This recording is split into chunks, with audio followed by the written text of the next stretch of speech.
I'm glad to be here back in Symbiosis and with an extremely eclectic young panel with me.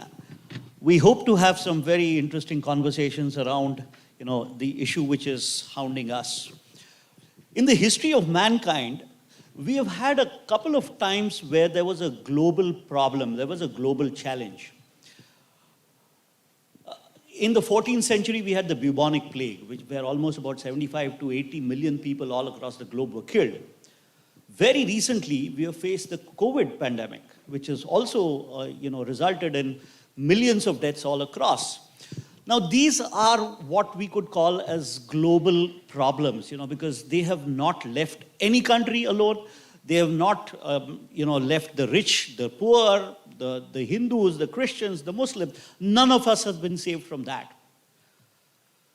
Fortunately, in both of these kind of problems, we have known the face of the enemy. We could see the enemy. One of the predators was the plague. The other one in the recent times was the coronavirus. But very silently over the last couple of 100 years, especially the last 200 to 300 years, there's been a global problem which is on the rise. Very recently, we have been able to isolate and identify that problem. Unfortunately, that problem does not have a face. There is no predator here. This is the problem of the climate change that we are talking about.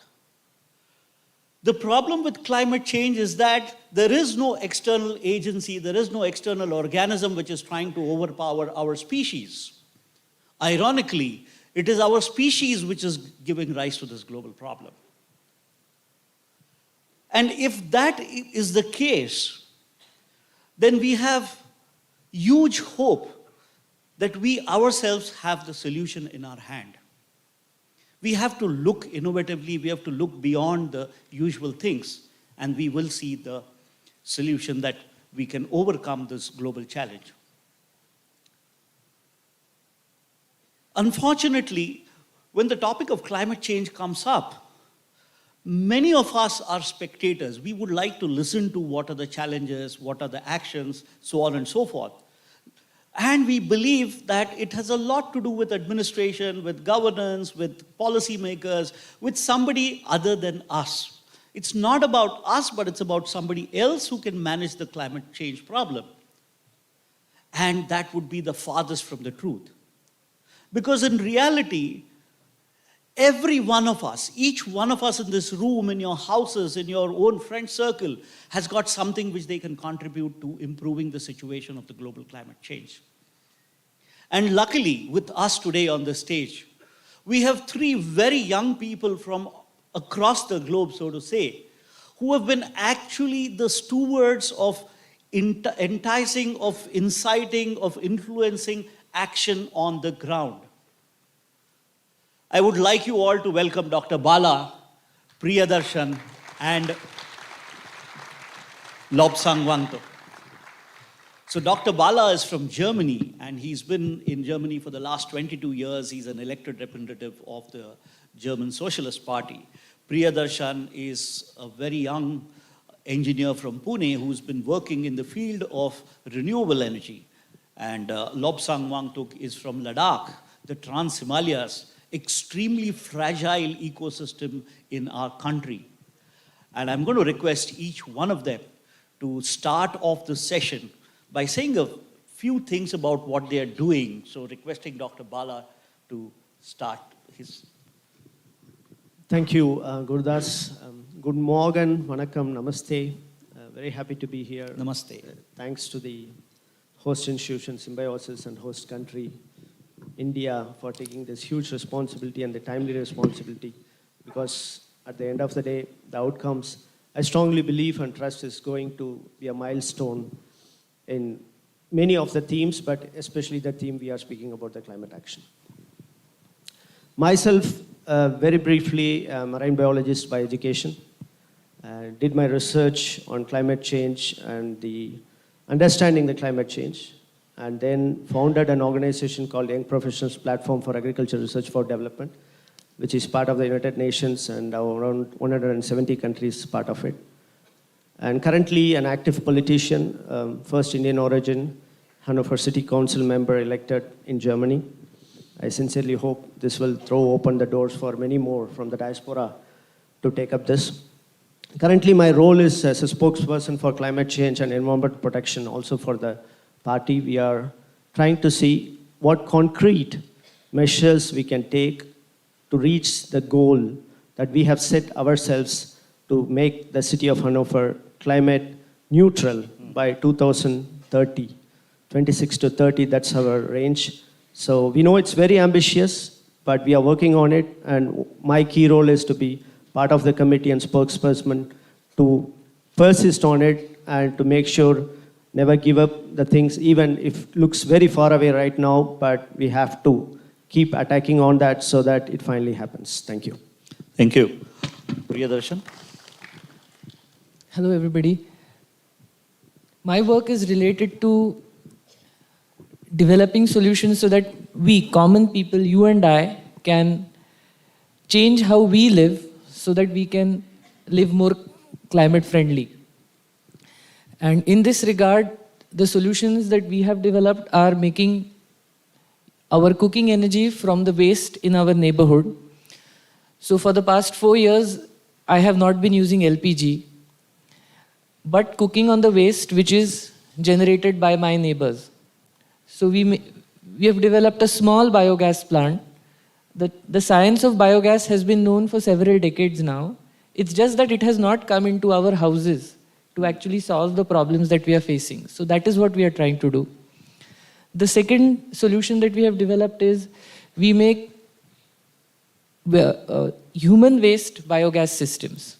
That means our toilet output, which today goes into the sewage lines and unfortunately enters our rivers, much of it untreated, and human beings, it could have been one of us, enter the sewage lines to clean them. And accidents happen and some of them lose their lives. This is the way in 21st century we are managing our waste, human waste, wherein in fact it can also, energy can be harnessed from it also, and the liquid is actually water which can be directly used for our gardens, for growing, for irrigating. So that's the second solution we have developed. And the approach with which we are working is, fortunately, I got exposed to this idea of systems change. So we study the system in which the problem exists and the different stakeholders which are connected to that problem. So in the case of waste management, the biggest stakeholders are the sanitation workers. In my city, for example, people, human beings again, it could have been one of us, collect waste from our houses. However, neither do they make a decent living, nor do they have respect in society. So we work with them and we skill them, train them to operate small biogas plants. By this change, they become energy suppliers rather than being just sanitation workers. So my cooking energy did not come 2,000 kilometers away from, say, the Gulf from where we import LPG, but it came from 100 meters of my house and it was supplied to me by the sanitation worker in my neighborhood who now earned the value of the gas that they supplied to me, which is 10 times of what they would earn had they simply collected waste from my house. So this is a livelihood-oriented approach to waste management. I think that's very interesting. So moving from energy to water, Lobsang. Jule, good morning and namaste to everyone. First of all, I would like to thank the Ministry of Youth Affairs and Sports and Symbiosis International for giving me this wonderful platform to talk about and voice our concerns from the Himalayas. My name is Lobsang Wangtak and I come from a region called Zanskar in the Ladakh region. And for the past 8 years since I finished my high school, I've been involved in directly solving water issues in my region. So ranging from building artificial glaciers to building ice stupas, conical structures of ice to store ice, so that farmers could use in the early springs, to now in 2019, me along with 3 other friends of mine, we thought of forming an organization which solves water problems in perched villages in a much scalable and sustainable way. So we founded Navikarna together, and I aspire to be a voice to advocate for sustainable policies contextual to the Himalayas, because I see Himalayas as a world within a world, and it has been misunderstood, and there are fundamental problems in how we even address issues in the Himalayas. So my Zanskar is right at the edge of being exposed to mass package tourism, unregulated activities. So I see that as an opportunity for, to do it right, to have a different fate, to be an example so that other unexploited regions in the world and in the Himalayas could say that we want to be like Zanskar, we want to be like that. Till now, we don't have that, and that's a pity. Thank you so much. Thank you, Lobsang. So this problem of climate change is a multidimensional and a multidisciplinary problem. You need people from all across, all faculties to contribute to their thing.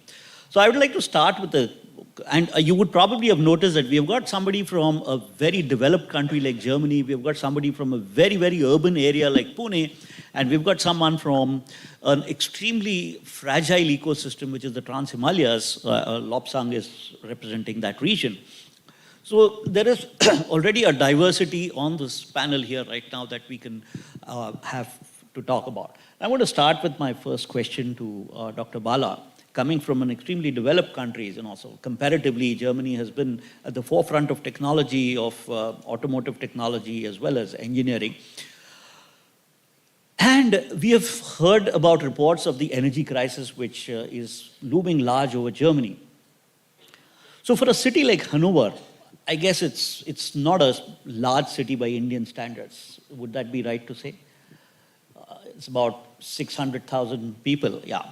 So for a city like Hanover, how are you as a councillor coping with the problem of the energy crisis? What is it that you want, what is the message that you would want to give to your citizen in Hanover, and what is the action that you think they should be taking? Or what are you, kind of influencing? What kind of action, citizen action, would you be influencing at Hanover? Thank you. What we understood from the crisis is the world is connected than ever. So I think this was, let's say, it was a fairy tale, and the generation of mine, let's say, later generation, we have never seen such kind of a crisis after the World War. So they all grew up in peace. In complete peace. When I say that, it's a very strong statement. You should think about what happened in the World War, and then after that, the Europe has never seen. Of course, during the Balkans. Yeah. But as Germany.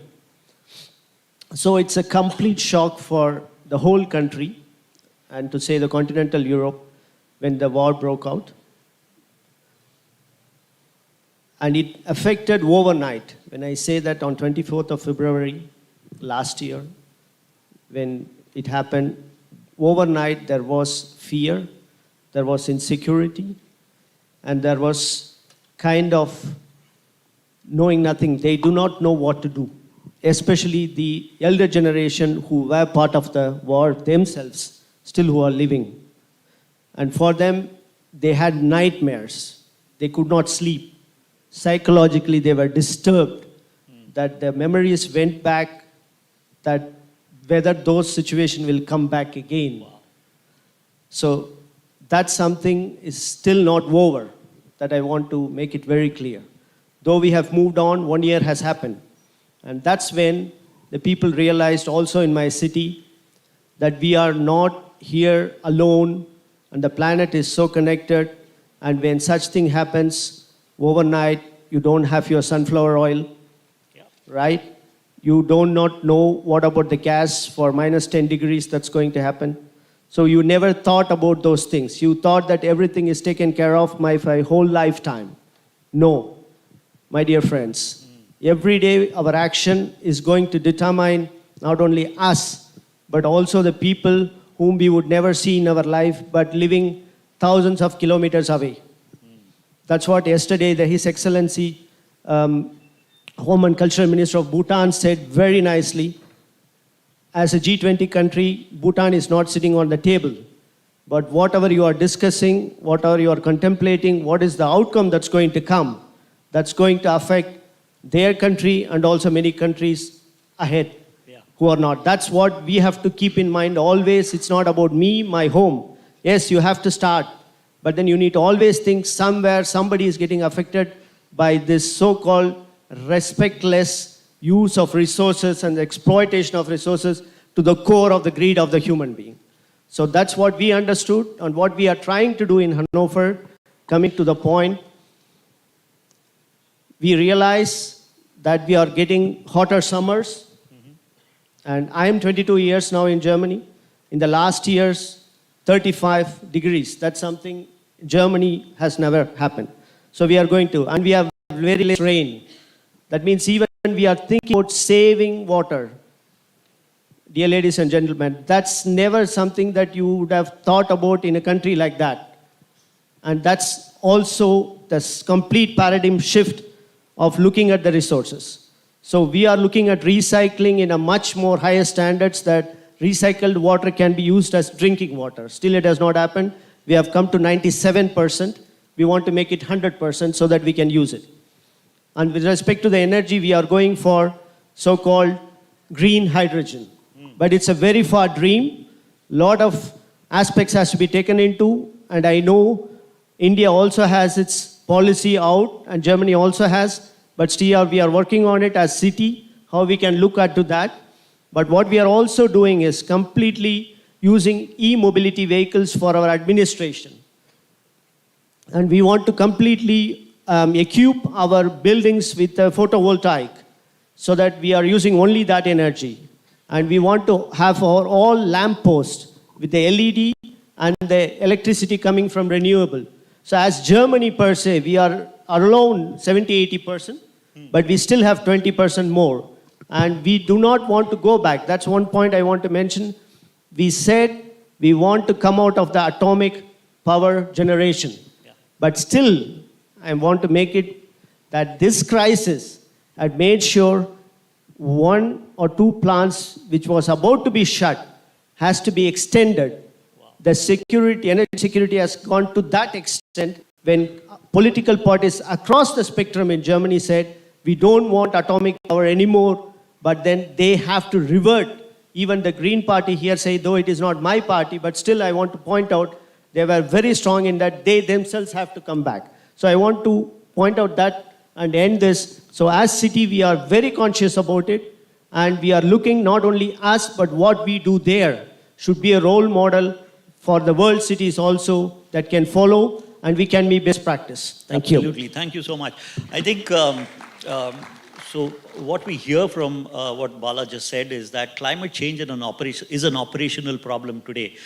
It's causing issues in governance and administration, right? And the thing that comes to my mind after you were talking about Germany and energy is what in economics is called as the resource curse. Countries which are endowed with a lot of resources have historically used them very frivolously without noticing the impacts and the externalities, the negative externalities which have caused. And Germany is a country which has been endowed with water. You know, you don't have a seasonal rainfall like India. In India, we have 4 months of rain. So your very pointed point about, you know, the water conservation and reuse of grey water is something which is completely shocking for a country like Germany, which has got rains all across the time. So moving to you, Priyadarshan. So you've been working on the aspect of using renewable energy within your neighborhood. You know, that's the big part of your renewable energy part. A lot of times we hear about solar energy, which is universal. It's a global public good and everybody is equally bestowed with sunlight. But it's the waste that we are creating that you're trying to convert into that. And through that, you're wanting the citizen to get into action, right? Climate action. We would like to know some of the challenges which you face from 2 sides. One is from consumers who probably think it's a huge drudgery to get into the biomass business and make your own gas and stuff like that. Why am I going to make my gas? One is the consumer side, and second is from the administration or the policymaker side. What are the kind of challenges that you face every day, and how are you trying to solve them? Well, like from the consumer side, in cities, we are the people with luxury to cook on LPG. And the luxury has, I think, peaked in the sense that you book your cylinder and it comes within 24 hours. You would be surprised to know that since I don't use LPG, I end up getting the cylinder even without booking it. Because they send a cylinder because I haven't used it for very long. This is the availability phase in which we are living right now, and therefore our behavior is tuned to that. Now, this is one challenge, the fact that people perceive it as an energy solution. So what we do is we project it as a waste management solution. So the approach that I want to share here is that where the problem begins, where we feel the problem exists, the entrepreneur begins his or her journey from there. So my journey begins from the fact that people perceive energy in this way, and therefore as an entrepreneur it is my job to influence this way of thinking. Okay. And as green entrepreneurs or people who want to make social change, somehow we tend to neglect the rules of the game where the person in front is buying a product. We feel that just because we are doing something good for the world, they should by default buy it. I don't think it works this way. We have to enter the market and play with the rules of the market. That is one thing. And the second thing is, when it comes to policy, this, as I said, the systems change approach, I opened to interacting and collaborating with multiple stakeholders after I got exposed to this approach. I would never have gone to my administration, my city administration, or my people's representative. But again, it is the entrepreneur's power, because I can walk into the office of my commissioner. My commissioner will never come to me. My MP will never come to me, but I can go and walk into their office. Nobody goes and walks into their office to do something good.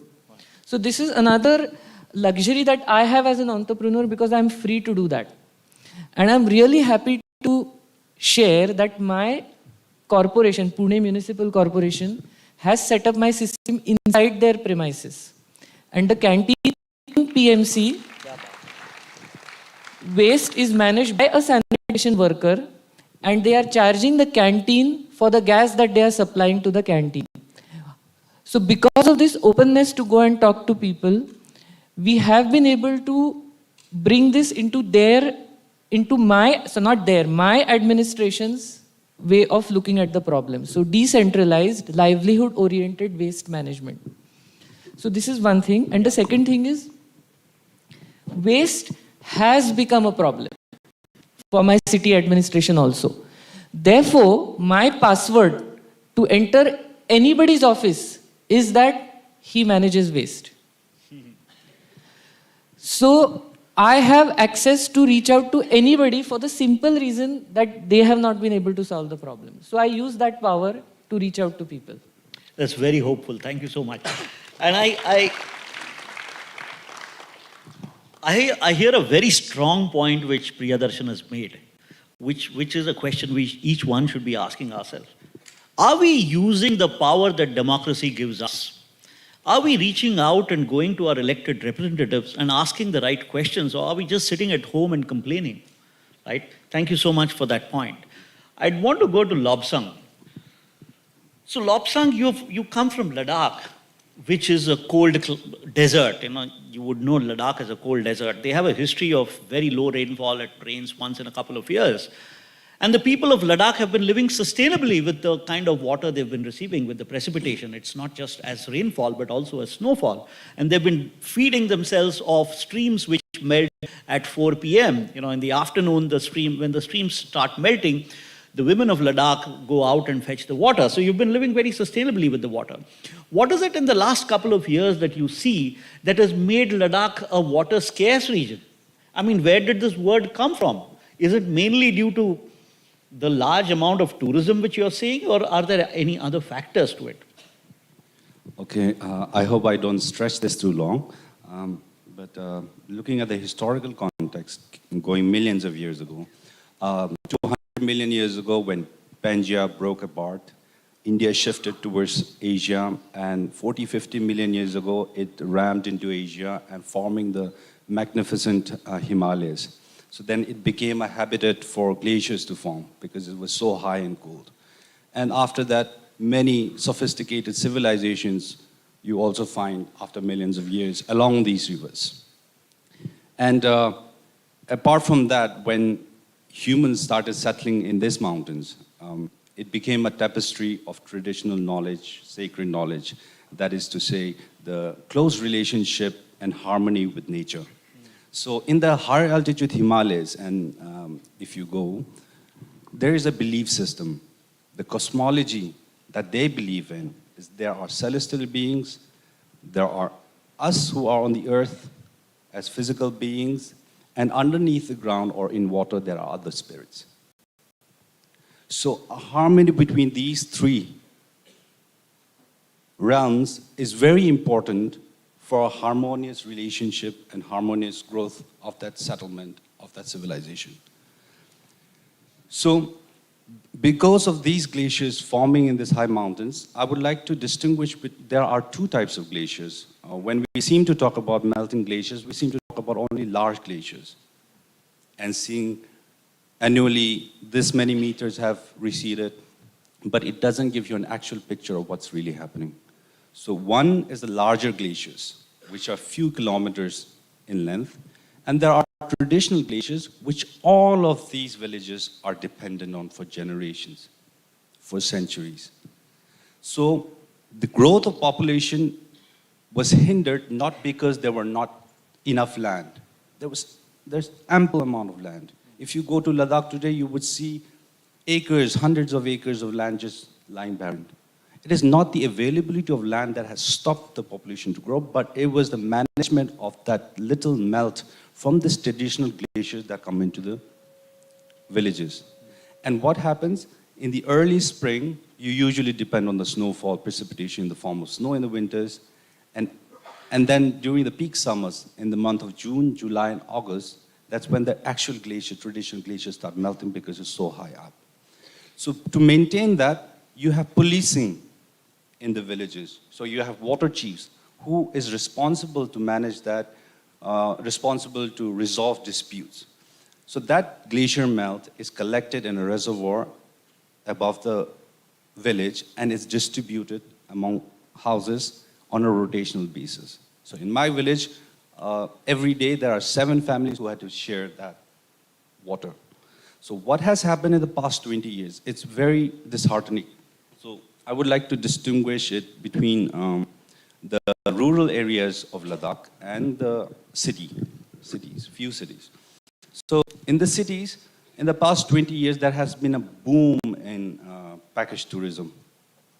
Number of people going into these isolated places has suddenly, exponentially grown, 300%. What has happened is there has been a shift in the usage of water. So earlier you were dependent on surface water, and it's been almost about 15 years that these cities are entirely dependent on the groundwater. So it has become a matter of switching on a light, switching on a button. Like in the cities, you will have your borewell connected to a switch, you will turn it on. Earlier, these chiefs in the villages were also responsible for doing rituals to not contaminate water. Even if you were going to build a house, before putting an axe in the ground, you need to ask for permission. There are certain calendars, certain dates where you can start these things.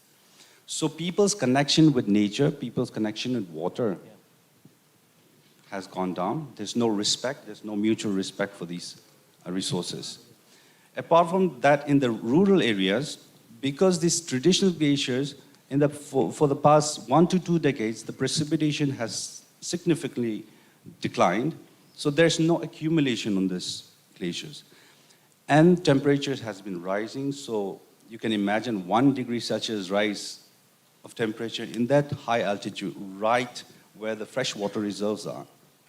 It clears away 100 meters of ice, snow.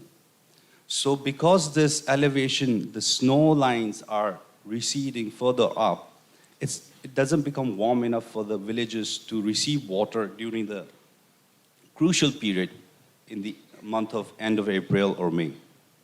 Then because on top of that, precipitation has also receded, you can't depend on the snowfall anymore. So luckily, fortunately, in the space like Ladakh, in the past 2 decades, you have already local people trying to adapt. So first generation adaptation was building artificial glaciers. So stopping the velocity of the water at a higher altitude to let it freeze so that this little window in April and May, you suffice that need from storing that water. And then 5 years ago, another technique, again, innovated in Ladakh by Mr. Sonam to build conical structures of ice because it has less surface area, so it takes longer to melt. But personally, if I don't see this as solutions. These are band-aids to something very severe. Because these techniques are still dependent on the traditional glacier. What happens after 10 years when they recede, when they disappear? You can't create these. The ultimate solution is to go towards impact on policy level, understanding fundamental problems. How I see situations is very bleak, but there's still hope. That's why we're involved in this, and I see a brighter side to it too if we are united. Thank you. Thank you so much. So the point I hear Lobsang is trying to make is that there was wisdom in traditional wisdom, right? And it was a highly decentralized approach towards managing natural resources, and it's all about managing natural history of the human history has been about managing natural resources. Those of you who have not read a book, I would seriously recommend you to read a book called Ancient Wisdoms by Helena Nordberg. It's an absolutely wonderful book written about Ladakh. Helena wrote this book, I think, in the 70s or so, and she lived in Ladakh for a very long time. And she talks about how traditional wisdom has been seeing the people of Ladakh through the crises, multiple crises which they've had.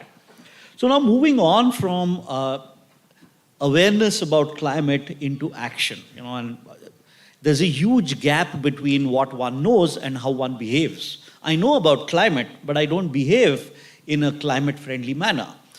So I would like to start off by asking Dr. Bala this question. Do you see this gap in a rather homogeneous, relatively more homogeneous society where, the level of incomes, the level of education is pretty much similar compared to India? So do you see this kind of gap between awareness of the problem and actions which could contribute towards the solution? And how are you trying to counter those kind of, these valleys, so to say? Thank you. As a lawmaker, the biggest challenge is to make sure that the policy you frame reaches common man, women's door, that they understand. I think even I look at the issue of waste, was Priyadarshan was telling also. It's not that we are not conscious about it, but whether practically every day we are, whatever our actions are, whether we are implementing it. That's the question. And also in a developed country like Germany, it's the biggest challenge. The policy making itself is so complex in the councils and in the parliaments that you debate, you come upon, and any policy paper, it's not easy for a common man and women to really understand what it is in it. But rather than the awareness, that you bring it to a simple text and simple activity, simple action and simple public campaign so that they understand what this policy means for me day to day. Okay. Unless you don't do that, then your policy is doomed to fail from the day one. Thanks. Yeah, I think that's a very valid point. How do you communicate to the kind of people? So Priyadarshan, my question to you is this, a large part of your time, I'm sure you must have spent in making people aware that there are renewable resources available within your home which can be converted into energy. Now, how do you get them into action? What is that magic potion that you need to feed your customers so that they move from knowing the problem into, investing in the solution, so to say? I think we have to use the rules of the game that all businesses use. Sorry, all? Businesses use to encourage, to create a customer for themselves. And recently I read a tagline of Mercedes which said, "We don't just build cars, we build desires." Well, yes, and they have really succeeded at doing that. So why can't I build a desire in you, oh my customer, to actually feel really happy about putting your waste and cooking on the energy that you made from your waste. So I think again the beauty is that the ball comes in my court and therefore I can do something about it. Therefore I have to be creative. I have to use the medias of today, which means Instagram and Facebook. Yeah. I cannot be shy from using these media. And I should be putting powerful content on this media which is reaching out to people in large numbers. Absolutely, and I see the point you're making is you're competing with mainstream economy, so you have to be one of them to incite this action. So Lobsang, you've had various sessions with the Ladakhi people about water as a problem, and they are quite aware of the problem. What is it that you need to get them all into action? Is there a community action or are they individual households which need to act upon the kind of solution that you're working on? First of all, for action to happen, I think communities need to be informed. They need to be aware. So for far too long, there have been some data and research is happening in the Himalayas, but on such platforms, there have been somebody else who have been representing indigenous people. They have been misrepresented.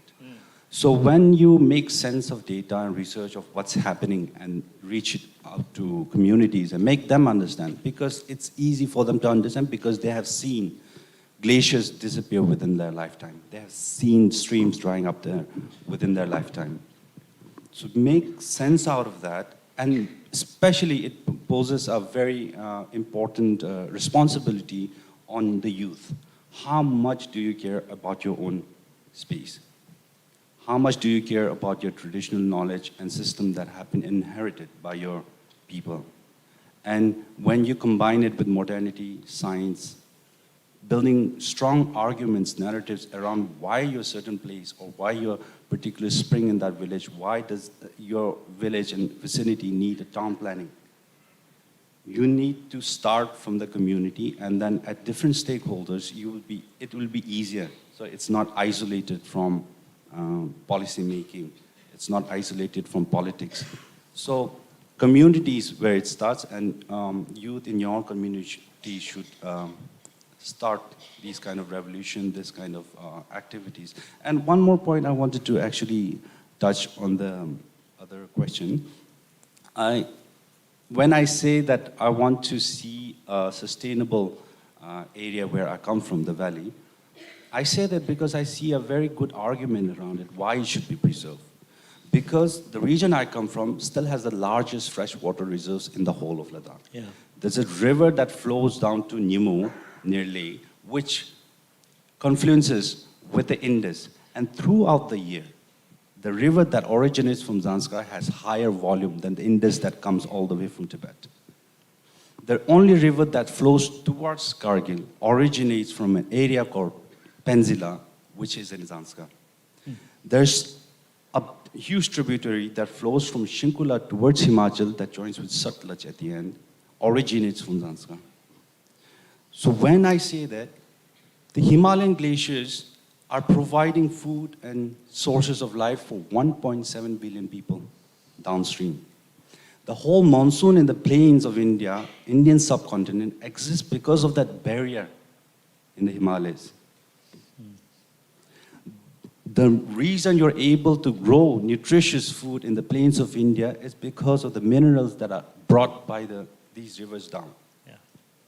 And I see these Himalayas as the head of the earth. And if we don't take care of it, if you don't put a helmet on it, Yeah. it is just a matter of 1 degree Celsius.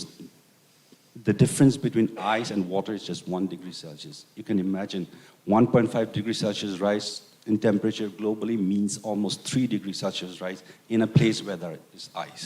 So it's going to be disastrous. Thank you. Absolutely. I think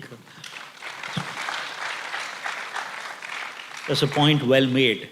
Nobody in the world is insulated from what happens in the Himalaya. Absolutely nobody. You know, it's everybody's business what goes on in the Himalaya. And some of the very interesting rivers in the Himalaya especially, and in India, so to say. So we are coming to the conclusion of the session. I would like to take a couple of questions from the audience. So if you could quickly raise your hands. Yes, I see one person. Yeah, go ahead. Do we have a mic which goes around?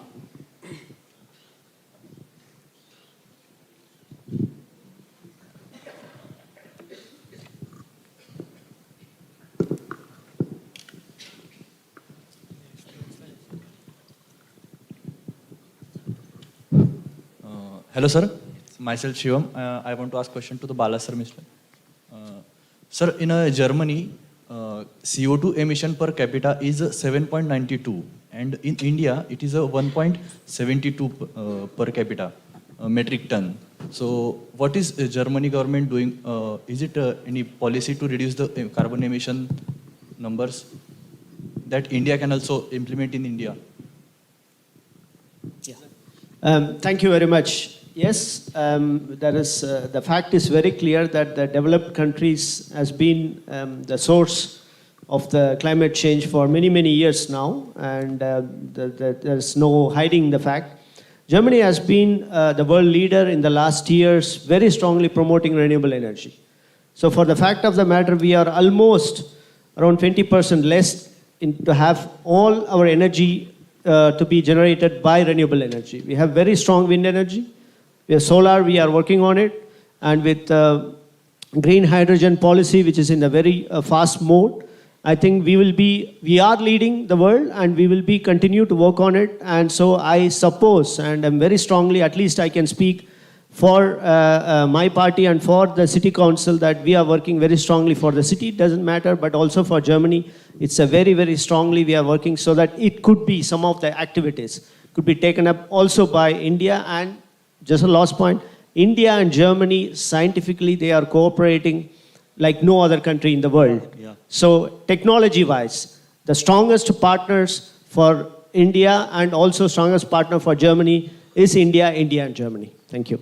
Yeah. Thanks, Bala. I'm just going to put a rejoinder to what he said, and it's there's a very important thing you need to know about per capita. You know, anything per capita, especially emissions per capita, matter to the economist. For the planet, it's aggregate which matters.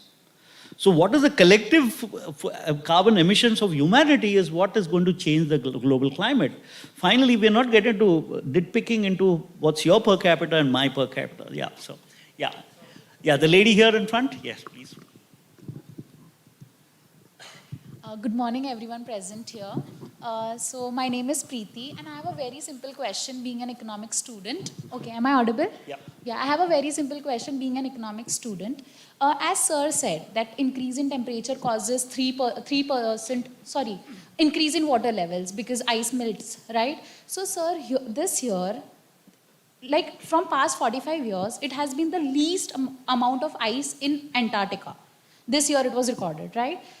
One side we have such problems, and on the other side, as consumers, why would I choose any resource which is not, use a resource which is, I would like to prefer a resource which is cheaper, which lasts longer to me, which costs less amount, and is less of effort for me. And sadly, like elements like plastic, they exist because of that criteria, because of that thinking of the consumers.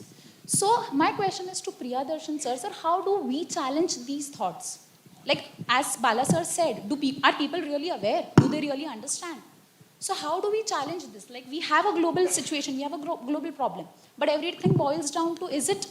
Yeah, we got the question. Is so it? Okay. Priyadarshan, would you like to? So educating consumers, I believe, is a part of any change maker. If we see a consumer in as a part of our solution. So I think it has got to do with creating the communication, the desires in the consumers to make these shifts and also making it easy for them. For example, in the case of biogas, how we try to apply it. So your own waste can give you about 15 to 20% of your cooking gas. Not all of it. So, but how do we fill this gap? So we started working with sanitation workers, and now we are telling you, all you got to do is you have to set up your system. The sanitation worker will operate it for you. You don't have to worry. You only use the cooking gas and pay for it. So we have to come up with options so that life becomes easy for my customers, so that they make a choice to make the shift. Right, thanks. Yeah, okay, the lady here. We've already got a lot of questions from that side. Yes, please. Namaste. As a philosophy of Vasudhaiva Kutumbakam, I want to uproot the policies that India has been working and proposed. Our Honorable Prime Minister of India, Narendra Modi, proposed the one nation, one grid policy on a global level.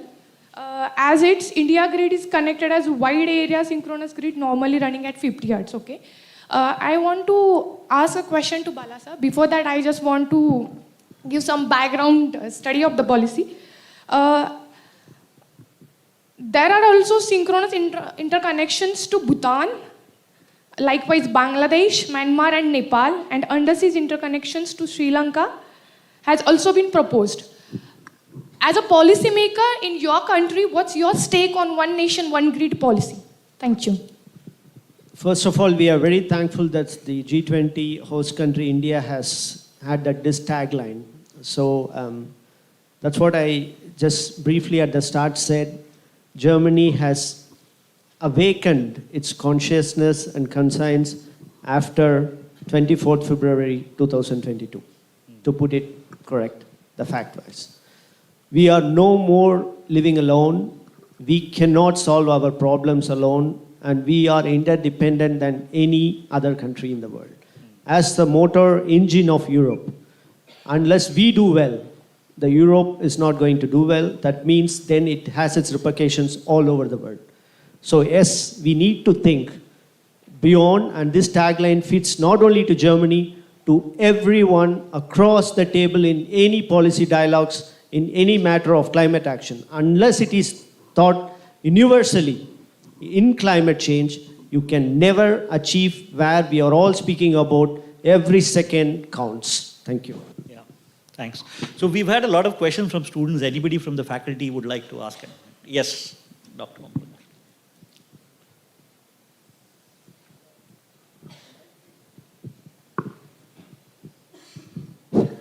It's a very good morning to all.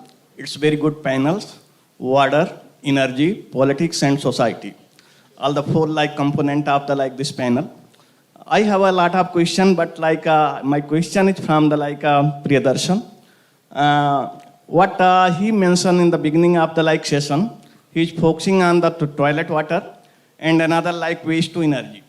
I also very worry about the toilet water, because the untreated toilet water is contaminating the groundwater table hugely, and it's big problem. Jitna wo solve nahi kar raha, and it's creating huge problem to the groundwater. And waste to energy is a huge scope for the India. But we are working since last 20 to 40 years on the biogas plant.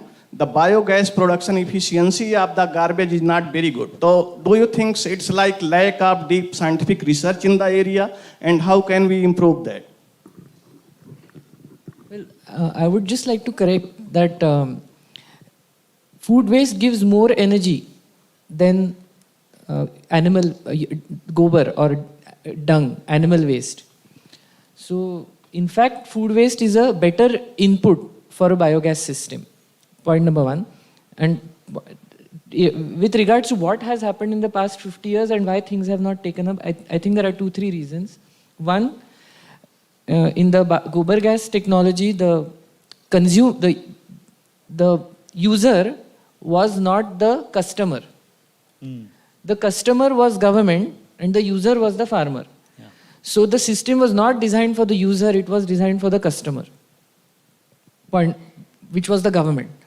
Point number 2, there was no mechanism for service after the system starts to operate, because that customer-supply relationship had not been established. That was point number 2. And point number 3 is about perception. While the urbanites are using LPG, it is aspirationally the direction to go towards for the rural person. So the aspiration management was also one of the issue. So these multiple issues, I think, why this Thank you so policy much. did not work out. Dr. Om Prakash, if you really want to pick one under-researched topic, you asked a question about whether it is one of the most under-researched topics in India is glaciers. Yeah. We have over 50,000 glaciers in the Hindu Kush Himalayas, and very little research has gone on that. We really don't know what kind of water storage capacity, melt rate, flow rates. We have none of that data, and it's very important that we get that data. Okay, so we have about 4 minutes left for this panel, and I would like to conclude by asking each one of the panelists, what were 1 or 2 action points from your side that you would want to make a recommendation to this panel? We have bureaucrats, we have politicians, we have academia, we have students, future citizens of India sitting in this room. So there is something which we can actually influence. So what is it that each one of you, maybe 1 or 2 sentences, we have about 4 minutes. Thank you. The first point is give respect and ear to the youth. They have the idea for the future. Number 2, make sure renewable energy is going to be the key if you want to make any change and bring development in the climate change. Number 3, don't think that your house alone is important, but just think the world is important, because your house has to be good only if the world is going to be good. Thank you. Absolutely, very relevant point. Priyadarshan. I think the future lifestyle is about small, decentral and localized action. And the most powerful stakeholders in this are common people to whom solutions will be provided by entrepreneurial spirit.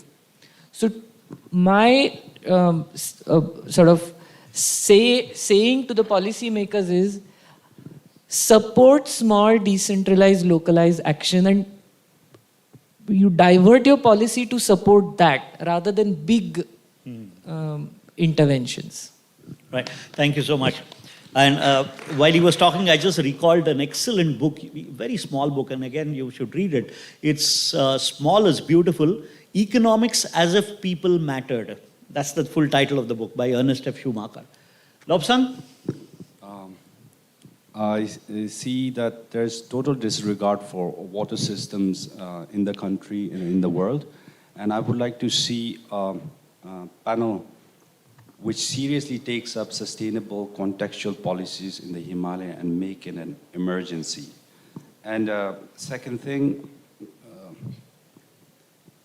today in the Himalayas, what's matter more is not what's happening at global scale, but what we do within that fragile ecosystem. And everything needs to be regulated. If we don't understand water, we have, chaotic town plannings. We contaminate underground water that cannot be, retreated again. So water, glaciers, glaciers, glaciers. That's where the answer lies, glaciers. Thank you.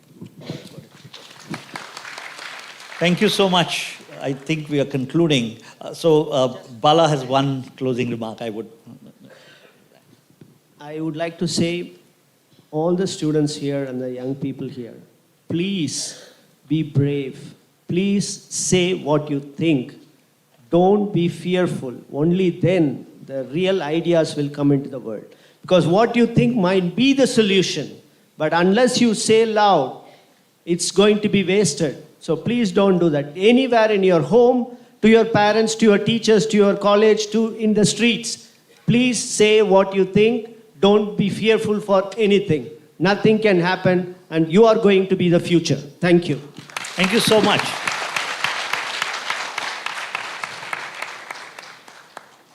There have been some wonderful experiences which were shared by this panel, and I think I already have a list of about 9 different action points which we are now going to collate together and put together and give it for this point. All in all, I think it was a brilliant discussion. I had a lot to learn, and I'm sure each one of you had some learning experiences yourself. Thank you very much for taking out time and traveling all the way here. Lobsang, Priyadarshan, Bala, all of you, thank you so much. Thank you. Thank you so much. Thank you, panelists. Panelists, I would request you to please remain seated. Thank you, panelists, for such a thought-provoking and engaging discussion. Your views and ideas on how action requires awareness and support, the role of individual behaviors and decentralized initiatives, and changes in consumption patterns, and the inaction and the huge impact of inaction on human lives was very thought-provoking and illuminating to all of us. I would like to take this opportunity to thank our esteemed panelists and moderators by granting you with a token of appreciation, which will be presented by Honorable Vice Chancellor of Symbiosis International University, Dr. Rajni Gupte. Ma'am, can we please have you on stage? A round of applause, please. Thank you, ma'am. We would first like to present the token of appreciation to our moderator, Dr. Gurudas Nulkar.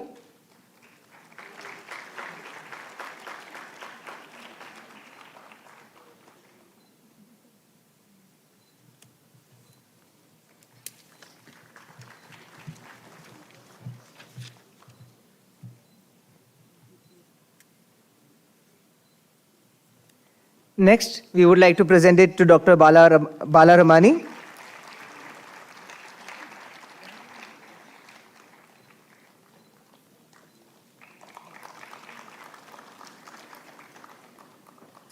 The token of appreciation will now be handed over to Dr. Priyadarshan Sahasrabudhe.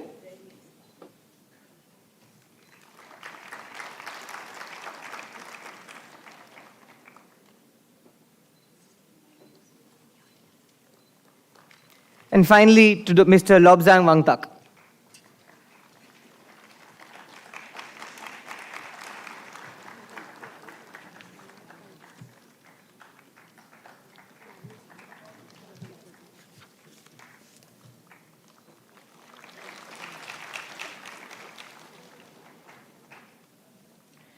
Once again, thank you, esteemed panelists and moderator, sir. Ma'am, please stay back. And I would request all the panelists to please step forward for a group photograph.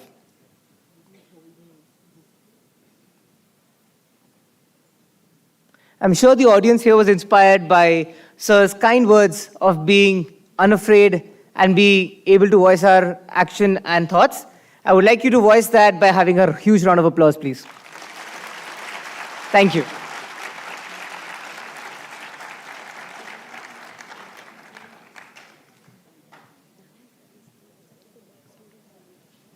Thank you, ma'am.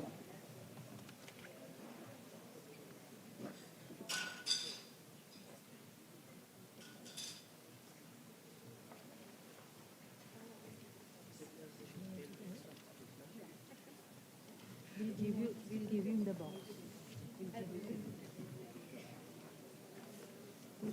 Wonderful session, sir. Wonderful.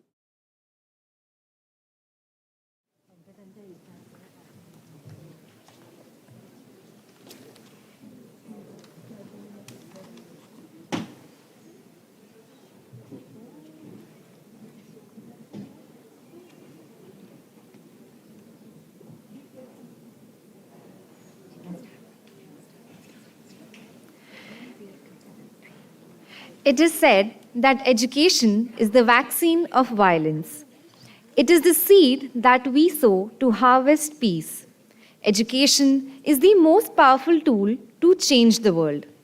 We have gathered here today in the presence of some of the most powerful minds from across the world to discuss the topic, educational reforms. This discussion will highlight how the meaning of education has changed over the years and what are the amends and additions that we need to keep up with this dynamic world. To explore this theme in depth, I would like to invite our esteemed speakers and moderators of the session on stage. Mr. Simon Kwani Kirkwani, Program Manager, Education for Peace, UNESCO Iraq. He is not only an alumnus of Symbiosis, but also the former president of the Symbiosis International Students Council.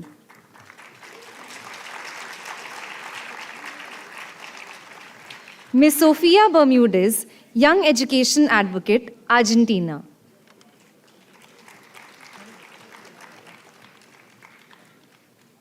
Dr. Arjun Deore, IFS, Regional Passport Office, Pune.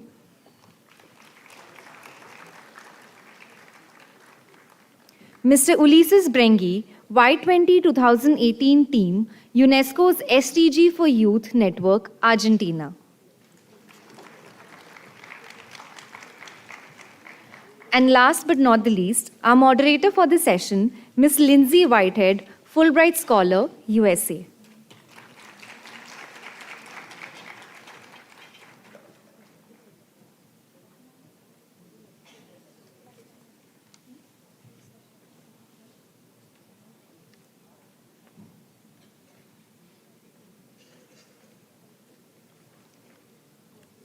Ms. Lindsay, the floor is all yours.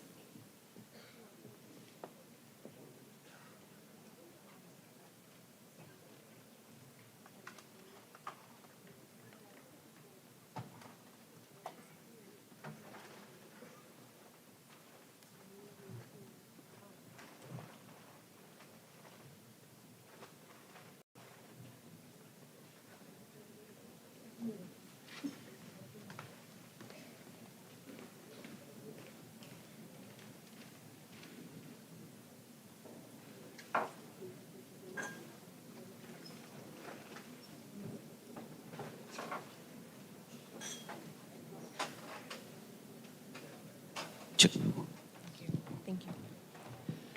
Good morning, everyone. What an absolute and distinguished honor it is to have this conversation around education reform. It's a conversation that's been very near and dear to my heart, and I'm so thankful to my esteemed panelists here today, and also representatives and dignitaries, as well as Symbiosis University. I think that we could not be at a more prominent and important time to have the conversation around education reform. I've been here at Symbiosis for the past 9 months conducting my research on the importance of internationalization and education reform, which is in alignment with India's national education policy. And so we recognize that India is at really the nexus of advocacy and education reform. We know that India has a population of over 1 billion people, and as a result of that, we have to consider what that means in terms of transformation, in terms of impact, in terms of skill development, in terms of access. All of these important factors come into play. All of us are in this room right now because of education, albeit because of your teacher, as I formerly was, albeit because of your parent who inspired you. All of these things really contribute to education. But also, taking that into consideration, we have to be mindful of the very important voice and role of youth. The conversation that we're going to have today is going to be very engaging and very conversational in nature, because we want to have key action and key takeaway points in terms of how we move the discussion forward around education. With that being said, we also know that there are great divides in terms of access to education. These intersectional points around gender inequality, in terms of poverty, in terms of quality of education, are still very, very important concepts. We are still rebounding from the COVID-19 pandemic and the learning loss that has transpired as a result of that. Many children who are years behind in terms of their academic learning. In addition to that, we also have to be cognizant of children who are in conflict-related zones and how education impacts them. In addition to that, we also have to be cognizant of teacher preparation and what that looks like and the relevance of education. I'm going to go ahead and kind of turn it over to our panel today to kind of introduce themselves, and then we'll go through and kind of share a little bit of our thoughts around some of these core concepts. In New Delhi, doing pretty much more or less the same thing. Thank you very much. Sophia? Yes, good morning, everyone. My name is Sophia. I'm from Argentina. I'm a young education advocate. Currently, I'm a representative of the UNESCO SDG for Youth Network, and I work at Education for Sharing as educational leader. I'm also a youth track coordinator of the Global Futures Forum. And I started my activism in education actually when the pandemic started. And my activism is centered in ensuring everyone can access education, no matter the place you were born or the socioeconomic level of your family. And my activism was inspired by the story of my family, as I am the second generation in my family that is able to access higher education. Ulysses? Hi, everyone. My name is Ulises. I'm also from Argentina. I've been working in education for the past 8 years, leading projects mostly focused on skill development and youth empowerment. I'm also part of the UNESCO SDG for Youth Network with Sophie, and I was part of the team behind the Y20 in 2018 that was hosted back at home in Argentina. So it's a pleasure to be here. And last but not least, Dr. Dior. Good morning, everyone. Namaste, namaskar. I'm Dr. Arjun Devri. I'm from the Indian Foreign Service. I'm from 2013 batch of Indian Foreign Service. I studied medicine, MBBS, and later on I decided to go for the civil services. I came from a very small town. It is called Chalisgaon, Jalgaon district. And I'm actually a product of, the government education system. And now I can think that I can share my experiences today. Hope you guys enjoy it. Thank you. Thank you. So I kind of want to open up the conversation around this aspect of skills acquisition and development. We are all here at Symbiosis University. We have aspiring students who I'm sure are really ready to get out into the workforce and also ready to graduate, I'm sure. And so, Ulysses, I'd like to hear from you. What does skills acquisition really look like for students? That's a really interesting question. Usually I'm a person that when I have to answer a question, I start asking myself several questions. And so when I think about what skill development means, I usually go back to how do we conceive education and how do we conceive learning. And so far from what I've seen in different countries, in different places, learning is about memorizing stuff. So that takes me to follow-up question. That memorizing, it's meaningful? Do you actually learn something? Is it impactful? Is it empowering? And on the other hand, most of educational systems conceive education as preparing us for what's out there. So prepare us, I assume that it's skill development, and what's out there is the jobs, work markets, and start to acquire a job once you graduate, either from high school or university. And that's when I feel like the educational system is already failing at. If we talk about skill development, we can divide it into two aspects. We can talk about the hard and technical skills on one hand, that these skills, they tend to change and evolve a long time. My parents, when they went to school, they learned how to use a typewriter. When I went to school, I learned how to use Microsoft Office and use formulas and spreadsheets. And now kids are learning how to code on data analytics. So hard skills are evolving and changing with time. And I'm afraid that the educational system cannot keep up with that pace, with those changes. So we're always like a few steps behind. And on the other hand, we have soft skills, which is my main passion. So I'm going to try to be short with that part. And the thing with soft skills is that they do not change over time. They're always the same skills that we have to learn. Critical thinking, complex problem solving, collaboration, teamwork, effective communication, adaptability, resilience, empathy, creativity, etc., etc., etc. And the ways that we teach or we talk about these skills at schools is basically non-existent. We don't formally talk about them, and they're not formally implemented.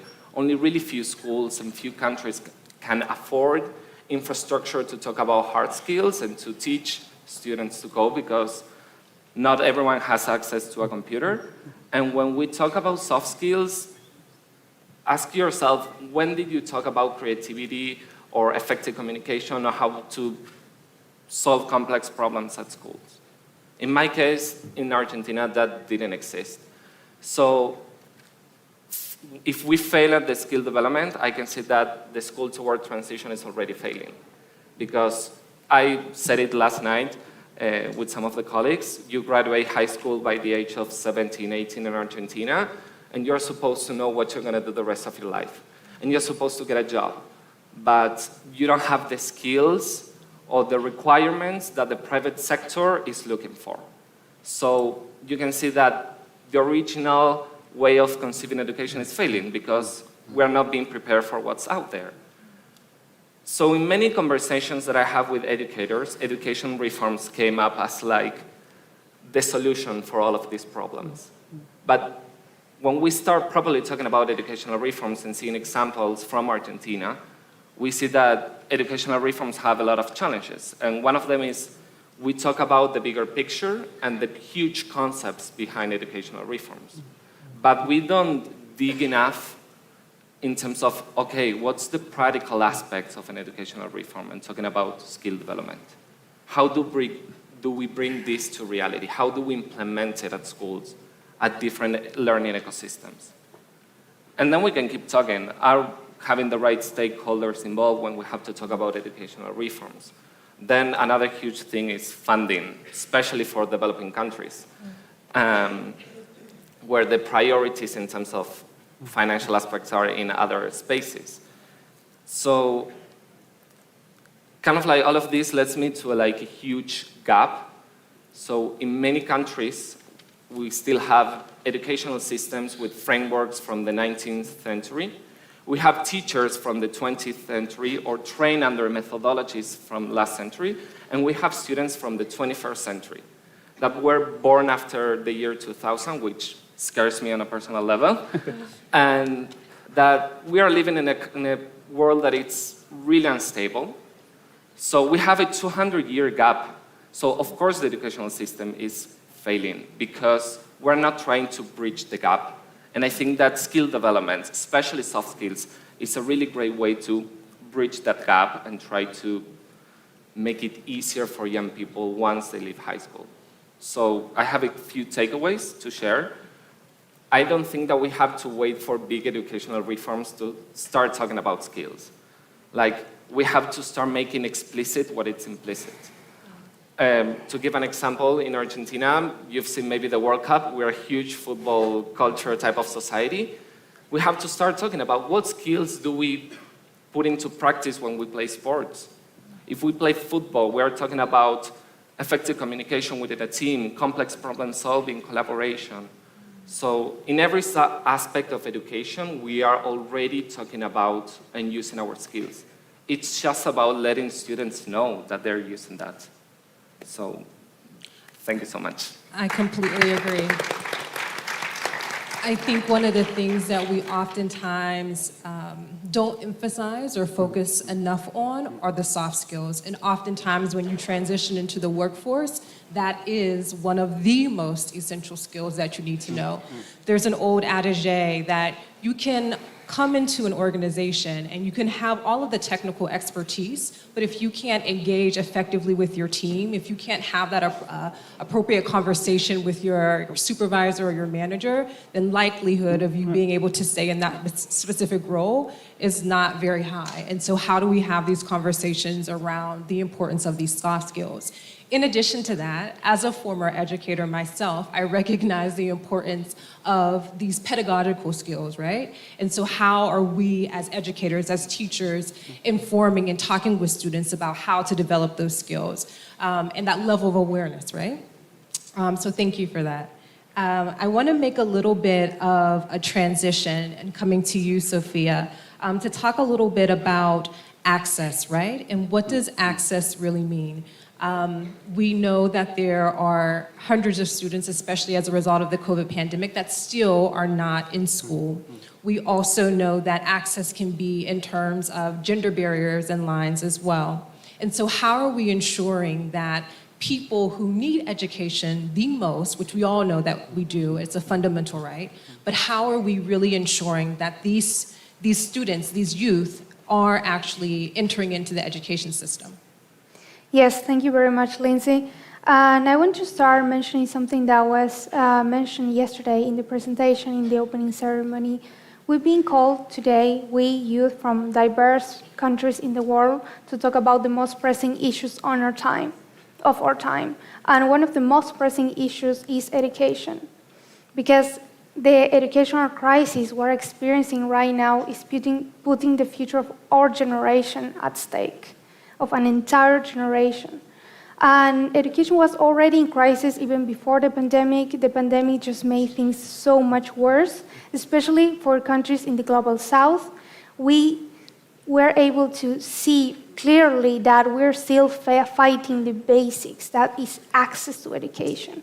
All of these problems that the pandemic made more visible, that were the digital gap, the problem of the students that didn't have their own technological resources, they didn't have internet connection, or also that our parents have to do in some kind of way, as our teachers, they have to play that role as well to support children, to support students in their houses during the school closures. All of that affected a lot of children and young people around the world, but especially non-developed countries, and especially children and young people from poorer backgrounds. They are the ones that lost the most, and a lot of them drop out the education system because they couldn't keep up. Because they have to study with a phone, they have to keep up with the school, the homework they have to do on WhatsApp, applications like that, that it's not the same as students that could have internet connection in their houses, their own technological devices. They could have the support of their teachers a lot of time, a lot of hours. And that's not the same for students from poor backgrounds.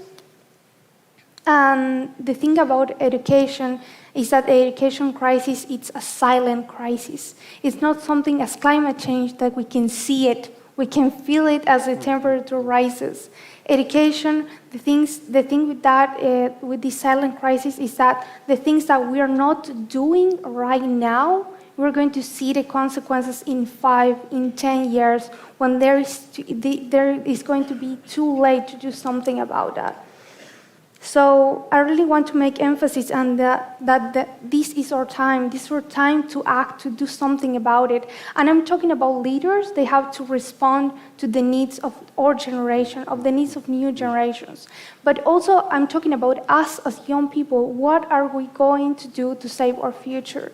How important is for us our education that is equal to our future? Education is equal to future. And to ask ourselves, what education means to you.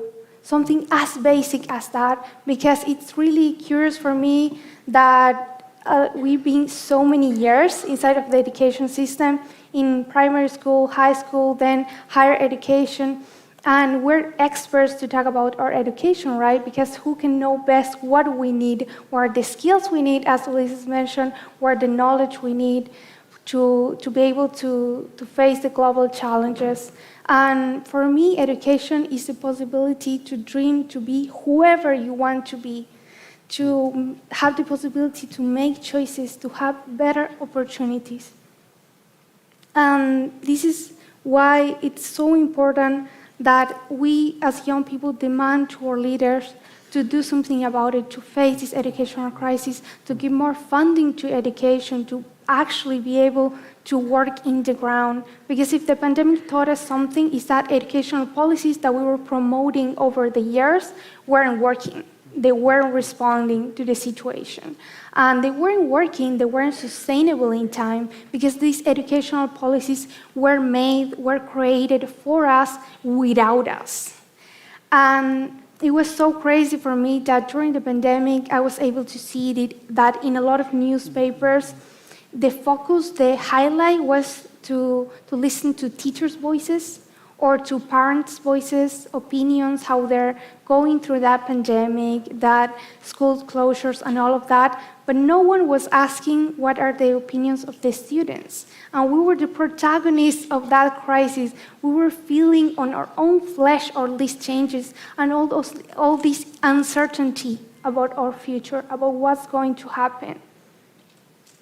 And this is why our role is key, because in order to be listened, we have to be so loud that they cannot ignore us. And there's going to be a day in which we're going to talk about that students, young people, is the center, is at the heart of education. And we have to be listened. We have to be key players when it comes to the creation, the modification, the changes in our educational policies for them to be sustainable in time.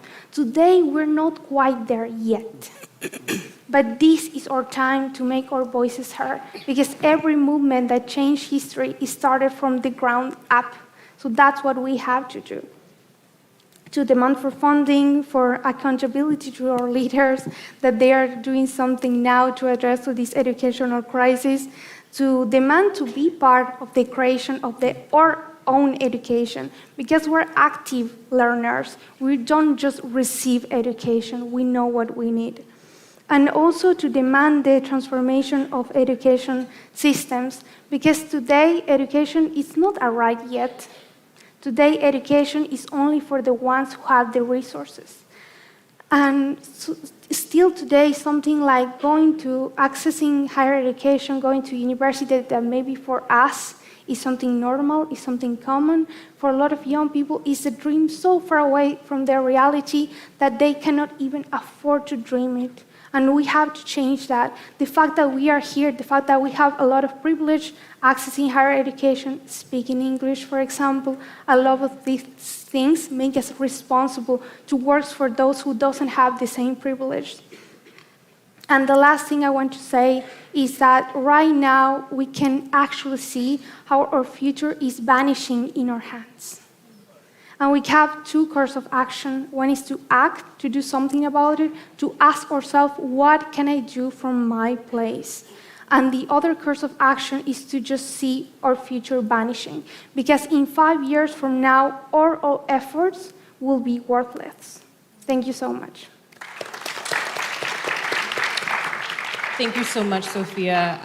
That, again, was a really important point. You really had so many nuggets in there, especially around language. I tried to learn Marathi. I've tried, and I'm still not good at it. And I've been trying for like 9 months, okay? Hey, I was here for a very long time. I don't know Marathi. Okay, all right. So we're saying that this important piece around language, right? And how that too can be a potentially inhibiting factor, I think is incredibly important. And the fact that language in many instances is a privilege, right? And does limit or provide access to institutions. So I completely concur with that. You also referenced a point around accountability and how are we holding our leaders accountable for making informed decisions, right? And how are we as young people engaging with our leaders to make sure that they're informed about the decisions that impact our lives.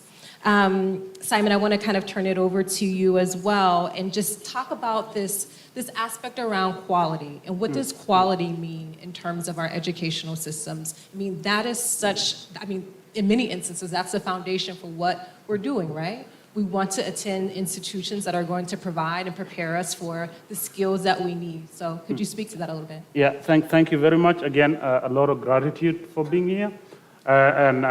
It's interesting because I am somebody, though I was pretty good at school, I really hated school. And here I am talking about education. It's quite interesting. Number two, also, I think when we talk about education, I feel like as a global community, we've gone 360. I think the circle is almost complete now. I mean, when my brother from Ladakh was talking,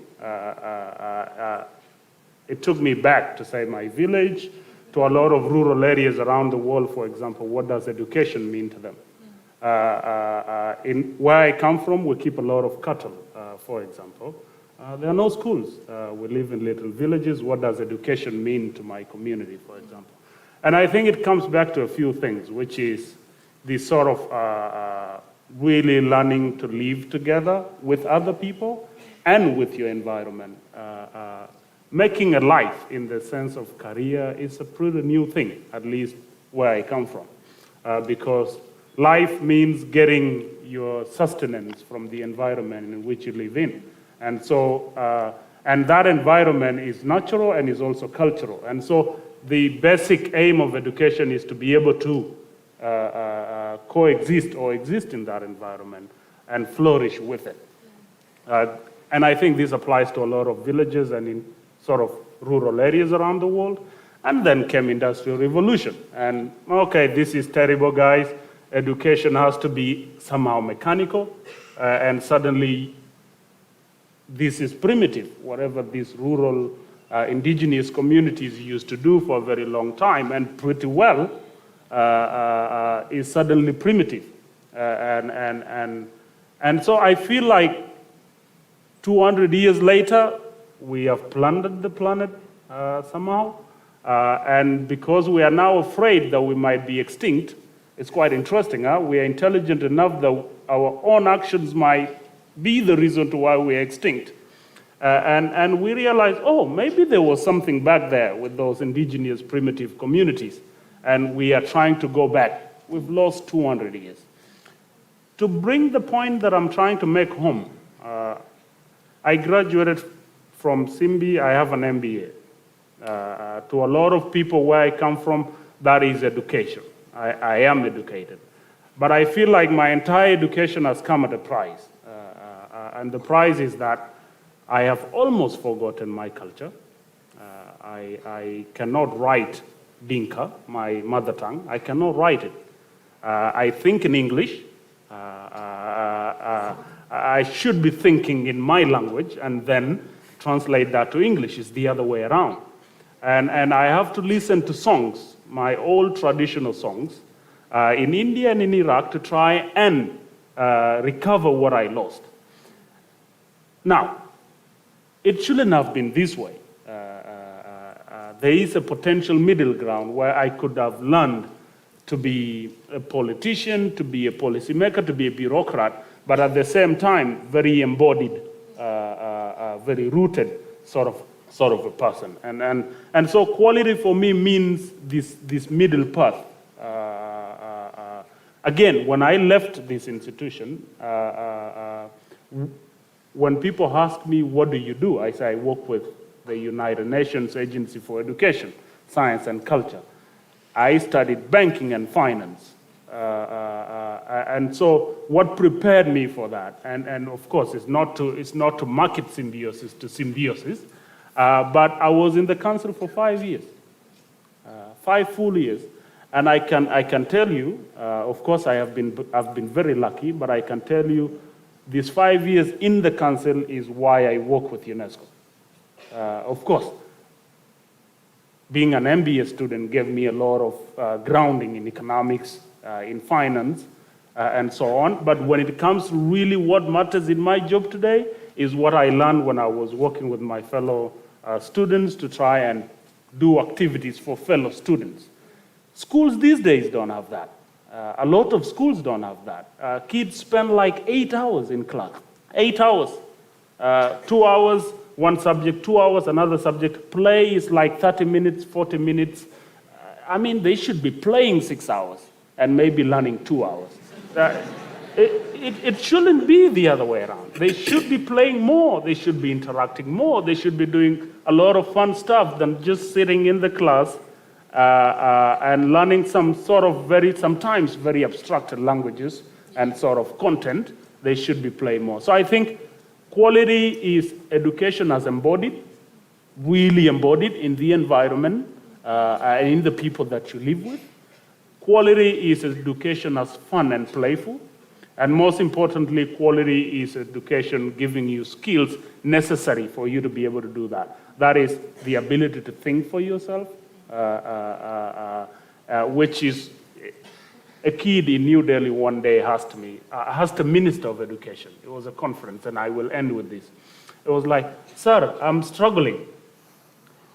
In the national education policy, you want critical thinkers, but you do everything Everything that is done in school is against critical thinking. Okay, how do I unify this? And afterwards, I told the young man, it's like, no, it's not in the interest of your government and your country for you to be very critical. But I think it should be in the interest of the country for people to be critical, because otherwise, all we will end up doing is actually extinct ourselves at some point. Thank you. Yeah, thank you. Again, so many important points there, right? This aspect around indigenous knowledge, right? And going back and tapping into our roots and where we really come from and being mindful and sensitive to that, and recognizing that that too has its place, right? And then this whole aspect around creativity and innovation and creating space for students to be able to be creative, which makes me think in my mind as a former teacher, like the pedagogy and the practices that teachers utilize in order to spur creativity in the classroom. I mean, I can think back to, even within the context of the United States, how educational systems are very rote in memorization, and you come in and you sit down and you take the test, but these aspects around critical thinking skills and being able to apply that with ingenuity aren't always prominent. So I appreciate that. Dr. Dor, wanted to just, considering your expertise, especially within the educational sector, wanted to just get your perspective in terms of higher education and where India is right now, and where do you foresee that being within the next 10 years? Thank you very much. First of all, I would like to stress here the views that I'm going to present are personal. I'm not going on behalf of any government institutions. These are my own experiences, my own observations. But before I start, let me have one important thought that I want to put out here. I truly believe the goal of an education system should be to create, knowledgeable individuals who are well adjusted in the present, but are also better prepared for the future challenges that none of us might not be aware of. Because technology today is growing at an exponential level. But few fundamental features always remain constant. For example, hard work, ability to understand an issue and try to apply what you already know. Because the problem might be new, but the solution that you already have might be working. And one should not, the individual should be seen as a contributing member to the society, just not from the economics perspective. Because if you reduce that person to a mere number, you lose out the invisible nature of certain parameters or certain things that are being contributed, that are not being, counted in terms of, crude numbers like GDP, but are necessary to have a well-adjusted, or I would say highly functional, secure and civilized world that everybody dreams of. Let's say, for example, not having too much of, crime in your neighborhood, right? So these factors will come when there is someone at home or at school teaching kids the basics, which are standard and which does not require any special means right now. And we should not be losing out, for example, with this shiny means, let's say technology, something new comes up. Don't just go for the sake of the technology for that, why it is necessary. Do you really need to have that? Because what you need to do is, especially for when you have a very tight budget, you need to prioritize. You need to see, do I really need, I have old computer, right? If I can use with, let's say, certain system, this is still workable. I can have 10 such old computers, or should I go for one MacBook?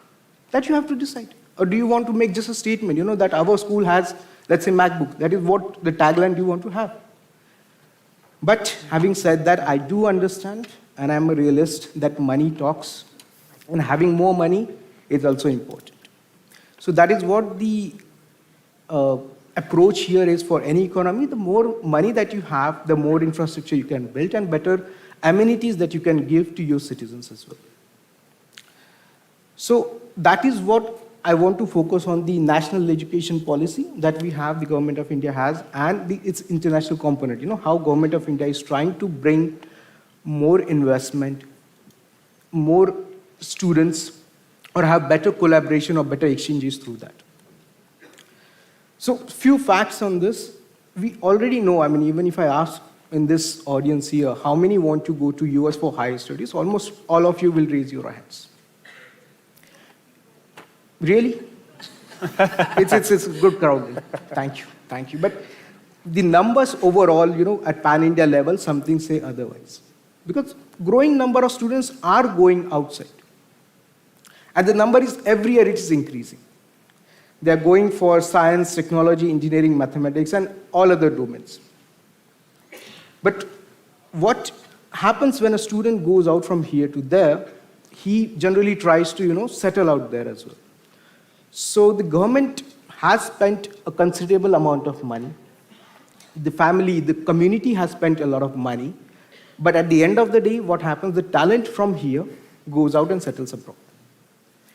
So that is one problem that we are trying to see how to address that. So if we have higher education institute here, based in India, let's say from outside, the campuses, they are allowed to be opened here, the students will be here. The money will still remain in our economy. It will not go out. And the job opportunities surrounding that will also be created. So many of those students will, let's say, just to give a crude example, they will order food they will not order from a US if you're not based in US. So they will order from a local economy, local restaurant, and he will eventually gain from that. So the money also stays in the system.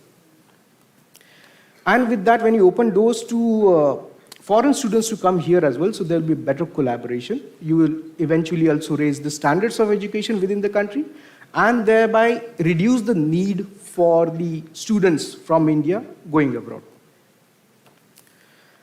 Currently, India also offers scholarships and courses for various programs and subjects in Indology, Indian languages, then Ayush systems of medicine, yoga, arts to thousands of students through Indian Council for Cultural Relations and through ITech as well. So we are already doing something that is through Ministry of External Affairs. These programs have already been implemented. And when we talk about the market size on this, is India, as you know, that we are the second most populous country as of now, and the age of people between 5 to 24 years is about 580 million. So imagine the size that you have here, and the education sector is estimated to reach 225 billion by 2025. So just 5 years ago, the numbers, what was the number? They're almost being doubled in just 5 years. So this is what we are talking about here. There is tremendous potential. And how the government is actually trying to see how we can make best use of this is, first, there's an initiative to increase the spending of GDP on the education sector. Currently, it is around 3%. I think the government is gradually trying to increase it to the 6% so that better and better solutions and infrastructure is provided. The national education policy that I talked about, it talks about more collaboration, international collaboration, exchanges, then MOUs. The universities can have MOUs, existing universities can have MOUs there, and international offices at the various institutions, higher education learning centers. Then we have something called a gift city in Gujarat and some other models that we have, where we are allowing the foreign entities to come there and set up their offices. So we are making it more business friendly for the international university to come here and to set up their offices as well. And again, the University Grant Commission is also offering twinning, joint and dual degree programs. And there is a draft resolution as of now which will allow to have the foreign university to have physical campuses here as well. So again, we are bringing, rather than the students going from here to outside. Imagine if the campus is already here, it becomes much more easier for a student to get, and also get, that tagline at least. Okay, I am from so-and-so university. So that also increases his, value in the market, if I can say. And we also have something called GIAN, that is Global Initiative of Academic Networks. So a foreign academicians can come, for limited time in India and can give their expertise. Let's say Symbiosis invites, let's say, some other university professor coming here or other, I'm saying. So you get that experience as well, so which you otherwise might be missing out in. Or that is, let's say you're looking for that specific course, you need not go to that other country just to have that course. So it actually, we are trying to find these solutions as well. And others is called SPARK, the Scheme for Promotion of Academic Research Collaboration and Leadership Academic Program. So these are various programs under, the ministry, various ministries that are trying to see how we can attract global students, make the Indian students stay here, foster more collaboration and more research in this. Currently, if you see that we are going to have, as I said, more students going to college, even it's going to increase as well. And the current gross enrollment ratio is about 27.3%. And the government is trying to increase it to 50%. So what it means is having more universities. And again, that is what the government is working on this. So what I see is when you have more and more collaboration, more and more partnerships with our institutes of eminence like IITs and these are being allowed to set up campuses abroad as well. So we are increasing, there's an effort to make Indian education system at par with the global standards, and in the process to increase the foreign investment and to have more people-to-people connect. I'm really glad, that I'm in minority here, frankly, on this table. Because 4 of you are being this is what we want. More and more academics, more and more students coming to India, and then the tagline, the Vasudhaiva Kutumbakam is this. That is what we're talking about. Thank you. Thank you so much. Thank you so much. Again, just some really important points around the aspect of funding. And then my research is on internationalization. And so I completely concur with the importance of what that brings in terms of the diversity of perspective. There's another initiative, it's called the Study in India Initiative as well, which is intentionally trying to recruit international students. So all of these focuses around the importance of internationalization is incredibly important. We are at the point now where we want to kind of open it up for conversation and questions from our audience. And so I see a lot of hands already being raised. So let's start with this young woman right here in the front. Yes.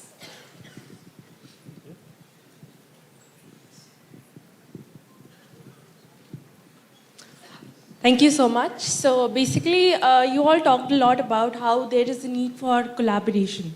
And in my college, what I have seen is that there are a lot of students from different backgrounds. There are a lot of students who are from rural areas. And in reality, there exists a gap. There is a difference between their understanding, their learning, and the kind of collaboration which is required. The point which you mentioned about the old solutions being implemented in new problems, that is not happening. So is there something which colleges and schools can do so that there is better communication and there is better kind of a collaboration between all the students from different backgrounds, from different diversities? Thank you for your question. I mean, I'll start, but then I'll open it up for other people as well. I mean, I think from the get-go, right, the importance around diversity is important and how we ensure that people who come from diverse backgrounds have a seat at the table, right? But I think it goes back to that conversation that we were having around like pedagogy and instruction and educator and teacher preparation, right? Because that really is the foundation, right? Because if your teacher is saying, well, let's open up this space and let's have that conversation, then that becomes incredibly important. But there's this aspect around funding as well, right? Because if you're in the rural village and you may not necessarily have access to the resources to be able to, support the educational system and the needs of students in that way. So it's a very intersectional or multifaceted question. But I'll turn it open to the panel as well if they have thoughts. Maybe I would add in terms of like creating this. As educators, it's our role to create a safe space for young people where they can take ownership of their own learning journeys. And I think that is something that we are failing, that the educational system don't say by law, like, this is how education should be. But we have the power inside of the classrooms of how to create those spaces where people from different backgrounds, diversity, different cultural or religious environments can have a seat at the table and say, okay, this is what education should look like, this is how I want to learn and what do I want to learn. I think it's really important as educators to use like different pedagogical frameworks or methodologies of creating the safe space, but not in a way of me, educator, I'm allowing you to speak up, because it keeps the power as to the educator. It's about like, let's co-create this space together. We are peers here, and your opinion is as valuable as my opinion. No, in Iraq, because of the conflict with ISIS, a lot of children had flee their homes, and for 3 years they lived in place, say Syria or southern Turkey. And then after the conflict, many came back. When they came back to the classrooms, their levels were much lower than those who had remained. And so in terms of levels, what could be done, these small little accelerated learning programs to try and first bring them to the same academic level as those in the class in which they are in. And then after that, the other things that could be done is to ensure that, the old school buddy system where you pair students up to sort of help each other out. I think that's a very good thing. I think when I was here, I missed most of my classes, so I had like a 22% attendance. No. I was busy doing some good things. So, but what's important is I had a colleague in the class, 2 of them, and literally they would bring me up to speed whenever I would come back. And so this sort of a buddy system, it can be informal. Informal is better, but if not, maybe in the beginning set it up as formal, and then with time let it take its natural sort of space and pace. And I think that can help as well. Yeah. Another question. Let's get someone in the center there. This gentleman right here. Yes, you. Hello. Good afternoon, guys. I guess it's morning. Sorry. Good morning. My primary question is to Dr. Arjun Devre. Good morning, sir.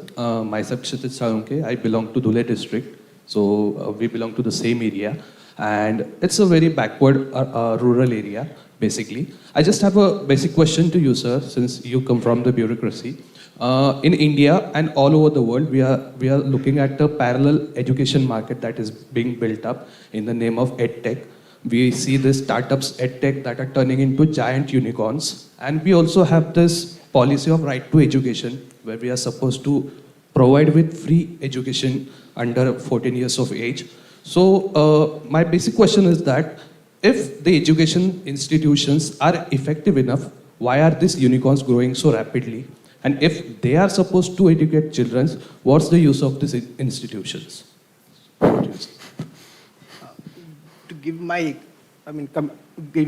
speaking from my experience. So my school, it was a government aided school, a very small one. We had a fees of, from first to fourth was 3.5 rupees per month. 5th to 10th standard, it was free for everybody. And college was, I think, 100 rupees a year or something like this. This was our college. But we never felt at a disadvantage than kids going to a convent medium. In our school, we always have a very good student-to-teacher relationship. Right? You can ask the teacher whatever you want. And he will answer that. There was not much emphasis on tuitions, post-school. You are supposed to go to school, you learn, and that's it. And then you do homework, let's say, whatever is given. And then you, at the end of the day, you go to your friends and you go. What happened in this entire process is, obviously, my parents did their best. They tried to give me more books, and that is obviously there. But, and I studied in Marathi medium till 10th, so there's no problem in that as well. So what I see is there is more of a panic that, okay, this fear of missing out, FOMO. And in this entire process, what happens is you actually focus on what is immediate to you, okay? For example, I have twin daughters, and in their school, they're just, right now, I think, they're just in senior KG right now. And their classmates are talking about something called Math Olympiad, which is ridiculous. I mean, the kids, see, my basic question is this. If I ask you right now, what is 517 into, let's say, 629, what will you do? Tell me this. You open your mobile phone. So why are we forcing our kids to do this complex maths and making them feel miserable when they can't? If the parents themselves can't. Obviously, see, every parent wants for their kids what is best. Okay? Irrespective whether they themselves can achieve or not. No, I have a big serious. So there is this extra pressure that, okay, see, if I had this during my time, I would have done this. So I am providing you right now, so you better deliver on returns. I don't understand that nature, frankly. It's okay. I mean, obviously, you have to have some kind of accountability. Please, I mean, don't quote me anywhere else, in your parents' disagreement. But I understand you need to have some accountability, but there is the expectation has to be grounded in reality. If my grandfather was a farmer, my father becomes a teacher, I can become a doctor. That is, normally I can understand. You cannot expect somebody, let's say, in a family, I mean, there are exceptions, obviously, but this growing, panic, even, let's say, for example, to put, even if I speak at my house, English or not, my kid has to go to an English medium. But there is no supportive environment at home, so he actually misses out on that. So I see that you need to have your education in your own language so that you have a foundation where you can put your thought across in a proper manner, and the rest of it is just translation. You can easily pick up on that. But to say to this, I feel that, obviously there is, people see that, okay, in school they are not being provided what they want, that is why they go for this, but there needs to be understanding what exactly is needed. And see, as long as there is demand, there will be supply. Please understand this, and there is nothing wrong in that. But how much of money you want to throw to that solution, how much of panic, or, as I said, the basics needs to be clear, hardworking. You need to this, you need to have a critical understanding of certain things. Basic finances you need to know. So that you make a person, as a whole, not just parts that are, seen shiny, and one part is, that, for example, you're going to a salon, let's say, putting a lot of emphasis on, let's say, going to a party, putting too much emphasis on your hair, making beautiful, but you're not well dressed, So this is the mismatch you might have, so something like this. Thank you so much. We are kind of out of time because we want to just have some key action steps in terms of moving forward. So I'd like to just hear from each one of you, action steps that we can take around education reform. Number one, I think invest in education. I think it is unacceptable that governments around the world put more money in military than in education. It's totally unacceptable. And it is evidence of how much we've really sort of misplaced our priorities as a global community. Number two, educate young people to learn how to learn. It's very important. The things that you know right now will be useless 5 years down the line. And so what is important is, can you learn quickly anything that is thrown at you? Because the next 5 years, the future is going to be very, very complex and challenging. And then number three, finally, education should be embodied.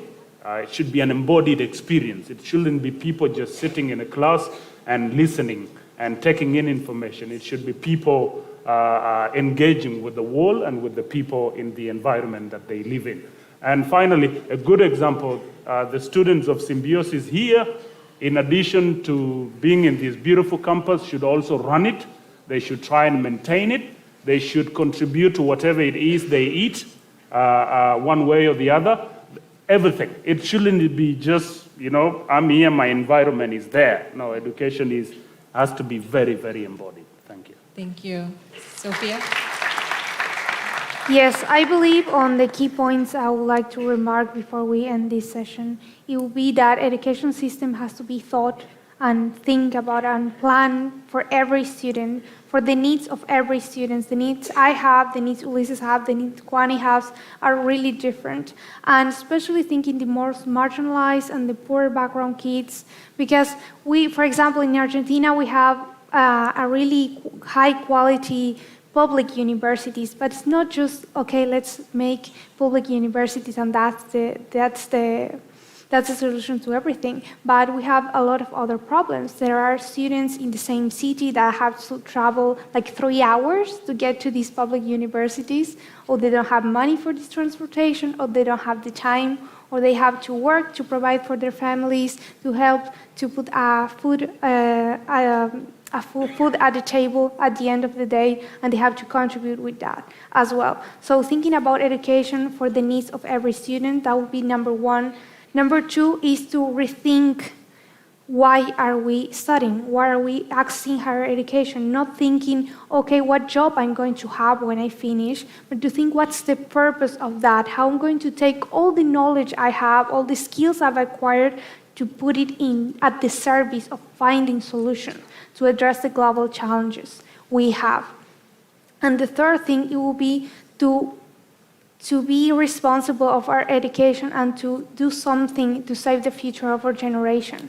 We have to engage more in education, demand our world leaders, educate about what are the educational policies in our countries, what can I do from my place in the NGO I volunteer, in the job I have, in my university, in my school, what can I do from my place to improve that education.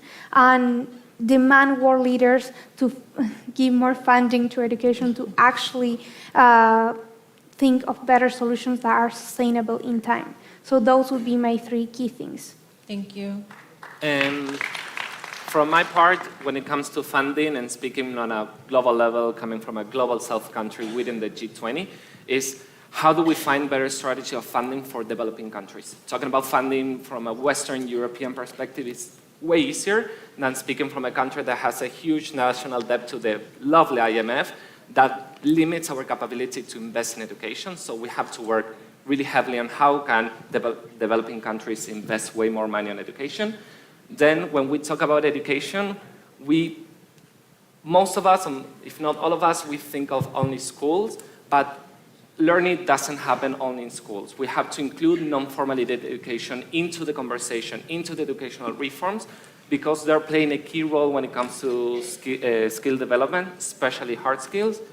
And then echoing Sophia, we had to start thinking education from a holistic point of view, not only from a mere workforce perspective. Thank you so much. Thank you. From my point, I will just, majority things have been said. Is one more point that I would like to stress again is to have vocational education. In schools, normally we have studied how to do plumbing, how to do welding. I know this. We've been taught how to do, let's say, if a button falls off, switch, so I can repair that also. I did not call somebody else. So, and there is no, stigma to that, recognize the work of hard labor. So that is one point that I want to just. And if someone, as a young person, if someone tells you you are the future, that person is part of the problem. What the hell is the future? What is the future? We are the present. Exactly. Yeah. Thank you so much.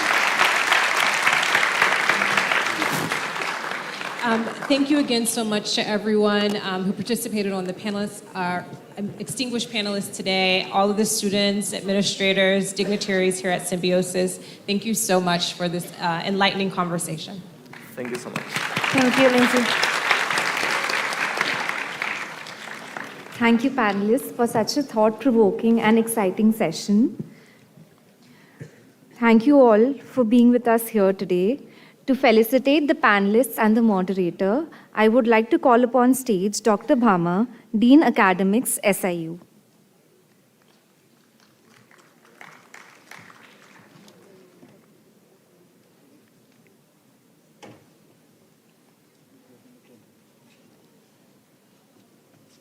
We will first felicitate our moderator for the session, Ms. Lindsay Whitehead.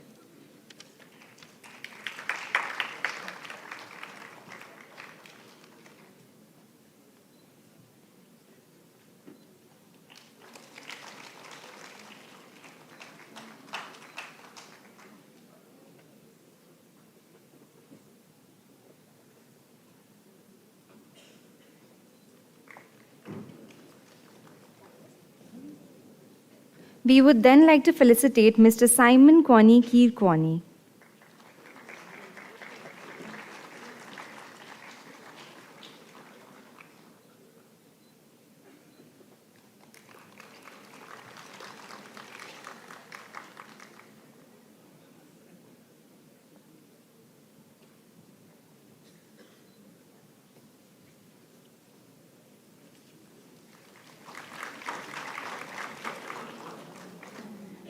Next, we'd like to felicitate Ms. Sophia Bermudez.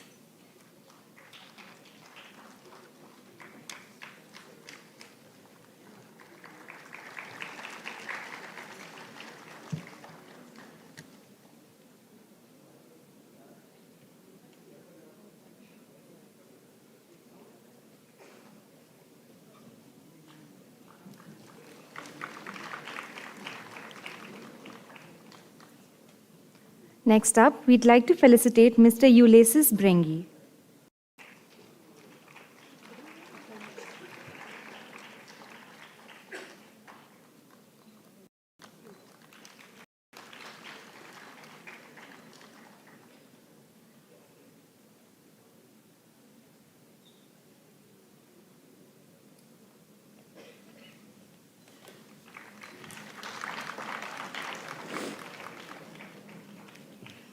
Last but not the least, we'd like to felicitate Dr. Arjun Deore.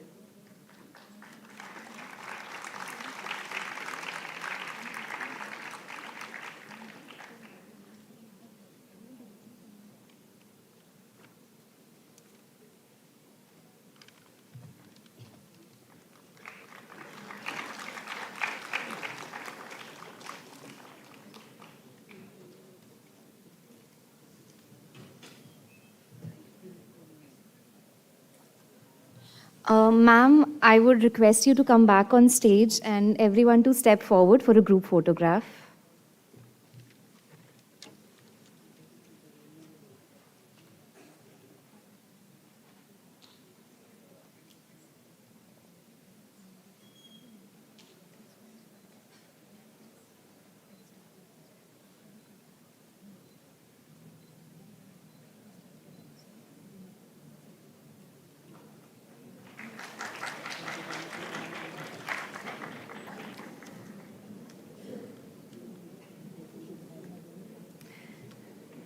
Thank you, panelists, once again for being here for this wonderful session.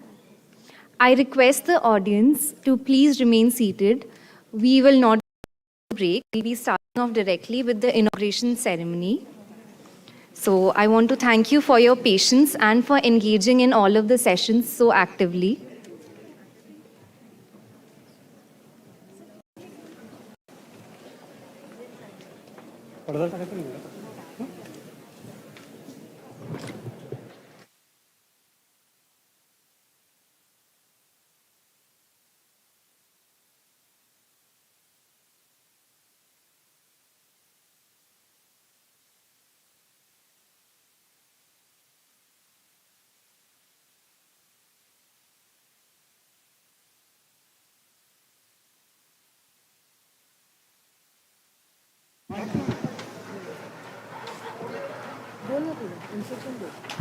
Students, please don't leave the auditorium. We have the Honorable Minister who's going to come in a couple of minutes.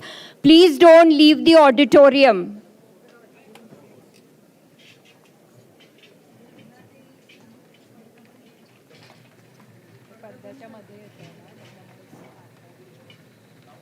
Come from here. Come.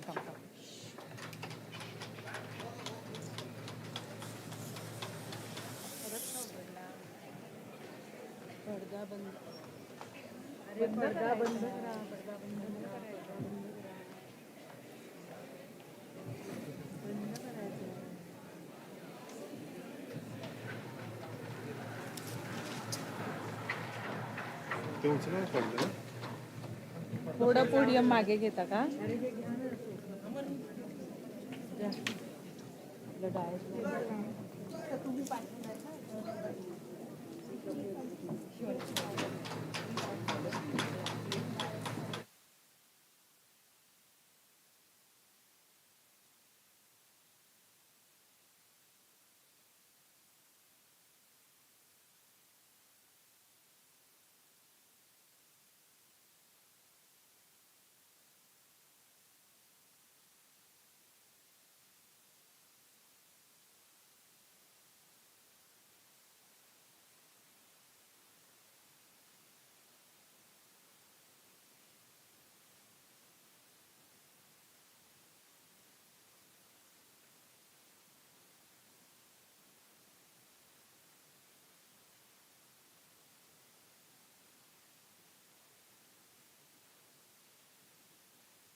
Hello, hello, hello, hello, hello, hello, hello, hello, hello, hello, chick, hello.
dignitaries on the dais, Shri Anurag Thakur, Honorable Minister for Youth Affairs and Sports and Information and Broadcasting, Government of India, Dr. S.B. Muzumdar, Founder and President, Symbiosis, and Chancellor, Symbiosis International Deemed University, Dr. Sundeep Waslekar, President of Strategic Foresight Group, Mr. Anmol Sovit, Chair, Y20 India, Dr. Pankaj Kumar Singh, Director, Department of Youth Affairs, Dr. Vidya Yeravdekar, Pro-Chancellor, Symbiosis, and Dr. Rajni Gupte, Vice Chancellor, Symbiosis International University. Respected dignitaries, speakers, delegates, invitees, and participants, we warmly welcome you all to the Y20 Consultation. We are delighted to be gathered here today to inaugurate this prestigious event. It is a matter of great pride for all Indians to hold the G20 presidency. It is an excellent opportunity for India to regain its status as Vishwaguru, a teacher for all times.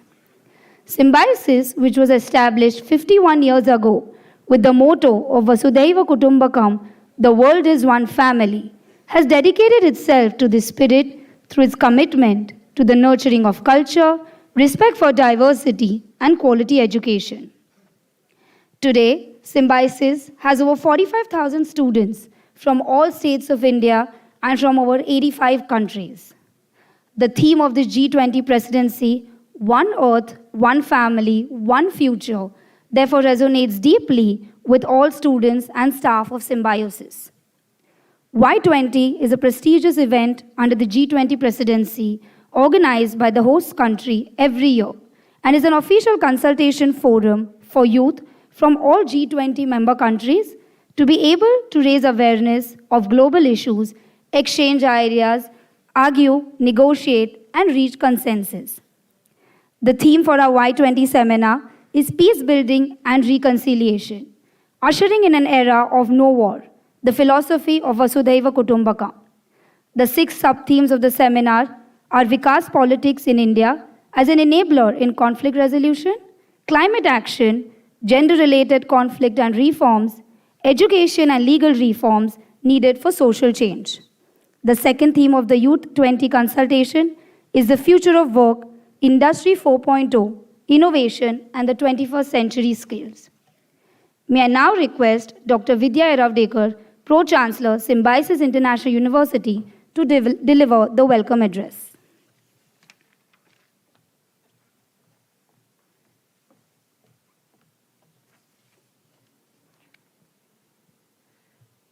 The chief guest for the Y20 consultation, Shri Anurag Thakurji, Honorable Minister for Youth Affairs and Sports and Information and Broadcasting, Government of India, our Chancellor, Dr. S.B. Muzumdar, sir, the person who's going to give the keynote address and is an alumnus of Symbiosis International University because a few years ago, he received the D.Lit from Symbiosis, and he's been Dr. Muzumdar sir's student also, Dr. Sundeep Waslekar, who's an author of a book called The World Without Wars, which is very apt to the theme of this Y20 consultation, Mr. Sovit, Mr. Pankaj Singh, and our Vice Chancellor, Dr. Rajni Gupte, Mrs. Muzumdar.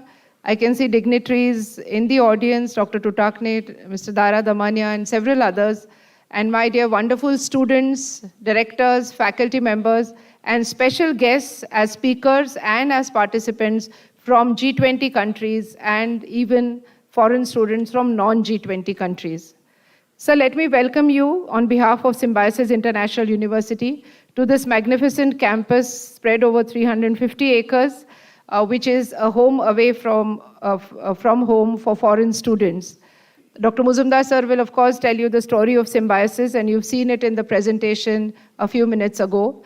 50 years we've been striving towards establishing a theme that sir gave us 50 years ago, the theme of and philosophy of Vasudhaiva Kutumbakam. And we are so happy that when Symbiosis International University was selected by your ministry, they gave us a theme of peace building and reconciliation, which is very close to our heart. Over the 1.5 days of discussions, which started yesterday was more of a cultural extravaganza, where foreign and Indian students performed so well on this very auditorium that it was a treat for every participant and every audience. Today, of course, as Amrita said, there are going to be discussions on various topics and themes. But let me tell you, sir, that for us at Symbiosis, the G20 discussions have now become a part of our academic discussions, almost one G20 consultation every month. In the month of January, on the anniversary of Symbiosis, we started off with a cultural program based on the theme of One Earth, One Family, One Future, a cultural program depicting this theme by foreign students and Indian students on the same stage. This was a wonderful program. And then in the month of February, we had a G20 Festival of Thinkers where very eminent speakers spoke about India's presidency of G20. The speakers included Mr. Narayan Murthy from Infosys, and of course the External Affairs Minister, Shri Jaishankar, who brought in wonderful aspects of what G20 means to India. We also had other participants from Oman, Mr. Pankaj Khimji, as I told you on the way, and the Finance Minister of Bhutan. Yesterday again we had the Home Minister of Bhutan who came in and spoke on the Happiness Index. Again, something that is very close to the theme of the conference. In further months, we will be also having Mr. Harsh Shringla, the Chief Operating Officer of G20, coming in for a University Connect program. And then in the month of June, we will have the Vice Chancellors Conference of G20 countries, which is Uni20, which will be on the sidelines of the Education Ministers' meet happening in Pune. Why is this G20 so important to this university? Because we want to also convey to the young people, young students under the umbrella of Symbiosis, that India as a country getting the presidency of G20 is not just important for India, but it is important to the neighborhood of India and several countries who are developing and emerging economies. So while G20 consultations remain within the 20 countries, and of course a few European Union countries, but the impact is seen, as the Bhutan Home Minister yesterday said, on the neighborhood of these G20 countries as well. So whether it is consultations on trade, finance, infrastructure, education, or climate change, I think for students who may be studying in any discipline, this is very important. For you students who are sitting in the audience, I'm sure this is one of the most memorable days in your life. For you all to witness a function like this, to be a part of the consultation of the Y20, to convey your views and suggestions to the international debate or international deliberations that will happen in September in Delhi. I think this is something that this university has provided, and we must thank the minister and his ministry for providing us with this platform. So I'm sure over this one day, the discussions and deliberations that will take place in all the panels will go into the policy making of the discussions and deliberations at the G20 international deliberations that will happen in September.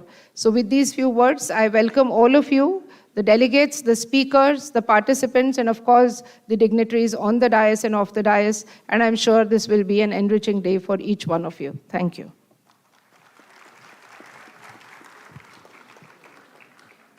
Thank you, ma'am.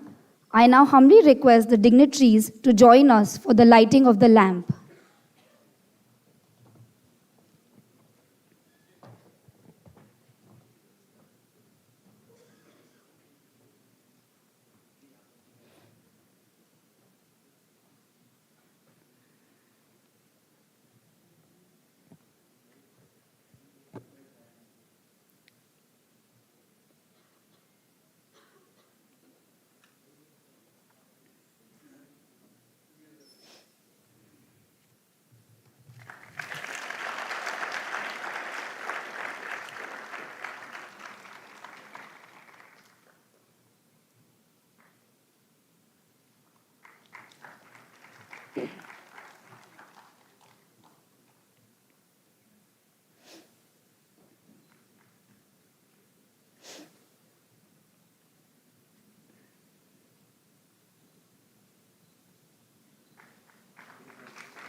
Thank you all.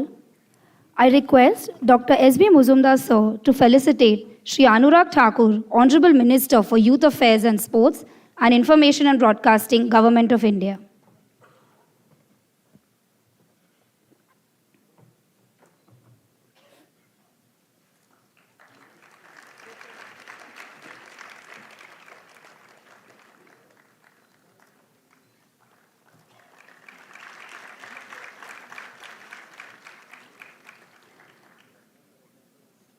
May I also request Dr. S.B. Muzumdar to felicitate Dr. Sundeep Waslekar.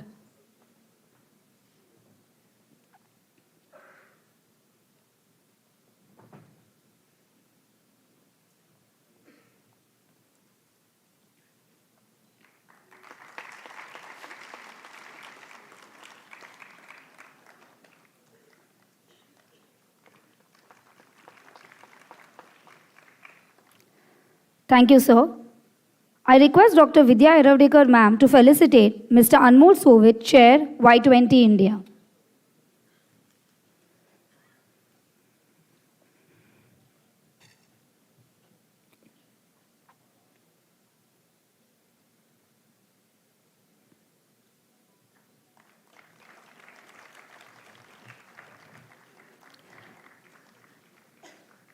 Thank you, ma'am. I request Dr. Rajni Gupte ma'am to felicitate Dr. Pankaj Kumar Singh, Director, Department of Youth Affairs.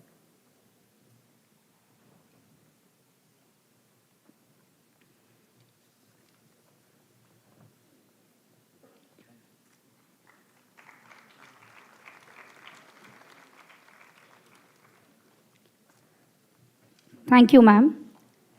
It is a Symbiosis tradition to welcome dignitaries to campus by international students offering the flags of their respective countries as a symbol of international brotherhood.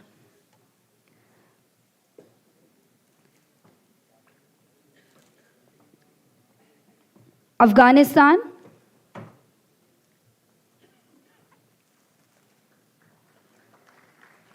Australia,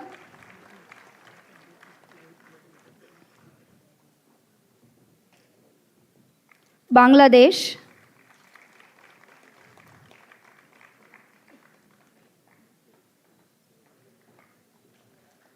Bhutan,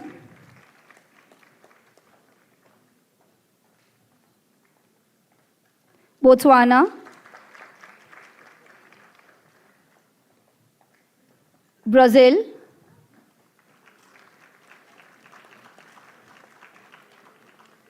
Burundi, Cambodia,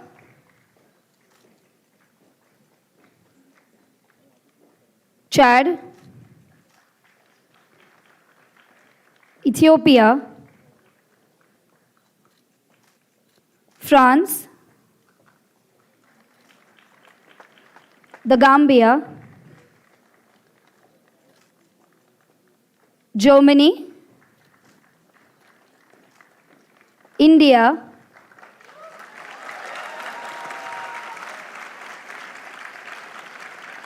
Indonesia,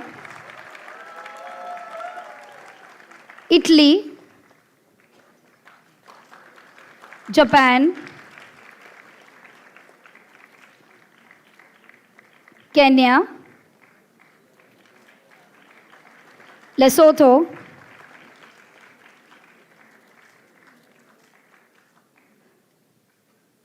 Madagascar,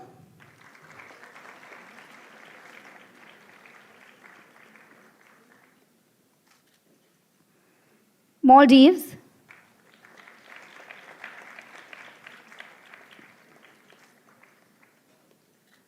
Mauritius, Mexico, Nepal, Nigeria, Oman, Palestine,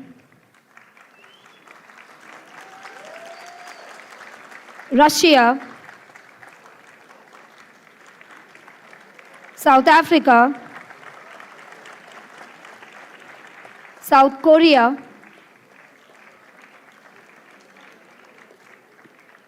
South Sudan, Spain, Sri Lanka, Sudan, Tanzania,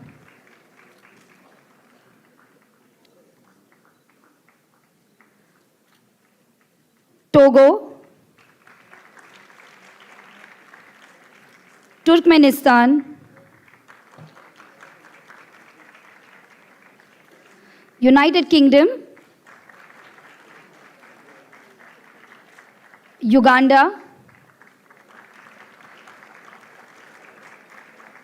United States of America,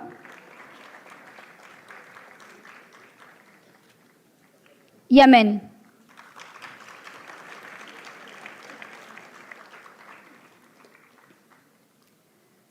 May I now request Dr. Rajni Gupte ma'am to present the flag of Symbiosis International University. I now request Dr. S.B. Muzumdar sir to present the flag of the United Nations to our honorable chief guest.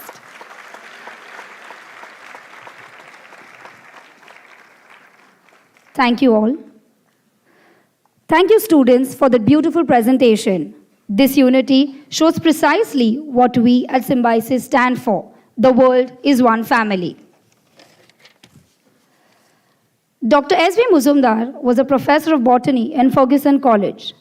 Deeply touched by the hardships suffered by foreign students studying in India, he established Symbiosis in 1971 with a view to providing them with a home away from home. In recognition of his unique contribution to education and global citizenship, the Government of India conferred on him the Padma Shri in 2005 and the Padma Bhushan in 2012. I now invite Professor Dr. S.B. Muzumdar, founder and president Symbiosis and Chancellor Symbiosis International University, to address the gathering.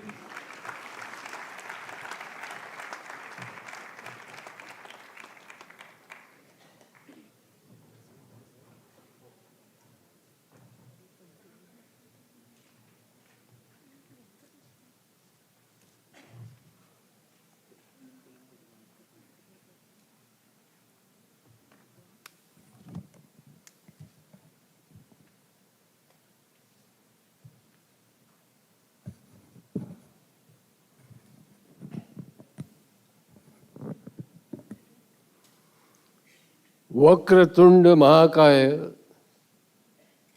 सूर्यकोटि समप्रभ निर्विघ्नं कुरु मे देव सर्वकार्येषु सर्वदा. My dear students, please say namaste to our chief guest Anurag Thakur. Loud. Louder. Thank you. The chief guest of this morning is Anurag Thakur, my friend and university alumnus, Sundeep Waslekar,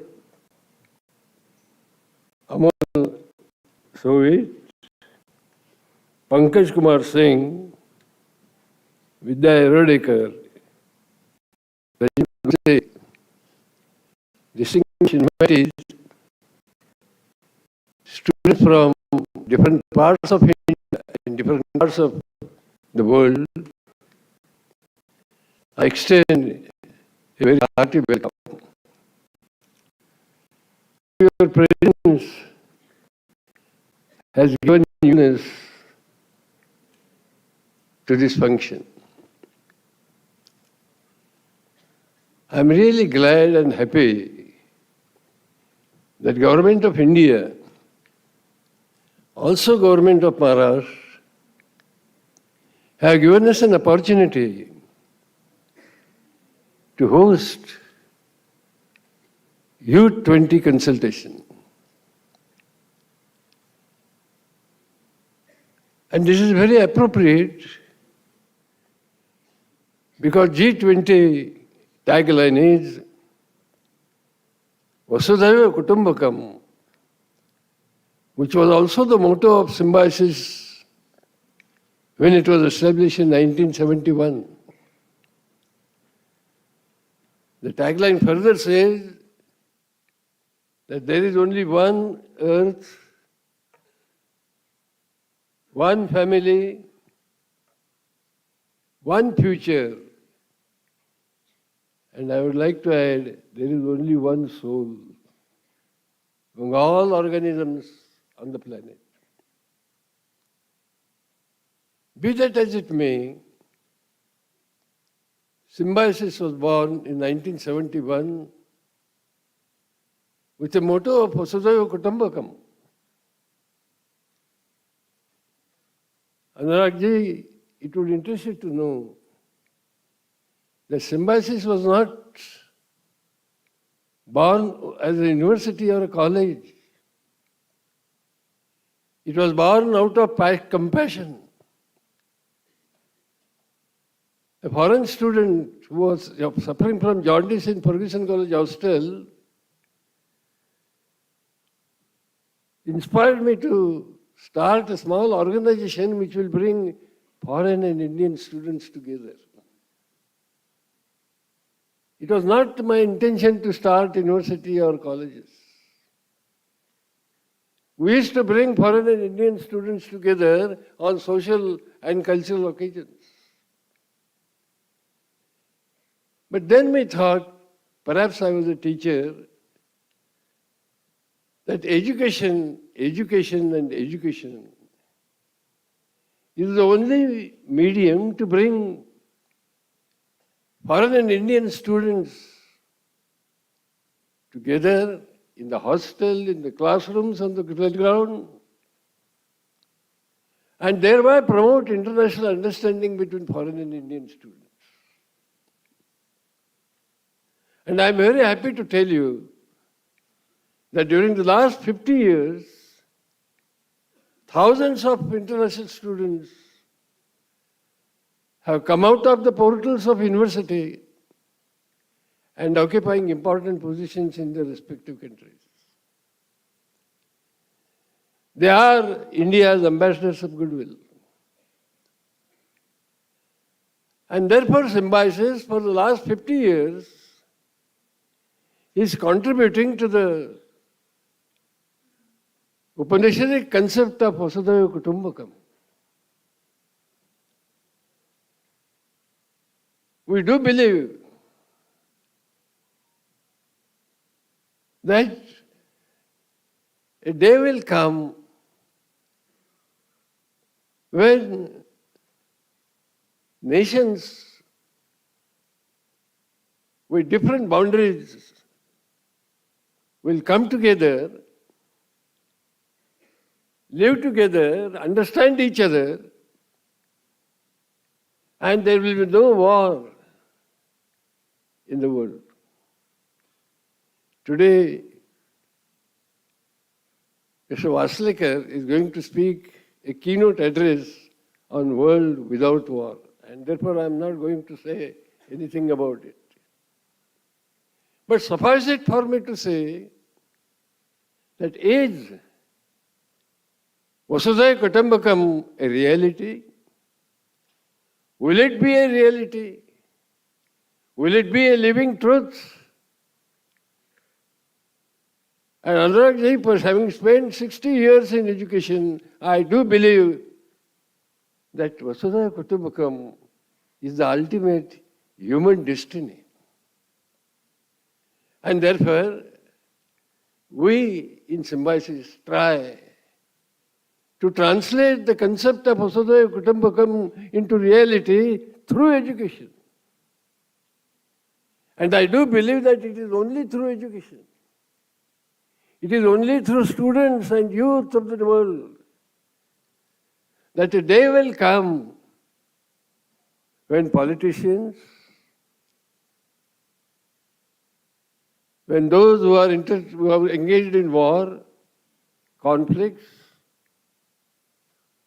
working against climate change, nuclear proliferation will realize that humanity is one, world is one. And I do believe that one book, one pen, one child, one teacher will change the world. And therefore, our government, I am glad our popular Prime Minister, benevolent Prime Minister, beloved Prime Minister, Narendra Modi, has taken the opportunity of getting G20 presidency very seriously. We have students from different countries specially come to attend this function. And I am happy that our faculty, our non-teaching staff, under the leadership of Vidya and Vice Chancellor,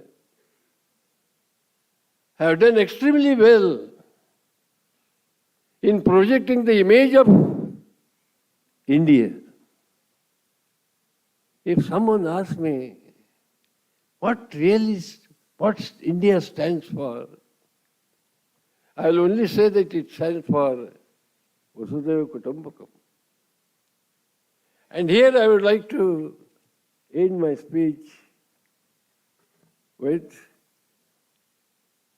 Sanskrit Upanishadic shloka. Ayam bandhurayam neti ganana laguchetasam udara charitanam to Vasudhaiva Kutumbakam. He is mine or he is another's occurs only to the narrow minds. To the broad-minded person, the whole world is one family. And sir, you will be happy to know that in every auditorium of Symbiosis, we have written Udara Charitanam to Vasudhaiva Kutumbakam. And the word Udara Charitanam is more important.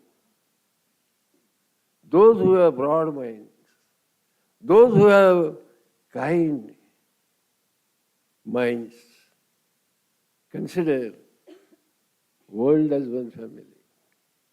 And who else than a teacher?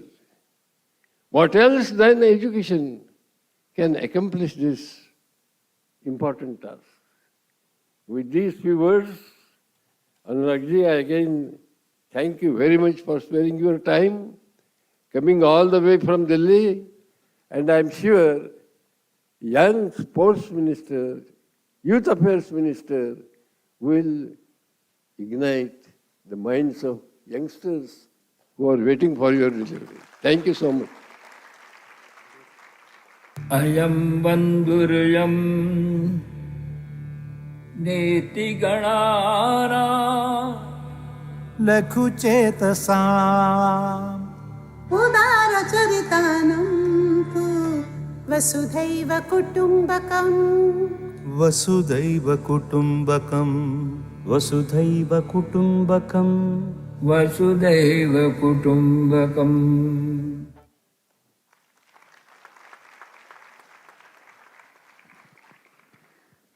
Thank you, sir, for your words of wisdom.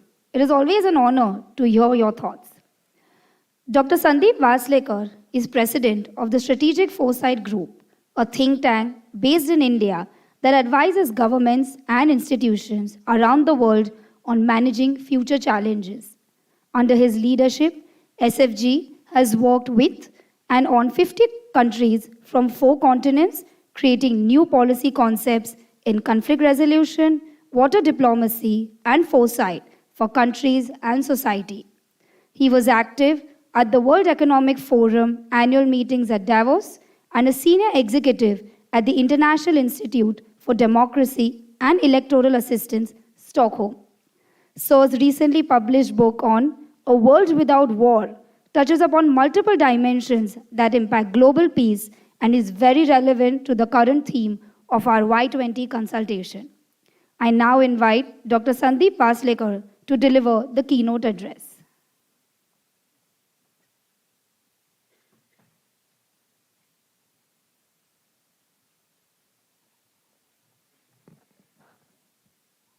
Chancellor Sir, Dr. Muzumdar, Honorable Minister for Youth Affairs, Anurag Thakurji, Pro-Chancellor Dr. Vidya Yeravdekar, Vice Chancellor Dr. Govt, Mr. Pankaj Singh from the Ministry of Youth Affairs, other distinguished guests, ladies, gentlemen, and my friends. I want to congratulate Symbiosis International University and especially Dr. Vidya Yeravdekar for convening this consultation on youth from G20 countries. Whenever I think of young people, whenever I see young people, whenever I see young people in action, when I see young people doing studies, I think of one word, and that one word is future. I genuinely feel that young people about the future. And it's young people who will craft our future. And what happens to our planet, what happens to our country, what happens to our society will to a large extent depend upon how our young people think. And therefore, this youth consultation is extremely important. So it's not just a consultation for youth, it's a consultation on future. And Minister Anurag Thakurji, as a Minister of Youth, you are actually a Minister for Future. So you are a Minister for Future of this country.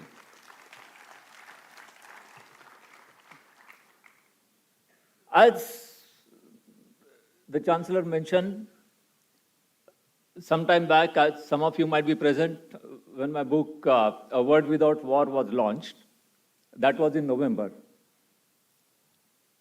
Our External Affairs Minister, Dr. Jaishankar, invited me for a meeting soon after the book was launched. And when I met him in his office in South Block in Delhi, I asked him, I said, tell me frankly, do you think world without war is a utopian concept? Is it something feasible? And the response that our External Affairs Minister, Dr. Jaishankar, gave me is something I can never forget. He said, more and more nations are realizing that it is not in the interest of states to wage wars. And of course, he had Ukraine and other situations in mind, though he didn't specify them. And therefore, a world without war is not a utopian dream, it is a pragmatic necessity. And that's going to be my theme today. As I drove from Mumbai to Pune this morning, it took me 4 hours by car. And that also I started at 6 o'clock in the morning when there was no traffic. And it is a weekend and on expressway, and still it took me 4 hours. And I was looking at the sky, and yesterday the Russians detonated hypersonic missiles in Ukraine. And do you know how long it took for a hypersonic missile yesterday to travel the distance of Mumbai-Pune journey, which is about 220 kilometers. Can you all guess in your mind how long it would have taken for a hypersonic missile to travel the same distance that I took 4 hours by car? It took 1 minute. So that's the speed of hypersonic missiles. So our world is now going in 2 directions. There is one world of hypersonic missiles, nuclear bombs. Leaders like Putin and Biden and Xi, who are keen on perpetuating wars. Artificial intelligence, which can do so much for humanity, for the welfare of humanity, being used for weapons of mass destruction. New and new kinds of nuclear weapons being developed and deployed. And the risk that the next war, if it turns nuclear, could end human civilization in a matter of few hours. So it's taken 12,000 years for the civilization to evolve. It has taken 2 lakh years for Homo sapiens to grow from where it was born to the level we have reached today. And all of this can disappear in a matter of 12 hours or 20 hours. If we enter a war and it turns into, if we enter a global war and if it turns a nuclear war. And today we are not too far from that reality. You have turmoil in Ukraine, which can easily turn into a nuclear war. You have a situation in North Korea. You have a situation in Taiwan Strait. You have 3 hotspots in the world, which can turn into a global nuclear war in the course of next year, next 5 years, or next 10 years, or next 20 years. And therefore, when you look at the future, when you craft future as young people of today, you have tremendous responsibility to how to ensure that the future world will be a peaceful world, a world where we can coexist, a world where there will be symbiosis. Symbiosis not only of different species, but symbiosis of different cultures, symbiosis of different kinds of communities, different countries. But we have reasons for hope. This is one word, and there is the other word. And the other word is the word of hope. Out of 193 countries, 23 countries have given up armies and they do not have defense ministries. Out of 193 countries, 23 countries in the world do not have any kind of armed forces. They do not have army, they do not have navy, they do not have air force, they do not have they do not have Ministry of Defense, and they do not have Minister of Defense. 23 countries is not a small number. And out of 193 countries, 123 countries passed a resolution in the United Nations in 2017 asking for abolition of all weapons of mass destruction, particularly nuclear weapons. So 123 countries out of 193 countries have signed a treaty for the total prohibition of nuclear weapons, TPNW. So one side you have a world where you have hypersonic missiles traveling at the rate of 1 minute from Mumbai to Pune. On the other side, you have a world where 23 countries have given up armies, 23 countries have given up militaries, and 123 countries have said no to nuclear weapons. Now, how do you combine this word? How do you live in the first word, and how do you also look at the reality and the hope of the second word, the word of peace, the word of hope? And there is only one answer to that, and only one philosophy that can do that, and that is the philosophy of Vasudhaiva Kutumbakam. If only we embrace the philosophy of Vasudhaiva Kutumbakam all over the world, only then we will be able to reduce the height between these two contradictions and create a word which is a word for all. As the motto of the G20 summit this year, which is going to be held in India, says it will be a word of one earth and one family and one future. So it's the centrality of Vasudhaiva Kutumbakam philosophy. Only that can save not just us as India or Asia, but only that can save the whole world. That can save the planet. And Dr. Muzumdar, there is absolutely no limit to how much we should express gratitude to you for thinking of this philosophy of Vasudhaiva Kutumbakam 50 years ago and creating an outstanding institution and bringing together students from all over the world to make this philosophy a real living example in this city and in other cities wherever you have Symbiosis campuses. But we need to take this message all over the world. And even UNESCO realizes this. If you read the preamble of the UNESCO, and I'm sure many of you must have read the preamble of the UNESCO, it says that it's in the minds of the men that war is made. And therefore, it is in the minds of the men that the defenses of the peace have to be constructed. And that can only be done through education. So therefore, the road of education to build a peaceful future is the road that you have shown to the world, and I hope that's a road that we will follow. We have a very dynamic and very respected Minister, Anurag Thakur, to address us very soon. I don't want to stand too much between him and you, but there are a few thoughts I would like to share with you just in a couple of minutes, 5 minutes, about how do we construct the Vasudhaiva Kutumbakam. Because Vasudhaiva Kutumbakam is a philosophy, but how do you make it real? How do you bring it in life? One path is education, which Dr. Muzumdar has shown us, but otherwise, at a global level, how do you bring it in life? So I would say that we have to look at this issue at different levels. The first level is the multilateral institutional level. We have to reform the global multilateral order.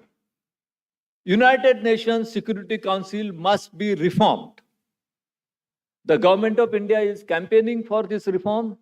Many other countries in the world are campaigning for this reform. And people must stand behind all those governments which are campaigning for the reform of the United Nations Security Council.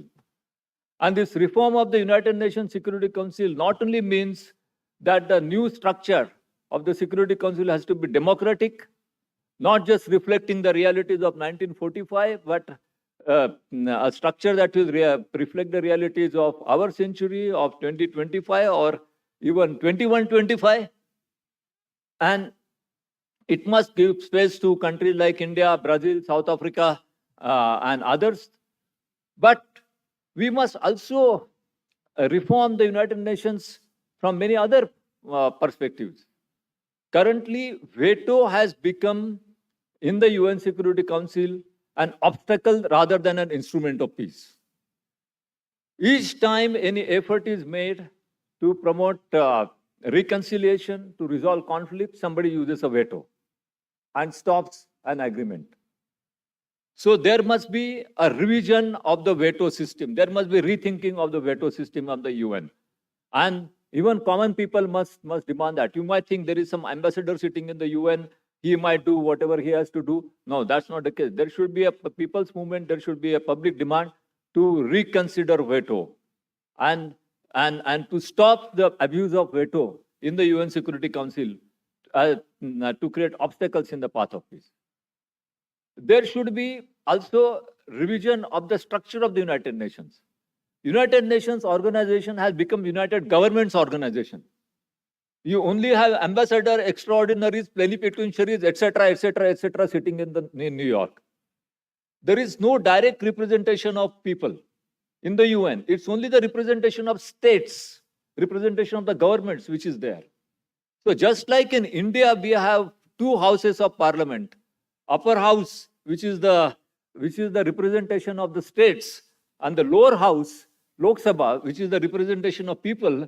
In the United Nations also, there should be two houses.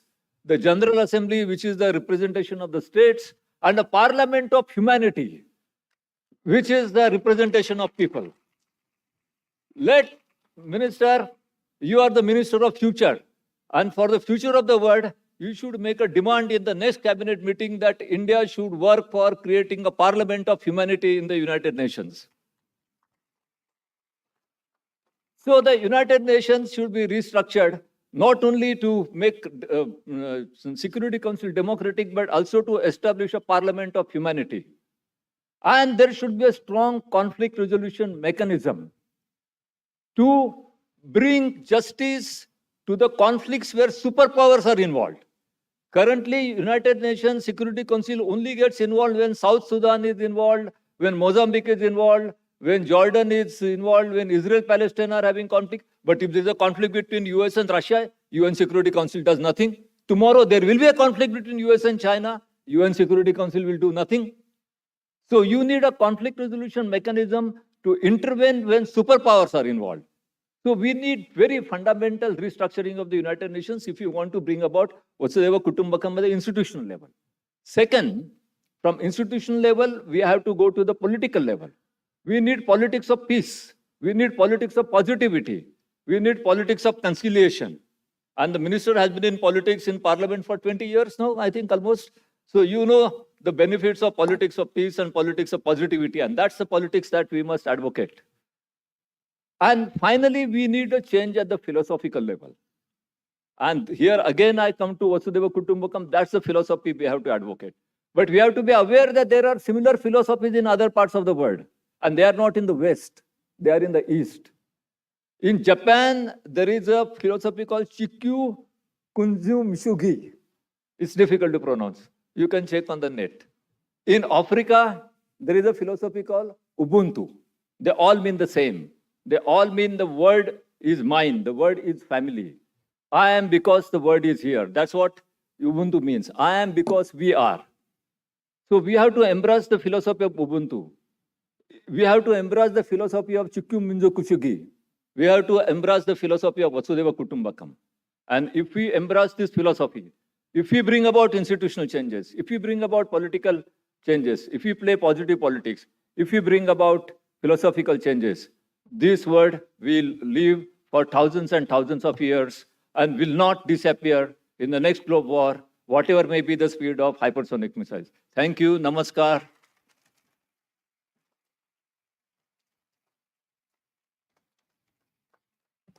Thank you, sir. It is always very exciting to hear your thoughts on global peace. Mr. Anurag Singh Thakur is the Union Minister for Youth Affairs and Sports and Information and Broadcasting, Government of India. He is a 4-time elected member of the Indian Parliament from Hamirpur, Himachal Pradesh. Within Parliament, he has served as chairman of the Parliamentary Standing Committee on IT and member of Public Accounts Committee. During the 16th Lok Sabha, he was appointed as a Chief Whip Lok Sabha, becoming the youngest to assume the post. It is an honor to be in the presence of our chief guest. May I now request you, sir, to kindly address the gathering.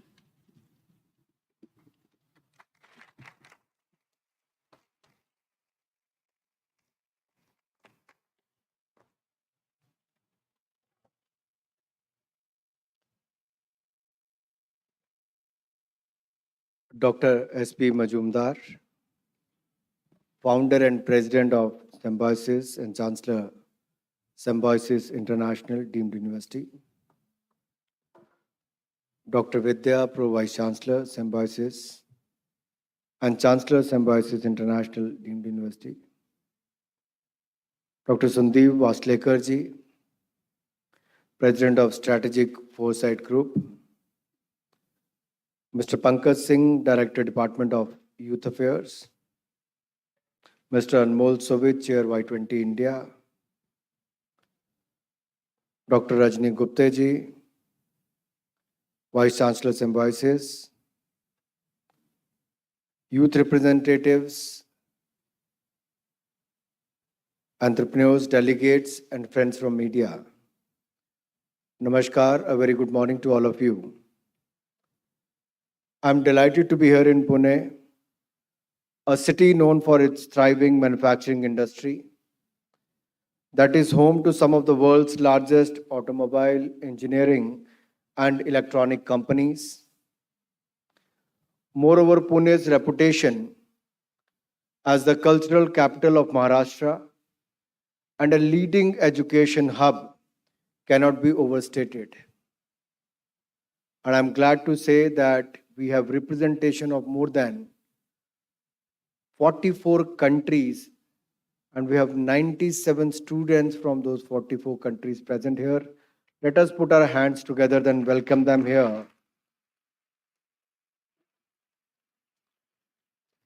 And we also have the winner of 36 such events happened across Maharashtra, 72 students from various parts of Maharashtra who have come here. I welcome you all and thank you for being here. So with over 10 universities and 100 institutes, this city has been a beacon of knowledge and culture for generations, attracting students and scholars from around the world. Being here among the enthusiastic, creative, and talented youth fills me with a sense of pride and joy. Institutions like Symbiosis, whose foundation is laid by Dr. Muzumdar. So institutions like these, which are providing quality educations to thousands and thousands of students from across the country and from across the globe.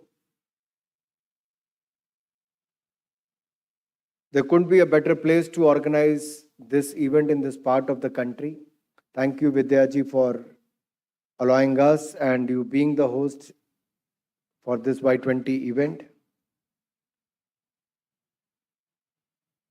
So institutions like Symbiosis are one of the finest in the country, which sows the seeds of change and also nurture. To all the youth who are present here today, I'm not going to call you what Sundeep ji has said, the future of tomorrow. Young people are equal stakeholders in the present. You are the builders of better tomorrow. Your role is today, now and here. And look around you. Today, India is making headlines across the world for being the world's fastest growing, largest economy. And look back at 2014, where India was rated among the fragile 5 economies of the world, from fragile 5 to first 5 economies of the world. From ranking 3rd globally in terms of startups, with over 77,000 startups and more than 107 unicorns today. I still remember when Prime Minister Modi called me and Nirmala ji when I was Minister of State for Finance and said, we have to help these youngsters who have started these startups, whether with the incentives to the ease of doing business and others. Look at the vision of Prime Minister Modi and the hard work of our youth. In just a span of 8 years, India has become the 3rd largest startup ecosystem in the world today.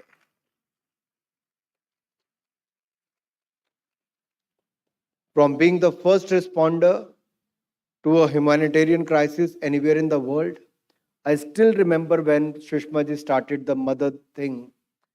It was for the NRIs who lived overseas, how they can be helped. But if you look back, few years back, India was a recipient. मदद मांगने वालों में से था, आज भारत मदद देने वालों में बन गया है, ये बड़ा अंतर है.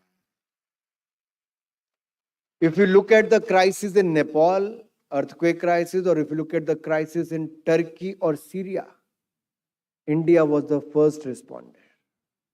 That is the change we see today.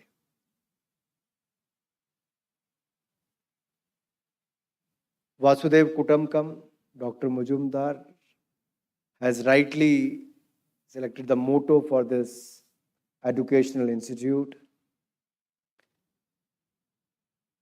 Sundeep ji was saying how we can fulfill this Vasudev Kutumbakam.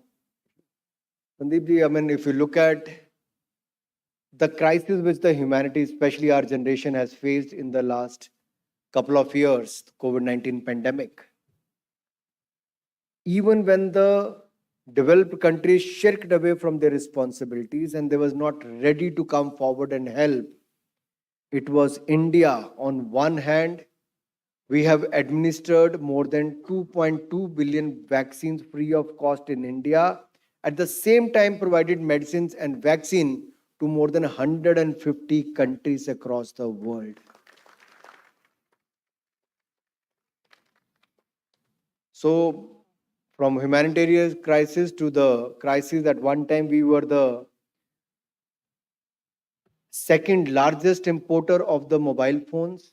And today we can proudly say in 5 years, India has become the 2nd largest manufacturer of the mobile phones in the world. For having the largest number of female commercial pilots in the world, for providing free food to more than 800 million Indians in the last 2.5 years, for its ambitious climate actions, energy transition efforts and use of renewables, for attracting huge foreign direct investment from 162 countries across 61 sectors, for its citizens and diaspora, heading global Fortune 500 companies, This is all about where India is making news. For its healthcare innovations, wellness measures, spirituality, yoga, and Ayush. For its phenomenal films, the way RRR is making news, regional content, which is no more regional, it has become global today. That is the power of films in India now and the power of Indian film content. Rich music, wholesome culture. The world is looking at us with great admiration, aspiration, and anticipation. The world is wondering what is this powerhouse of more than 700 million youth will achieve next. Whether it is the social media-led social causes or $1 billion startups, India's youth is leading from the front. The path-breaking stories of Indian youth serves an inspiration to people all over the world to follow their passions and make a positive impact in their respective fields. India's hosting of this prestigious G20, it's a great honor for us to have the G20 presidency, and it's a privilege for me and my department also to host the prestigious Y20 summit as well. This presents an extraordinary opportunity to engage the collective efforts of the world's youth on issues and concerns that matter to them the most. The Y20 summit provides a unique platform for young minds to share their vision, values, and ideas, and collectively develop solutions and recommendations that will be submitted to the G20 leadership. India's role in this summit is not limited to speaking. It also aims to provide a space for youth to be heard and participate actively in shaping the global agenda. And for that, the Y20 Summit 2023 has identified 5 key themes that will serve as guiding light for our youth. These themes have been carefully selected to empower young people to create, collaborate, and contribute to the G20's development agenda and the global community as a whole. These priority areas of the Y20 Summit point to the urgency with which this world has to reconcile with the reality of the changing times in our quest to survive and thrive. Today's consultation is centered on the theme Peacebuilding and Reconciliation, ushering in an era of no war. Dr. Sundeep ji has already given his words of wisdom, thrown some light on that topic. There are many ways in which you can view this. The lens you apply and the vantage point from which you view this issue will determine how India responds in the decades ahead. These themes hold great significance when the world is currently grappling with complex challenges, whether it is the ongoing conflict between two countries in one part of the world, the far-reaching impact of the COVID-19 pandemic, the recent offensive by the Taliban in 2021, or the persistent political and economic instability. These issues has raised concerns about regional and global security and highlight the urgent need for effective collaboration and coordinated action to address these pressing issues.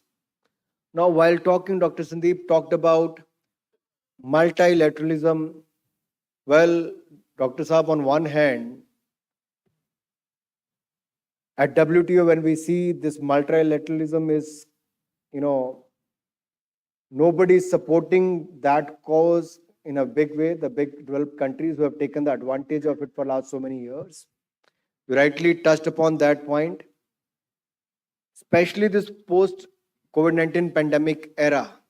We really need to talk about these institutions, multilateral approach as well, and how this could be more useful to the globe, not for few countries. That is very, very important. And the need for peace and reconciliation has never been more apparent as we strive towards a world where warfare is no longer a viable choice. India has been a believer in a culture that promotes dialogue, development, and diplomacy. And even when two countries are at war, Prime Minister Modi very categorically said, this is not the time for war. Diplomacy, discussion, and dialogue is the way forward. And that is the way forward. And that is the message from India. And India's diplomatic approach, rooted in the concept of Vasudev Kutumbakam, or the world is one family, is characterized by ahimsa. Diplomacy and diplomatic outreach has broken away from the shackles of the Cold War era. Today, India decides the position of its national interest. It speaks eye to eye and negotiates from a position of strength. मैं कई बार देखता हूँ media में कुछ लोग कहते हैं कि वो बड़ा देश का दबाव होगा तो ऐसा हो रहा है. वो समय चला गया. अब ना भारत आंखें झुकाकर बात करता है, ना आंखें उठाकर बात करता है. भारत आंखों में आंखें मिलाकर बात करता है. दुनिया का कोई भी देश हो, कोई भी विषय हो, ये नए भारत में ये भारत का नया नेतृत्व जो आपके एक एक वोट के कारण मिला है, ये नए भारत को एक सशक्त भारत बना रहा है. और इस अमृत काल की यात्रा में मैं कह सकता हूं, हम अमृत काल से स्वर्णिम काल की ओर जा रहे हैं. उसमें आपकी भागीदारी सबसे ज्यादा सुनिश्चित करनी जरूरी है.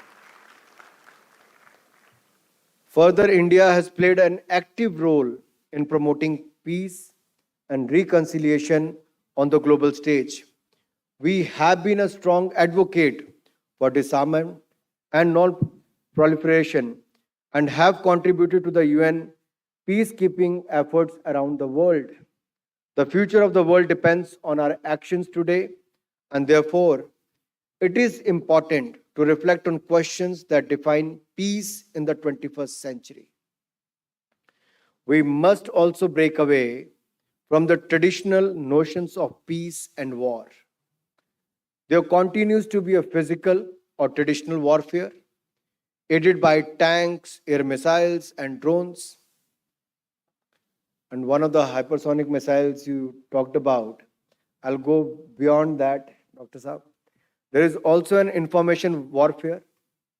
In the age of an infodemic where technology is both enabler but also divisive as well as intrusive.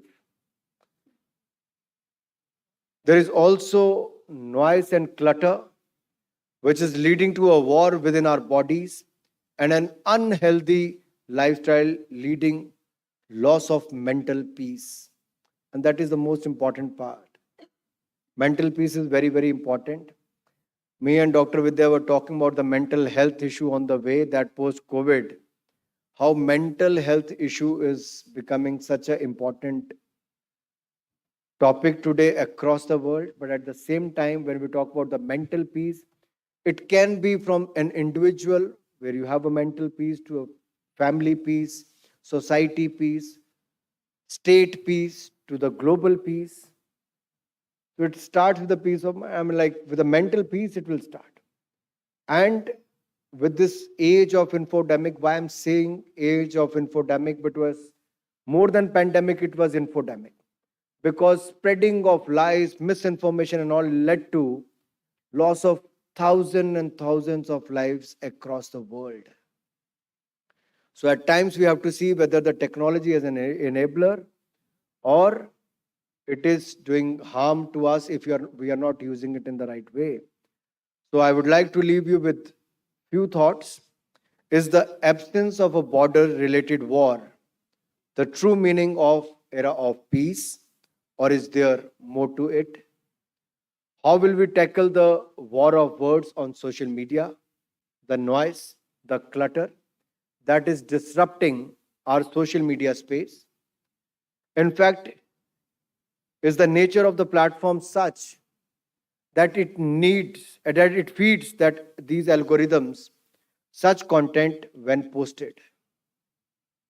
How will you meet the challenges faced by lifestyle choices that have unleashed a war on your health? How will you reclaim your peace, space, and sense of happiness in an age where we are constantly connected and even disrupted by the technology? How will we respond to global emergencies? Will we beat the repercussions of climate change and food scarcity on a war footing? As we look to land on the moon again and Mars one day, how will we as civilization respond to injustice beyond our borders on this planet? Will we look away to find peace or promote the values we believe in? Is peace just a symbol? Is it the absence of violence? And what makes a society, community, and nation peaceful? I leave you with these questions with the hope that further discussions and active involvement of the young minds present here, you will arrive at a deeper understanding of the challenges we face as a society, as a humanity, and the ways to resolve them at the Y20 Discussions Forum. Going beyond the topic of today's topic, I'll just take 2-3 more minutes because India is also celebrating the 75 years of independence, Azadi Ka Amrit Mahotsav. And Prime Minister Modi has talked about the 5 resolves during his 15th August speech from the Red Fort. मैं तो आपको केवल याद करवाने आया हूं कि अमृतकाल में हमारे युवाओं की भूमिका भी क्या है, और विशेष तौर पर हिंदी में इसीलिए इसको बोल रहा हूं क्योंकि आपसे जुड़ा हुआ है। और जब मैंने कहा कि आप वर्तमान भी हैं, भविष्य को गढ़ने वाले भी आप ही हैं, तो अमृत महोत्सव मनाते हुए पंच प्रण को याद करना बहुत आवश्यक है, क्योंकि पहला प्रण विकसित भारत के निर्माण का है। हमें भारत को विकसित भारत बनाना है। दूसरा प्रण अपने गौरवशाली इतिहास पर गर्व करना है, अपने गौरवशाली विरासत को बचाना और आगे बढ़ाना है, अपनी कला, संस्कृति, साहित्य को दुनिया भर को और दुनिया भर से जोड़ना, उनको दिखाने का काम भी करना है। आस्था के केंद्रों के साथ साथ आधारभूत ढांचा बनाकर अर्थव्यवस्था के केंद्र भी बनाना है। तीसरा, गुलामी की सोच, उस मानसिकता से बाहर निकलना है। 75 वर्ष हो गए आजाद हुए, गुलामी की मानसिकता के साथ आगे नहीं बढ़ पाएंगे। नई सोच इस नए भारत को एक विकसित और सशक्त भारत बनाने में बहुत लाभदायक सिद्ध होगी। चौथा प्रण एकता और एकजुटता। हम अलग अलग जाति, धर्म, संप्रदाय के अलग अलग भाषाओं को बोलने वाले लोग हैं, लेकिन विविधता में एकता ही इस भारत की सबसे बड़ी ताकत है। और मैं चाहता हूं इस एकता और एकजुटता को बनाए रखने के लिए आज के युवा को मिलजुल कर आगे आना होगा। और पांचवा प्रण, हर नागरिक को अपना कर्तव्य पालन करना। अगर कोई भी ऐसा क्षेत्र जहां बदलाव देखना चाहते हैं, तो बदलाव का शुरुआत आपसे क्यों ना हो। अगर हम चाहते हैं शिक्षा के क्षेत्र में बदलाव हो, तो क्यों ना आप अपने जीवन के अगले 25 वर्ष उस विषय को समर्पित करें जहां पर आप बदलाव देखना चाहते हैं। पर्यावरण में बदलाव देखना चाहते हैं, पानी के संरक्षण में बदलाव देखना चाहते हैं, स्वास्थ्य के क्षेत्र में बदलाव देखना चाहते हैं। जैसे एक छोटी सी सोच देखने में छोटी लगती है, लेकिन डॉक्टर मुजुमदार को लगा कि दुनिया के किसी हिस्से से एक व्यक्ति आया, जॉन्डिस भारत में हुआ, जो सरकार को देखने का, यूनिवर्सिटी को, फर्गुसन कॉलेज को देखने का काम था, उसकी बजाय एक दूरदृष्टि वाले व्यक्ति ने उसको देखा और एक ऐसी ग्रुप का गठन, एक सोसाइटी का गठन किया, एक ऐसा पौधा लगाया जिसके पीछे सोच एक ईमानदारी वाली थी, एक वासुदेव कुटुंब वाली सोच थी। तो आज वो पौधा वट वृक्ष के रूप में बनकर खड़ा हुआ है। तो कहीं ना कहीं आप भी अपना नागरिकों का कर्तव्य पालन करते हुए किसी एक क्षेत्र में जब आप काम करेंगे, तो आप देखिए, आप 25 वर्षों में देखेंगे बहुत बड़ा बदलाव आएगा। और अगर 140 करोड़ भारतीयों में अगर मैं 70 करोड़ युवाओं की बात कर रहा हूं और अमृत काल से स्वर्णिम काल की इस यात्रा की बात कर रहा हूं, तो आपकी भागीदारी के बिना वो अधूरी है। ये देश हमारा है, हम सबको जान से प्यारा है। हम लोग बात तो करते हैं बलिदान देने वालों की, बलिदान बहुत सारे नौजवानों ने दे दिया, देश के लिए शहीद हो गए, फांसी के फंदे भी चूम लिए, गोली भी खा ली, लेकिन उनका बलिदान व्यर्थ नहीं जाना चाहिए। आपको बलिदान देने की जरूरत नहीं, आप अपना योगदान देने के लिए तैयार हो जाइए। आपका योगदान ही देश के लिए बहुत होगा। और मैं आशा करता हूं ये योगदान बहुत पीसफुल सोसाइटी को बनाकर, हम जिस सोच को लेकर आगे बढ़े हैं उसको आगे बढ़ाते हुए अपने भारत को आगे लेकर जाएंगे। और जो स्वामी विवेकानंद जी का सपना था कि 21वीं शताब्दी भारत की हो, मैं जैसे जैसे एक एक करके, कहते ना आपकी आंखों के आगे से पर्दे हट रहे हैं एक एक करके, पिछले कुछ वर्षों में जितनी तेजी से बदलाव होते हुए देखा है, केवल अर्थव्यवस्था की दृष्टि से नहीं, पूरी दुनिया में भारत के नेतृत्व को मानने की जो एक शुरुआत हुई है, आज दुनिया भारत की ओर एक उम्मीद के रूप में देख रही है। World see hope in India, in India's leadership today. So we have to live up to the expectations.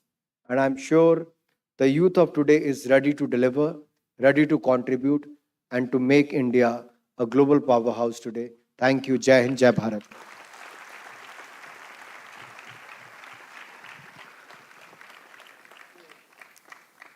Thank you very much, sir. It was an absolute pleasure to hear you. The Honorable Minister will now conduct his youth dialogue, Yuva Sanwad, Yuva Mantri ke saath. Sir, we have many of our students who have written to us with their questions. We have selected a few questions and those students are in the audience. So can we take those questions now? There's a mic. Can we have Aparna from Symbiosis Law School?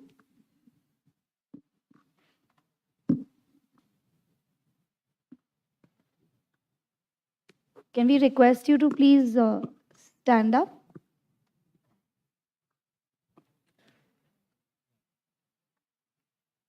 What we can do is, you can call the next speakers also on the stage, because that will save time rather than to take mic from one place to another. Okay. That can also be. You can Yeah. call Three, four students. Yes. Good afternoon, sir. Our young India is transforming into a digitally empowered society. During the COVID-19 lockdown, Can you keep the mic closer? during the COVID-19 lockdown, there has been a drastic shift towards social media platforms. So my question is, what measures can we take to combat this digital harm, since there are online exploitation, harmful content, and fake news and misinformation that are prone by the young people? We can take 3-4 questions at one go and I'll... Okay. The next is Yasin from Sudan.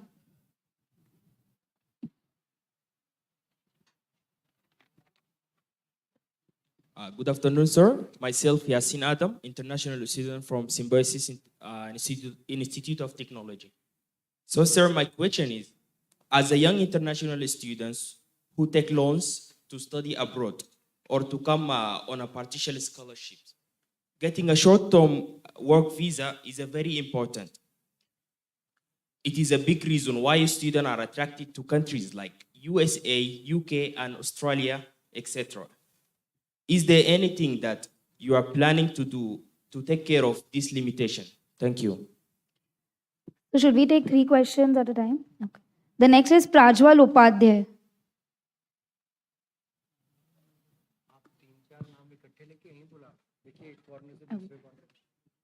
Next is Jerin and Prarthana. Can you all be ready? Good afternoon, sir. My first question is, in these post-COVID times, what initiatives is the government taking to support the higher education and career prospects of the youth who have been adversely affected by the pandemic? And I have one more question, if you allow me so. With increasing mental health concerns among the youth, what steps is the government taking to promote mental health awareness and support for the youth? Jerin is ready. Hello, sir. I'm an international student from Turkmenistan. Sir, we are happy that the Women's Premier League in cricket has started and that sport is slowly becoming a profession choice. So, what are the plans? The mindset of parents can be changed or by support, and how can we encourage the people, that parents, I mean? Can you repeat the question again, please? What are your plans to change the mindsets of parents and even teachers to encourage and support non-academic and non-traditional professional choices? I mean. Okay. The next is Prarthana. Hello, sir. Good afternoon. This is Prarthana from Nepal. So my question is something related to what you said earlier about about mentality of people being changed and the changing issues that are going around in the world and in India. So as we all know, today's world is a very rapid changing world, and India and the world is changing in terms of not just technology but culture and social community. So as the changing community, there has been a significant rise in people being very confident about their sexuality, being very confident about their choices, and we have seen a new era where the LGBTQ plus community has become very confident in coming out to the society. But although youths are very much adapting to this change, we still have a gap in the older generations or in institutions where it hasn't been adapted very well. So as the Minister of Information and Broadcasting, I'd want to know, like, do you have any plans or plans in action that you're looking forward to bridging this gap and making the whole community more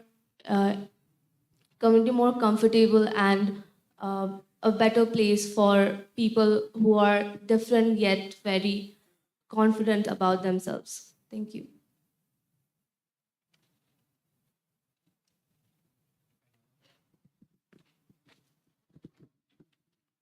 So thank you for these questions. You rightly mentioned about the social media space, and I mentioned it during my speech also. Whether it is up to the user, how they want to use it, whether to spread the misinformation or to create more awareness. Are we going to do good to the society, or are we going to do injustice to the society? You know, COVID-19 pandemic, as I mentioned earlier, is a great example how thousands and thousands of people lost their lives. At the same time, these kind of channels, platforms also creates a divide in the society, creates a divide between two friendly countries. From time to time, the Government of India has taken action against those channels, platforms who spread misinformation, create divide, or a threat to the safety and security of our country. So that's what we do. At the same time, there is a Press Information Bureau. They have started the fact check. So any news related to the government, you can go on the PIB fact check and they can check it and throw back to you that whether it is right or fake. So that's what we are doing. But unfortunately, there are many such news which are not related to government, and knowingly or unknowingly, most of the people, they just forward it for the sake of forwarding it. My request to you will be, till the time you are not sure whether that is right or wrong, don't share such news which create the divide in the society or misinformation. There are many self-claimed fact-check such companies in India who are not authorized. So I think they also have agenda. I don't want to get into the political thing, but many have an agenda behind that. And we have seen that in the past also. Yasin talked about the short-term work visa, I believe. And I'm not aware. As of now, I take that as a suggestion from you, because you are seeking for that should be the option for students in India. For the higher education, on one hand, we can proudly say that after 34 years, The Government of India has come out with a new education policy. It is well accepted by all sections of the society. And also government is focusing more on the skill part as well. If you look at this year's budget, a major focus is on training of millions of Indian youth in the future works skills, for example, 21st century skills like artificial intelligence, Internet of Things, coding, machine learning. So these will be the focus areas, and there will be 30 new Skill India International Universities, or not university, but the centers opened up across the country. And there will be 3 centers of excellence for artificial intelligence, and 47 lakh youth will be provided stipend by the government in the next 3 years. As far as the higher education is concerned, there is more focus on the quality education. Not only the number of universities should be, one after another should be opened. It's a large country with 1.4 billion population. And the number of students going for the higher education is also increasing with each passing day. Here is the deemed university, which is working pan-India. I mean, you are growing because there is a quality of education here. But there are challenges with few universities, but many who are doing extremely well, like Symbiosis, is already, you could see it from the placements, campus placements to other students who are doing well.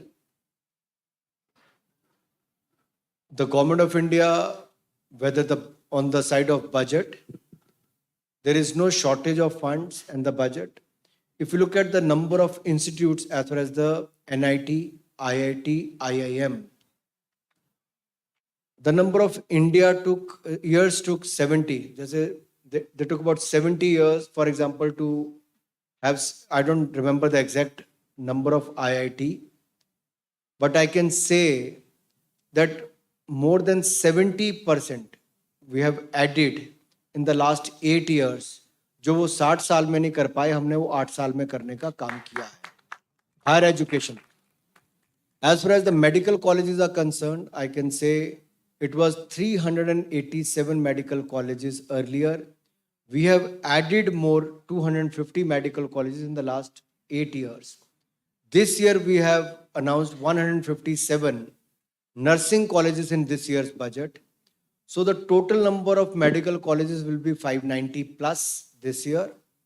AIMS, there were only 7 AIMS. Today, in 2014, there were 7 AIMS. Today, there are 22 AIMS in the country. पहले लोग दिल्ली भागते थे, अब दिल्ली में जो AIIMS के doctor हैं उनको देश के अलग अलग राज्यों में भेजने का काम भी किया जा रहा है.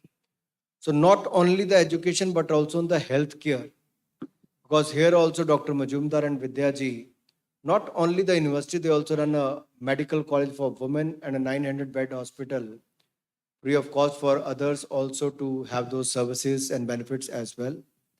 So government is also doing their part as far as the higher education is concerned. Mental health, yes, that's a challenge and we are working on that. I have already spoken to Dr. Vidya and we are speaking to other stakeholders also. How with the Youth Affairs Department, we can work and also with the Education Department to have more awareness among the masses. There should be more people with a degree to help people under stress and really work in the area of mental health. As far as the sports is concerned, yes, in India, if you look few years back, there was a saying, पढ़ोगे लिखोगे बनोगे नवाब, खेलोगे कूदोगे तो हो जाओगे खराब, ये कहते थे. आज ये बदल गया है. पढ़ोगे लिखोगे तो बनोगे नवाब, खेलोगे कूदोगे तो बनोगे लाजवाब, होंगे लाजवाब. And we have seen, especially for the girl child, because there's a girl, I think from Turkmenistan, she asked this question. The mindset has changed, and especially when the Prime Minister himself is supporting sports. He wants India to be the sports superpower by holding events, creating infrastructure, having more facilities for the sports. The budget has increased in last 8 years 3.3 times from 2014 to 2023 now. Not only that, we have Khelo India schemes, where like Khelo India Youth Games, University Games, and the Winter Games we organize every year. Thousands of students participate, especially for the girl child, what you said. I can just mention here, we have star players like Saina Nehwal, Sania Mirza, PV Sindhu, Mary Kom, Nikhil Zareen, to Lavlina. These are the women athlete, Smriti Mandhana, Harmanpreet Kaur, to others who have done extremely well on the global platform in the field of sports. And there are many in the pipeline who will do well in the coming years. If you look at the record last year when we hosted the Khelo India Youth Games in Haryana, out of 12 national records broken, 11 were broken by the girl child.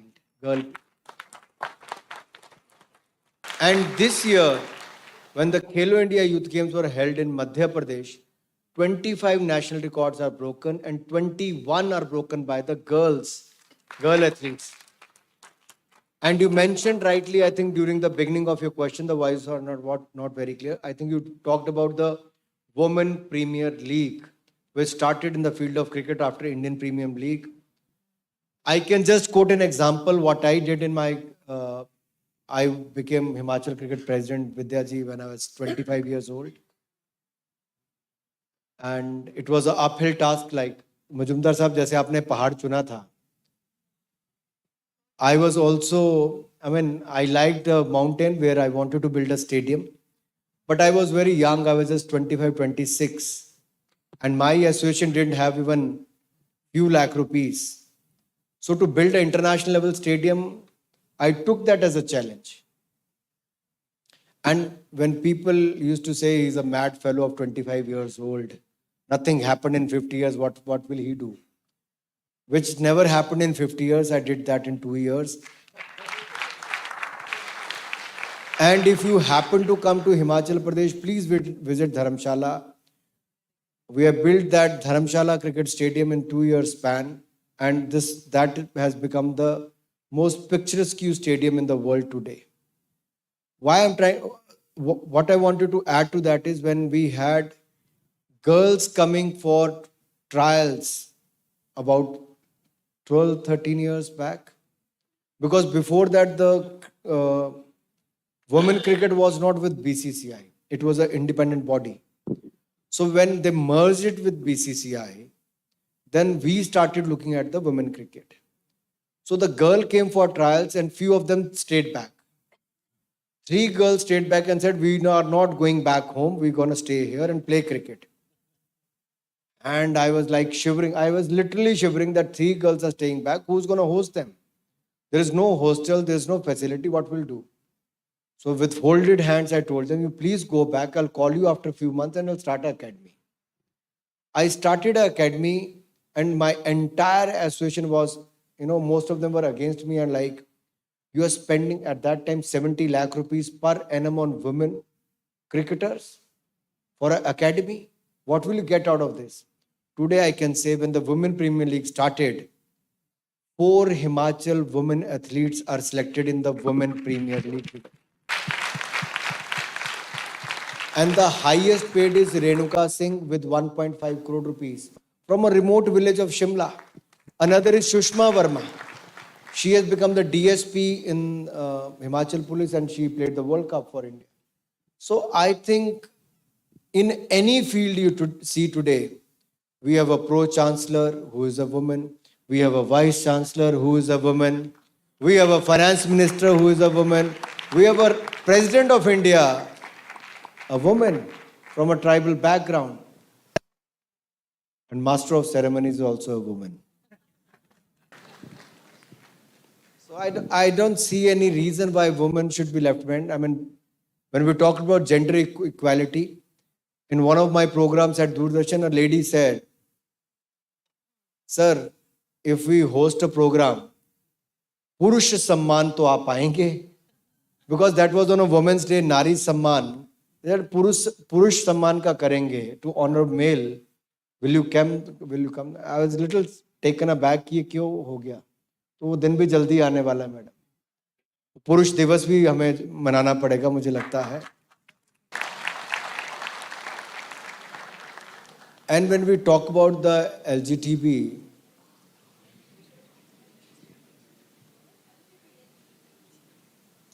देखो, that is the awareness. That is the awareness and acceptability also in the society. You're right, few years back, it wasn't easy. It wasn't easy because the mindset is such. And with the change of mindset, with the change of times, there is more acceptability in the society, in the system, in the state. So I think it's an evolving process, I believe. There are many things which we can't change, we have to accept. And if there is a court order also, and the society has also gone in that direction, I don't see any challenges in that way, even in India. और कोई question था कि यही थे? So the next question is Mr. Wali from Afghanistan. While Wali gets ready, I will call out a few names. I request the students to kindly remain standing so that it's easier for the volunteers to identify you all. Mishita Seth, Ithi Arun Kumar, Sachin J, Karthik Jhawar, and Hiya Udvani. If you all can please stand up and remain standing. Yes, Wali. Thank you. I'm happy for the opportunity that has been given to international students through Symbiosis International University. Sir, I have a question that how does your respected ministry plan to ensure that media outlets provide balanced coverage of political events and avoid biased coverage or reporting, especially of international events? Thank you. Wali, you have to speak again. I'm sorry, sir. My question was that how your respected ministry is planning to ensure that media outlets in India to be balanced and provide a balanced coverage which is not biased, especially of international political affairs of other countries.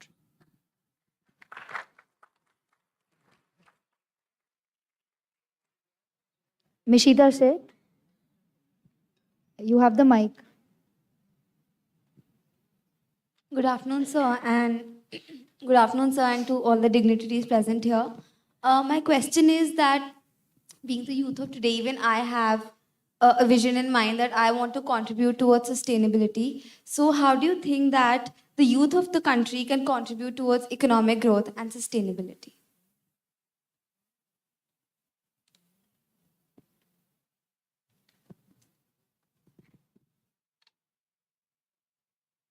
Yeah, please ask your questions.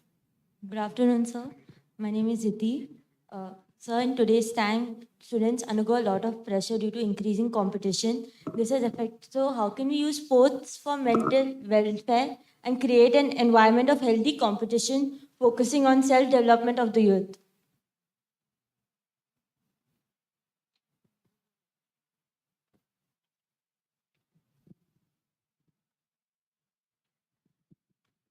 Good afternoon, everyone. So my question is, according to you, what is the biggest challenges youth are facing in the country and what should the ministry do to address them?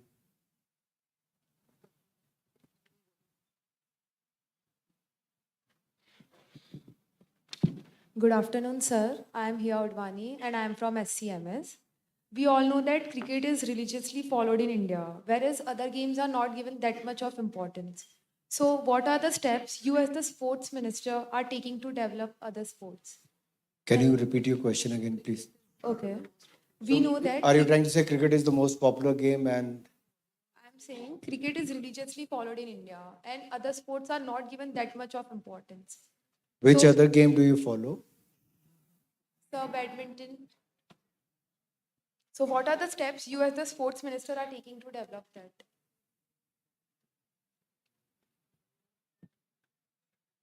So let me go with the last question first.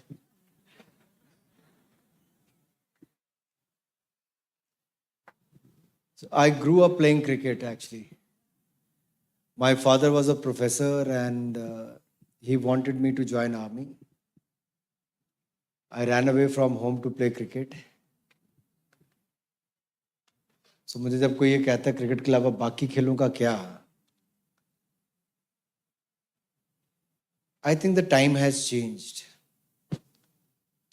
In cricket, we saw the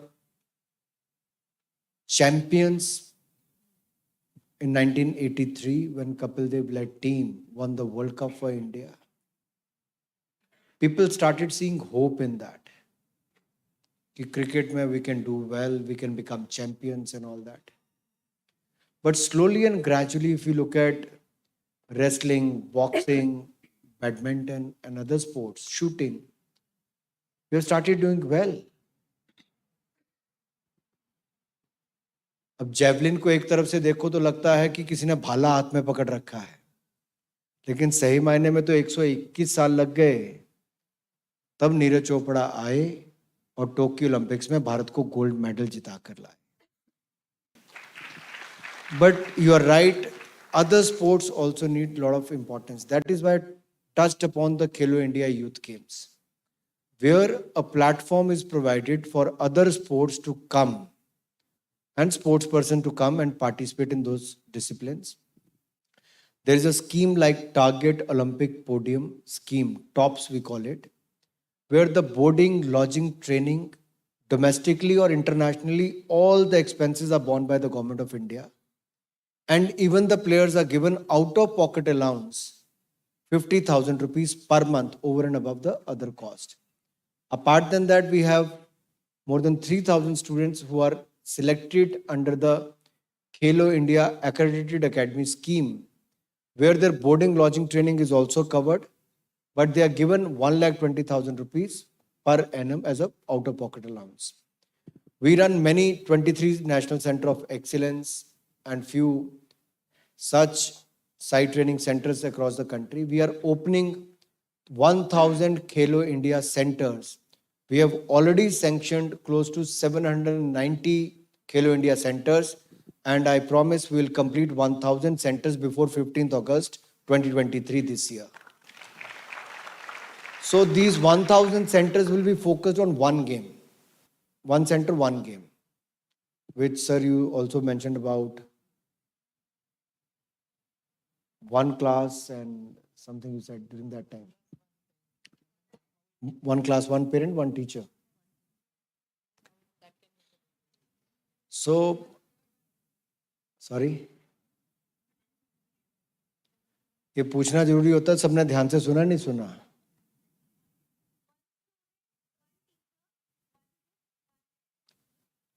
Very good. So finally, we also found one who replied, "You are passed." So I was talking about sports, and these centers will be for ex-players who have played at the national level, and they will become the coaches and train the athlete in various parts of the country, and they will be paid for their services every year. So as of now, we are opening a lot of centers across the country for other sports also. But let me tell you, for your knowledge, sports is a state subject. The primary responsibility is of the state governments. But the center, because Prime Minister takes a lot of interest in sports, so we are putting in a lot of efforts into that. Yes, sports is equally important to stay mentally and physically fit, what you mentioned. For a person like me who works for 17, 18 hours every day, it becomes very, very important either to work on breathing. I think even you're sitting in your classroom, you can work on your... करता आप में से कोई योगा कि नहीं करता? Center for Yoga है. I think that 10 minutes can also get you back. I mean, your physical activity, whether playing badminton or running on a treadmill or on a playground. And I'm glad to see the campus where from one part to another, you have to either walk or cycle. I think they keep you mentally and physically fit, Vidya ji. Biggest challenge youth faces? Who doesn't face a challenge? Is there anyone out here who doesn't face any challenge? Everyone is facing a challenge. From the richest man on the earth, from the most powerful nation on the earth. All I can say is, परेशानियों से भागना बहुत आसान होता है. हर जिंदगी में एक मुश्किल इम्तिहान होता है.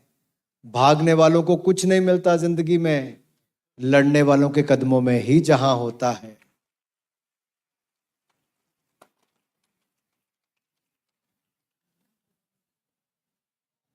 I've seen a change in the past few years where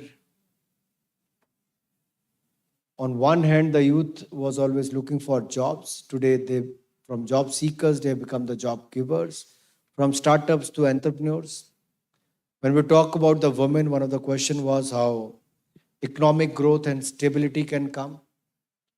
I'll quote you a small example of Lijjat Papad, which started in one part of Maharashtra, not very far from here, where 7 women came together with a loan of, say, about 80 rupees, if I remember it clearly. 7 women came together. They formed this self-help group. Today, that group is of 45,000 women. They make 48 lakh papads every day, 4.8 million papads every day. And their annual turnover is 1,800 crore rupees today.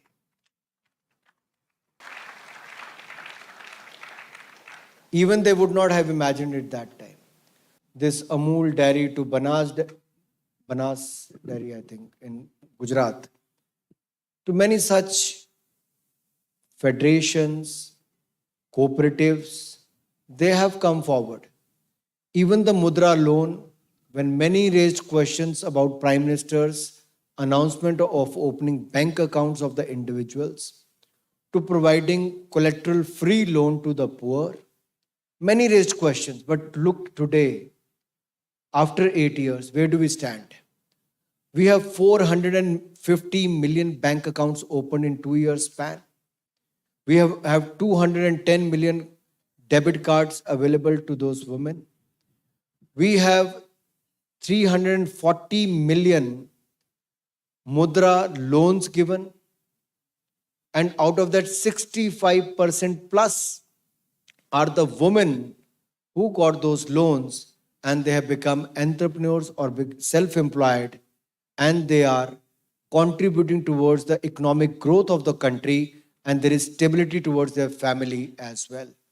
So I think these small things is helping. In this year budget, there's an announcement made towards the self-help group, where 80 lakh self-help groups, that means more than 90 million women will be directly benefit out of that. They'll be given some technology, they'll be given training, they'll be linked with the market, with the online platforms, and their product with a better use of packaging and marketing. They can get a large market and more sales and more revenue for their self-help groups in the coming years. So I think in one way or the another, we can all contribute towards the growth. One of the examples is just outside this hall. If you look at the product of those self-help groups,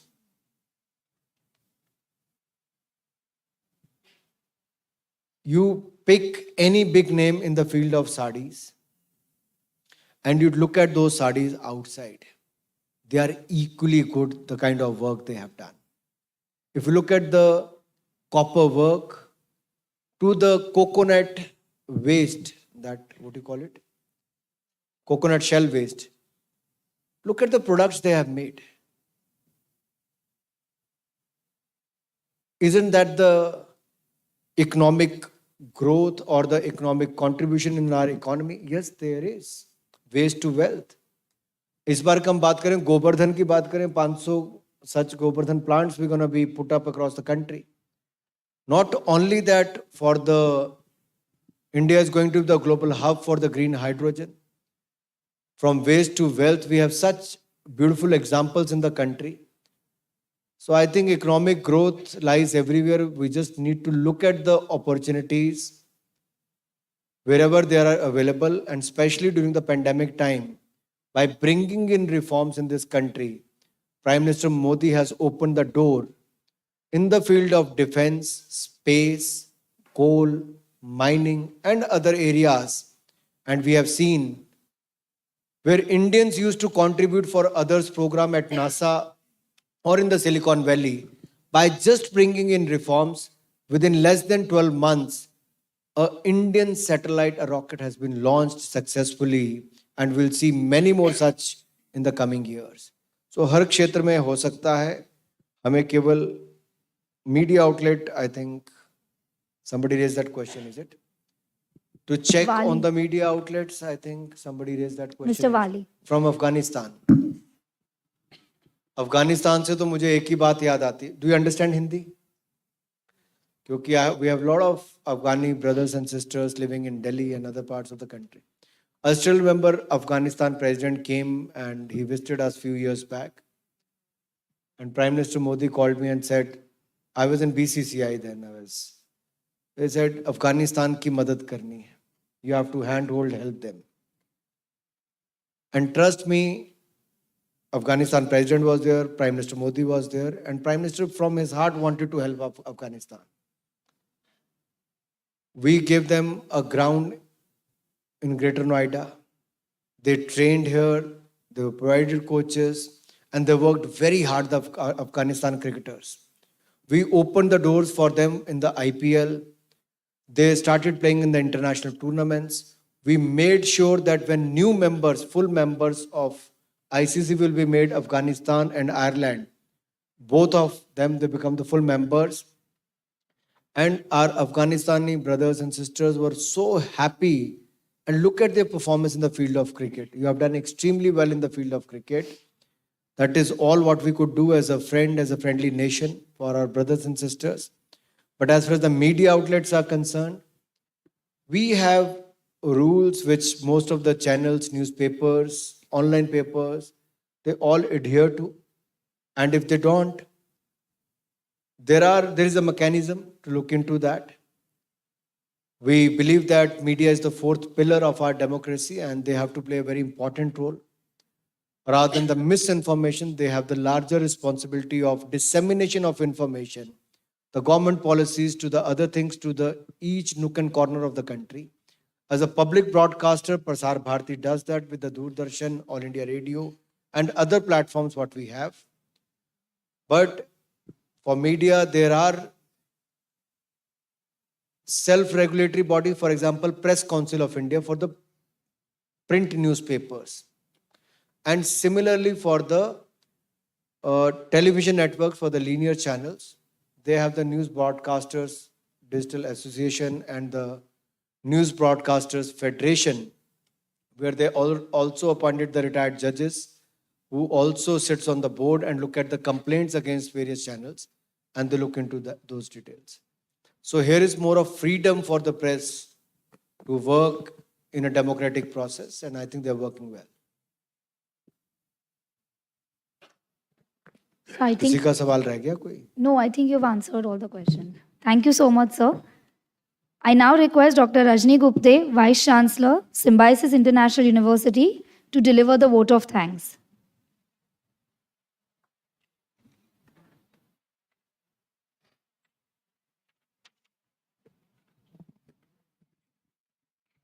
Respected Dr. S.B. Muzumdar, the founder of Symbiosis and the Chancellor of the Symbiosis International University, our esteemed chief guests this morning, Shri Anurag Singh Thakurji, Hon'ble Minister for Youth Affairs and Sports and Information and Broadcasting, Govt of India.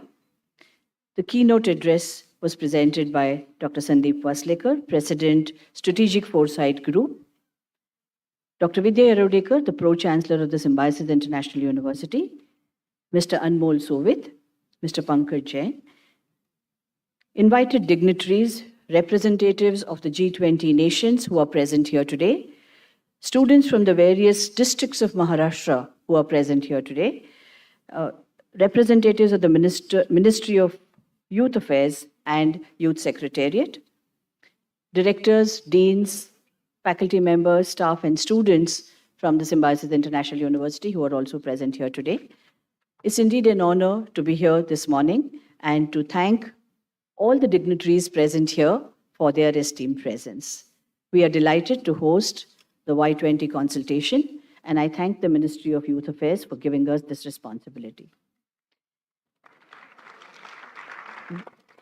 This is an event that we have been looking forward to, and I'm glad that it's got off to a wonderful start. This morning we had two of the deliberations on climate action and education reforms. Brilliant speakers and excellent sessions. We, of course, will now have further sessions on gender-related conflict, legal reforms, Vikas politics, and the future of work, Industry 4.0, innovation, and 21st century skills. I'm sure you're going to enjoy the day as much as we are looking forward to it. Mr. Waslekar, thank you so much, sir, for being here this morning. You spoke of how Vasudhaiva Kutumbakam alone can resolve world conflict and how education can play a very critical role in this endeavor. You also spoke about reform of multilateral organizations, and I do hope that your wish for a Parliament of Humanity at the UN does come true. Shri Anurag Thakurji, thank you so much for being here for this event. I thank you for highlighting the transformation that India has gone through in the last 8 years, and specifically your mention of transforming from a fragile 5 to the top 5. Also, you emphasized how there has been a large change in healthcare, in use of renewables, and how India has outperformed other nations in all these.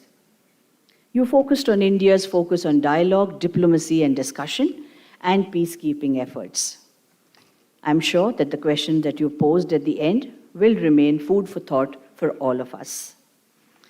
Let me also thank the representatives of the 44 countries who are present here. This is an opportunity for discussions and debate. So I urge you all to listen, to think, and deliberate on the issues that are so very critical to all of us. I am sure that the action plans that will emerge from these deliberations will reach the Y20 summit and will influence global policies. Thank you, everyone, for being here this morning and for making this event a great success. Thank you.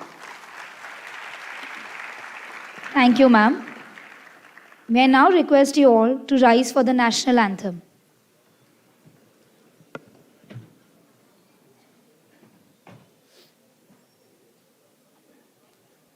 गणमन अधिनायक जय हे भारत भाग्य विधाता पंजाब सिंध गुजरात मराठा द्राविड उत्कल बंगा विंध्य हिमाचल यमुना गंगा उच्चल जलधि तरंगा तव शुभ नामे जागे तव शुभ आशीष मांगे गाहे तव जय गाथा जन गण मंगलदायक जय हे भारत भाग्य विधाता जय हे जय हे जय हे जय जय जय जय हे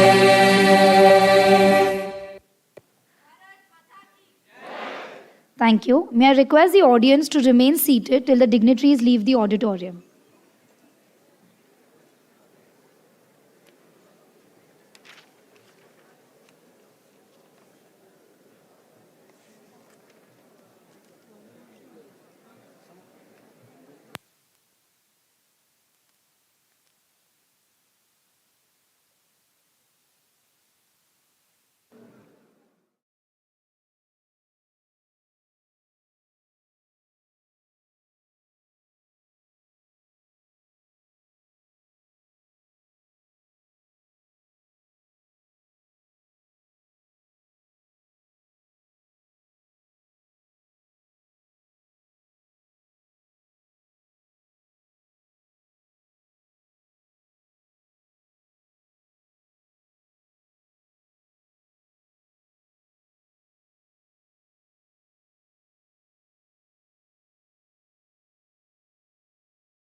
One. So, as a part of the Y20 consultation, there has been a exhibition organized in the Symbiosis International University.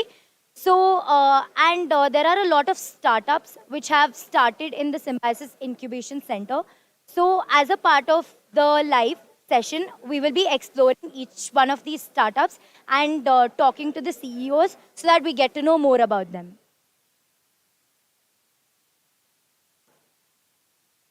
Hi. So here we have two startups which are Desh and Ek Byte, and we have our CEOs of both of the companies here. So we will be talking to them right now. Hi. Can you tell me a little bit about your startup and how you have come up with the idea? Yeah, sure. So my name is Aditi. I'm the director at Desh Rangila Heritage Private Limited. You might have heard geographical indicators. That's what our core fundamental is. We work for the revival of artisans and the art sector. So this is the second largest sector of India, the Indian handicrafts and textile. So what we're doing is we are modernizing it, matching it to the urban taste, working on the production units, design quality parameters of the products, also getting them to you through the e-shop, and working on our own Swadeshi channel, which will talk about everything that's curated in India, and also art magazine. That is so great. It was really nice getting to know about it. Hi. So can you just introduce yourself and talk a little bit about your startup? Hello, I'm Rishika Tibriwal. I'm a semester student of Symbiosis Institute of Business Management, Innovation and Entrepreneurship. So this is my brand Ek Byte, and this is inspired by all Indian mothers running after their kids saying, "Beta ek bite kha le, sehat ke liye acha hai." So we all have these memories. So nowadays what happens is that doctors prescribe us omega-3, omega-6 and vitamin capsules on a regular basis. So instead of taking that, we have seeds and Indian superfoods which are rich in all these, so that we don't have to take capsules and tablets, and we can have these snacks on a regular basis, be it children, going, old age people. So they are sugar free, and these are made by Indian women from the villages, so it gives employment to them as well. That is absolutely amazing. Also, I just had another question. Since you've come up with something so innovative, I just wanted to know what are the challenges you face, in your as a part of your company's. Yeah, so since I'm in FMCG's industry, this is a red ocean market. As we say, it's really crowded with competitors. But we are different as in there are a lot of breakfast cereals, but they're very less concerned to the nutritional requirements of the body. Like there are a lot of micronutrients which are important as carbohydrates and proteins. So the challenges are mostly like people are like, how is it different from the other brands? So it's different in a way that it has fully concentrated micronutrient needs, and it will help. Absolutely amazing, and it was so great knowing about all of this. Thank you so much. Hi. So we have another startup here, which is Guruji Air Labs. So today we will be talking to the CEO again about their company and getting to know a little bit better about them. So hello, sir. Can you tell me a little bit about your startup and how you came up with the idea? So my name is Pratap Pawar, founder of Guruji Air Education. So our main vision is that to empowering schools to be technologically innovative. So we all of know this is the first generation which is growing up with the technologies like AI, IoT and robotics. But however, Indian schools are not adequately provide a practical exposure of those technologies. And there is lots of reasons like a lack of training or competency to train the children or teachers. There is also very less practical exposure in the technological manner. So that's why Guruji Air Center of Excellence Lab is born, and that's why we started to give experiential learning to our kids, to our students in India. Nice. Also, I just wanted to know, how did you come up with the idea for the name of your company? So there is a Guruji Air, name of the company is Guruji Air. So Guruji, we thought that Guruji is who is giving pure education. With that ideology, we started Guruji, and Air is the short form of three technologies. It's like an air education. A stand for AI, I stand for IoT, and R stand for robotics. So that's the Guruji Air platform. That is absolutely amazing. Can you show us a little bit and explain our products a little bit? This is the India's first portable lab, we can say like an portable technological lab. If I wanted to set up any lab in any school, there is a space problem, there is a costing problem. But by using this portable lab, student can do more than 100 experiments on the latest technology. Like if student wanted to do the home automation, which is a very booming example nowadays in the IoT, student do, and even our sixth standard student is doing an agriculture automation project, healthcare automation project. So by using this box, student is doing really amazing experience and really amazing experiments. So you can see there is a student innovation box, which is dedicated to the where student can do the like an innovative projects by using this box. So you can see there is an different kind of sensor. We all of know in the radar system there is we are for the especially radar is using for the object detection. So small example we are doing here. This is done by the students. If you see there is an if there is a distance between the 40 centimeters, first LED is go in the 30 centimeters LED will be glow. For the 20 centimeters, you can see three of these LEDs glowing. So this is kind of experiment student can do. There is a second experiment we are doing. This is a live weather monitoring station, which is direct clouds. So sending a data to the cloud, receiving data from the cloud. That kind of experiment, that kind of advanced experiment student is doing. And those students are from the 5th standard, 6th standard students. And speciality of this box, which is very unique from the other box, is that this box is connected to the cloud. So whenever student is doing any experiment, we will get updated as well as school get updated. It's not like that only one student is doing any experiment. Every student is doing lots of experiments with a student, like a student innovation box. This is such an amazing idea, and I'm sure all of us have learnt a lot about it today. Thank you so much. We will now be looking at another startup, which is Kalpavriksha 360. So we will now be talking to, the CEO of the company. Hello, ma'am. Yeah, Can you hi. tell us a little bit about your startup and give us a little background about it? Hello. I'm Dr. Prajakta Insulkar. I'm CEO and founder of Kalpavriksha 6. Basically, my startup is about total coconut processing with both food and non-food based products with zero waste generation. So the startup's foundation is on the proficiency where we know coconut as Kalpavriksha, which is tree of life. So we are trying to get that onto the surface. That is absolutely amazing. Also, I would like to know how you came up with the idea for this name, because it sounds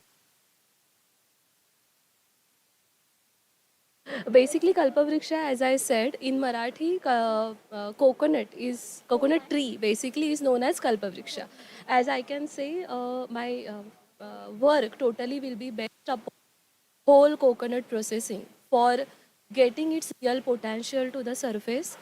If I can say why this Kalpavriksha 360 is because we are the third largest coconut producing country, and we cater to around 35 to 40% of world's overall consumption of coconut. But even after being that, in our own country, we do not have that much of an utilization and awareness of its health benefits, and also the non-food based part for its value addition. That's why since it's 40 to 45% of the usage, and rest of that goes into the ocean or to like the facilities where it's not getting used. That's why it goes west. With that, I came for this idea, we have to work upon this so that I can cater to this problem and I can some solution to it. So rather than just having it as a health drink, coconut water or the copra for daily usage of food, apart from that also there are 100 different uses of coconut, and even for its shell and husk. So we are trying to build that. Like for example, I can tell you this shell can be utilized in many different ways in terms of handicrafts. Like you can have agarbatti stand, multi-purpose bowl, soap dish, tissue paper stand. So these are also the sustainable solutions. These are the sustainable solutions for plastic. So we are promoting sustainability also in this aspect. That is so great to know, using coconut shells and making so many wonderful things out of it. This is more like, the DIY things that we used to learn in school, like, using... Glimpse of it. If we go in real, you will get to know hundreds of different products just with the shell. Apart from that health benefits, this interview will be less. Yeah. I also had another...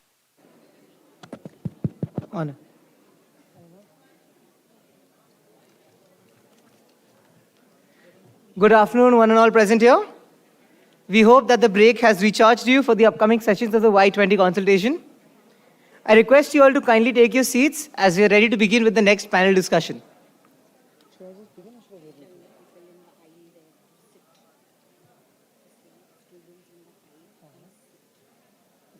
All students who are currently at the aisle, I request you to kindly take your seats. We will very shortly begin with the next panel discussion.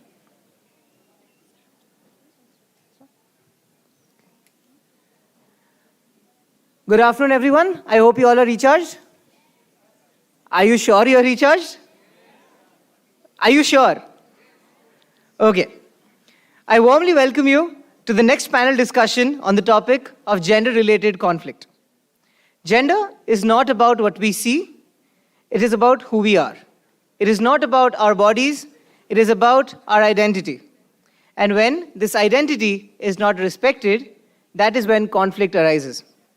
Gender conflict refers to all sorts of tensions, disagreements, and inequalities that arise out of gender identities or roles. It can occur at all levels, starting from within an individual to among large societies. The youth of today envision developing equity among genders and how to bridge the gap to progress from conflict to concordance. To shed light on this topic further, we would like to welcome our esteemed panelists on stage. Ms. Trisha Shetty, activist for human rights and the founder of She Says France. A louder round of applause, please. Mr. Rajesh Srinivasan, executive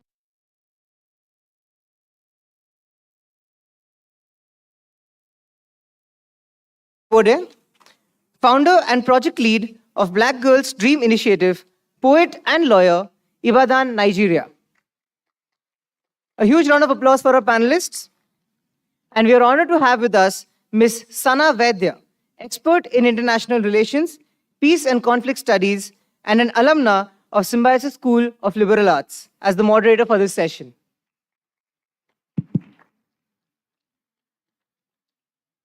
Thank you, Ms. Sana. The floor is all yours.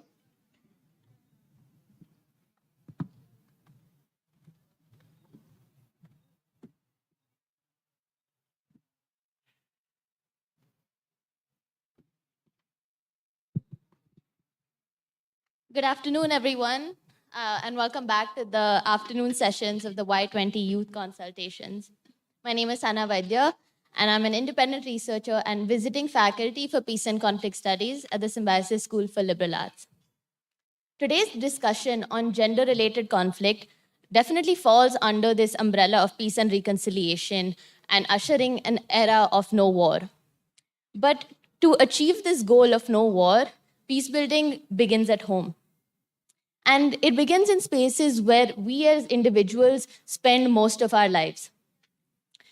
Today, we're here a few days after International Women's Day, where across platforms and social media, work and promotion of women's equality was seen. While women's rights have come a far way from when the UN designated this day, we're a far way off. So the issue is far-ranging, and right from inequitable access to education and nutrition to participation in the workforce. For years, gender minorities have faced exclusion from the halls of decision-making and have to fight each day for agency over personal decisions. So, according to the World Bank, when you talk about gender-based violence, it affects 1 in 3 women over the course of their lifetimes. Approximately 35% of women across the world have experienced some form of physical or sexual violence. 200 million women and children have faced female genital mutilation or cutting, and many more continue to experience various forms of discrimination. To talk a little bit more about this issue, I am honored to moderate this session and share the stage with 3 incredible individuals whose work and advocacy has had an exponential impact on people across the globe. In their own right, our speakers today have gone the extra mile to shed light on structural violence, to tackle injustice, and advocate for those who cannot. So That said, I'd love to give a warm welcome to Trisha, Rajesh, and Karimot for being here today and sharing more about your work. And the reality of the current situation, like I said before, is dire. Addressing gender-based violence and conflict is imperative for the future of equitable growth and development. So I'd like to turn to our panelists today and start off this discussion to kind of identify the problem. Because we're dealing with a mammoth, would you be able to shed some light on the fields that you're working on and what we should be looking at first in this larger space of gender-related conflict? Trisha. Thank you. And thank you to you all for showing up and for the incredible hospitality that you've shown us. Just to set the context, right? We are currently 300 years away from achieving gender equality based on the last alarm that the UN Secretary General Antonio Guterres raised, okay? So I'm again repeating, we are 300 years away from achieving gender equality. Now, what does that mean in terms of translating to the very real lives of people walking down the streets? It means that thanks to the Taliban, young girls in Afghanistan no more have their guaranteed right to education, that they are actively being invisibilized and not given access to be in public spaces, right? It means that right now we're looking at really alarming reports coming out of Iran where young schoolgirls are being poisoned. And we also saw what happened to the young girl who was beaten and murdered for the grave crime of not covering her head appropriately by the moral police. Let's take a step back. As of 1st of Jan 2023, only 34 women occupied positions of as heads of state of government or heads of state in general. 34 women. Since then, we've had 2 women in leadership positions step down, Jacinda Ardern from New Zealand and Nicola Sturgeon from Scotland, citing again the consistent sexist discrimination, online rhetoric and violence that they were subject to. Let's take another step back. We're here under the auspices of G20. Why was G20 established? G20 was established out of deep economic crisis that we were facing overall. And the main pillars of the G20 in terms of commitment is to double down on protection of the global economy, is for financial stability, is to mitigate climate change, and to promote the sustainable development goals. Now, again, going back to numbers, the gender gap is currently costing the economy 15% of GDP.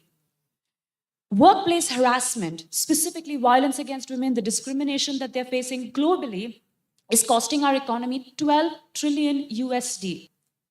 Talking about climate change, it's women and young children who face the worst repercussions of it. When it comes to this, globally, women are 14 times more likely to die of a disaster, right?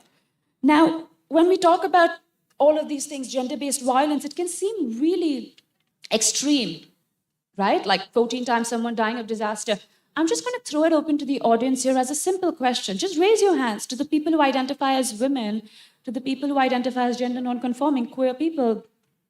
Do you change your clothes based on the public transportation that you're taking or private transportation? Every time you step out of your house, do you account for, am I going by taxi? Am I taking a train? Am I going by car? Am I going with my friends? Do you change your clothes based on that? Just raise your hands, right? To the men in the audience, the heterosexual men, that may even make it even more simpler. Do you change your clothes based on where you're going? Today, when you put on your clothes, did you think of how low your jeans are, how many buttons you've left open, that if you bend, someone may pinch your ass, grab your breasts? Have you thought about these things? So, it's easy to talk about violence from a very othering perspective. But I want to go back to the motto that we've heard here many times today, Vasudeva Kutumbakam. We are one people as a world. And unfortunately, right now, the times that we are witnessing, the reality that we have lived, our generations before have lived, that we are passing on, is that we are bound together by common stories of violence, discrimination, based on gender. This is what is binding us as one people.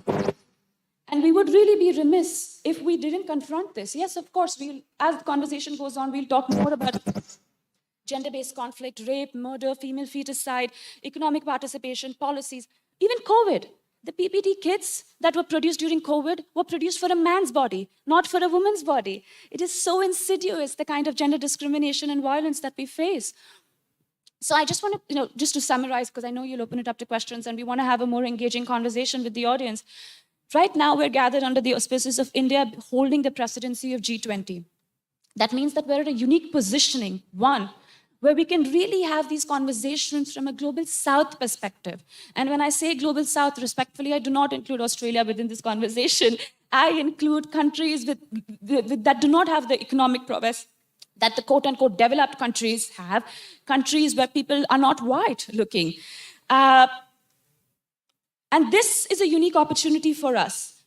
I have spent, since the war broke out in Ukraine, there can be no debate on the sovereignty of a country was attacked. That has been established multiple times, even by the UN chief. He has said it, the sovereignty of a country has been attacked. I've spent time in the humanitarian crisis centers in Poland. I went there twice. And what I witnessed is people getting out of buses, primarily women and children, mothers taking care of the families that they have come with children, teenagers taking care of children, children pushing infants in trolleys, in prams. That is not a reality that anyone should be subject to. As kids, you should not be subject to living in refugee camps, stripped away from your family, constantly haunted by sounds of planes, constantly haunted with any sudden movement, constantly haunted by the fact that you've had to leave male members of your family behind. That is not normal. But what is also not normal is that we are treating people with refugee status in terms of the resources that we allocate, in terms of the urgency with which we respond to humanitarian crisis, in terms of money, in terms of will, based on the color of people's skin, based on geography. That is not normal. If we're asking, especially the global north countries, when you're asking countries to defend sovereignty and you feel a sense of righteousness to demand from the same from global south, then we ask you, where were you with your complicit silence when we faced war in our borders, right? So we must have these conversations. And I'll again end it back to Vasudhaiva Kutumbakam, which is we're connected together as a world. And that means that these solutions must come from Global South initiatives because we are the most vulnerable, we are the most marginalized, and if you want solutions to be led by communities, they have to be led by the most vulnerable, marginalized communities, not by diktats given to us by the global north, not with their terminology given to us, not with them giving us solutions on how we should be, adapting to the crisis that they have given to us, to the crisis that they have given to us. And finally, a litmus test of any society is how we treat our women. You want to know the truth of any society? Go ask the women. Go ask the most vulnerable women within those spaces, and we'll talk about that more. So I'm really heartened that this is one of the sub-themes of this conversation, because no conversation on development can be had without having very serious conversations about gender and youth. And I'll end it with just one final statistic. 50% of the population is less than 30 years of age. 2.6% of our parliamentarians are less than 30 years of age. The good thing in this statistic is at least we have more gender parity when it comes to parliamentarians under 30. It's a 60 versus 40 ratio. 60% men, 40% women, which is still a milestone. Here, what I think we must ask as young people, I don't know if I qualify as young anymore as 33, but what we must ask is when you come to our doorstep demanding that we participate in political participation, as women, as young people, when you ask us to show up and vote for you, where are you when it comes to ensuring we hold ministerial positions right by your side to draft policies so that we don't have to listen to this rhetoric again of people playing these word games of young people are the future, no, I disagree, young people are the present, whilst our lives are constantly getting affected, So I will end it here, but yeah. Thank you, Trisha. Some extremely important points bringing about the need for diversity in perspectives to address these issues, the impact of how gender plays a role in all these global developments, right? So we've talked about climate change and education earlier. All of those have an underlying intersection of gender because gender does play out in different ways in these spaces. And it is important to kind of center that idea. And as we go forward, you talked about vulnerabilities, refugees, and statelessness. All of these things, the policies need to be made in where these vulnerable sections of society are protected as well. Definitely privileges help to make life easier, but gender as a theme essentially accompanies us throughout our lives.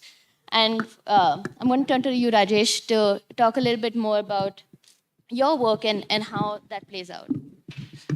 Friends, today we are in Maharashtra, in Pune. I would start by remembering two extraordinary women and the work which they did towards girl education in Dalit communities, Savitribai Phule and Fatima Sheikh.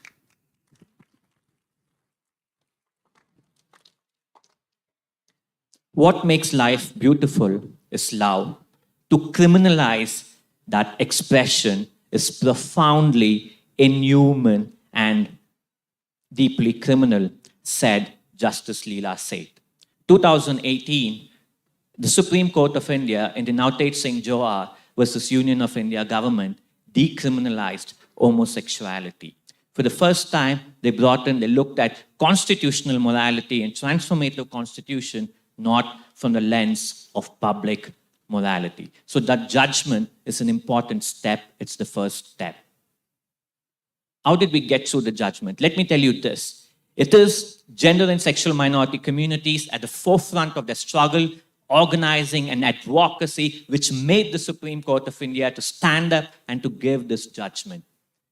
No state gave it. It is not the magnanimity of the state, but it's because of people in the front lines being affected, fighting on the day-to-day lives. 69 countries, as I speak today, criminalize homosexuality. Out of these, some of the countries have death penalty as a sentence. Friends, ask yourself, are we living in a civilized society? Why should love be criminalized? Love is such a profound human expression. We should embrace love. Policing, dehumanization of trans people, of gender non-conforming people continue to take place across the globe. Anti-trans legislations in the United States, Europe, look at Eastern Europe, countries which are seen at the forefront of queer struggle, today you continue to have violence. Research says violence against trans people and gender non-conforming people is 4 times more than cis women. And where is the political will to talk about it? The colonization project erased, invisibilized indigenous identities, trans people, gender non-conforming, different gender expressions and identities, which was part of all our cultures.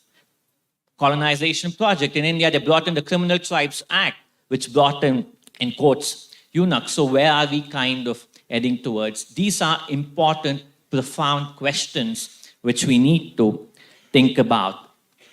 Any project which looks at emancipation of women from traditional gender roles, emancipation of men from the shackles of heteropatriarchy, need to have gender non-conforming people and trans people at the core of it, because they go to the roots to look at ideas of where this man would come from, where this woman would come from. What is wrong in embracing multiplicity of identities? Why should femininity and masculinity be contesting contexts against each other? Why can't we kind of look at embracing? And the final thing is this.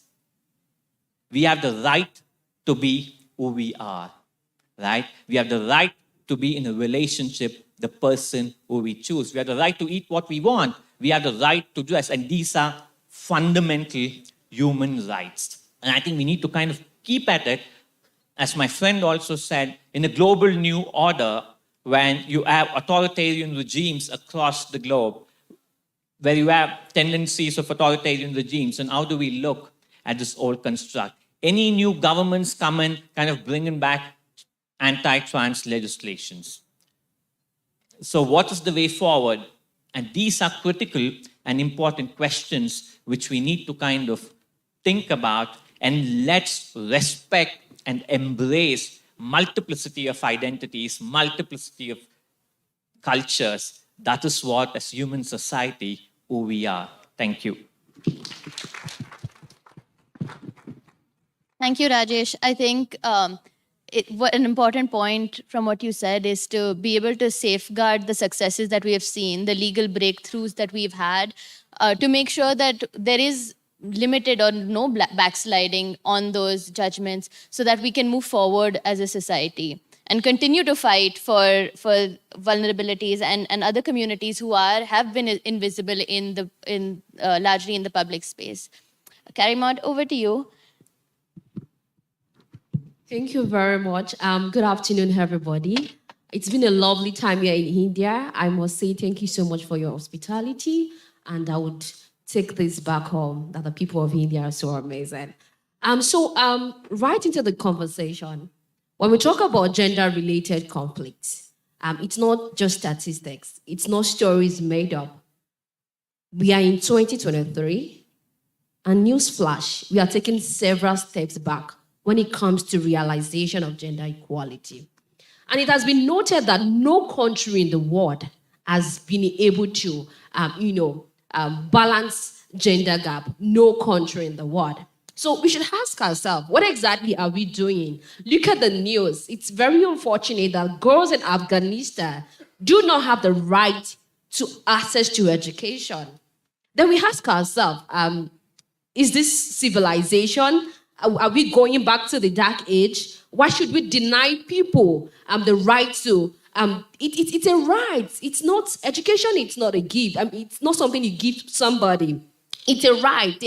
They should have access to it. But it's quite unfortunate that we are at this point where even our leaders do not see it as something that is very important and something that we need to stand up and make a very strong statement and roll our sleeve to work in the realization of gender equality. I'm going to echo what Tricia said about, it's going to take us 300 years to realize gender equality. That's a long time. Let's look at the room. I think that the average lifespan of people sitting down in this hall is about 80 years to 90 years. And so that's about 3 or 4 generations after you are gone. And I don't think that is what I want my children. I don't think this is the world I want my children to come into. The fight against gender equality, I think it should start from me and you. And I'm going to go back to the local context with the work that I do in Nigeria. I'm a lawyer, a poet, and also the founder of the Black Girls Dream Initiative. And one of the works that we do at the organization is to, end gender-based violence and also work to transform education. And I will tell you specifically about an experience I had with one man during one of our outreaches. It was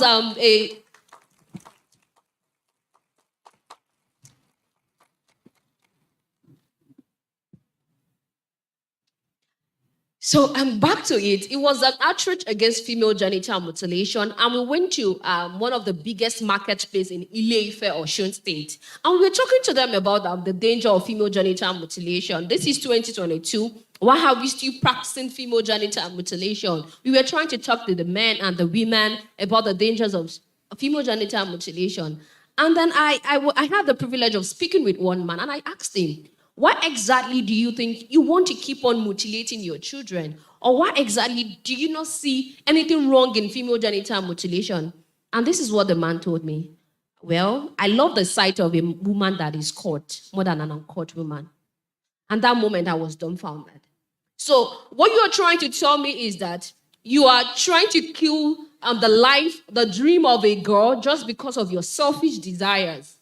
So really, when we look at gender-related conflict, it is stemmed in patriarchy.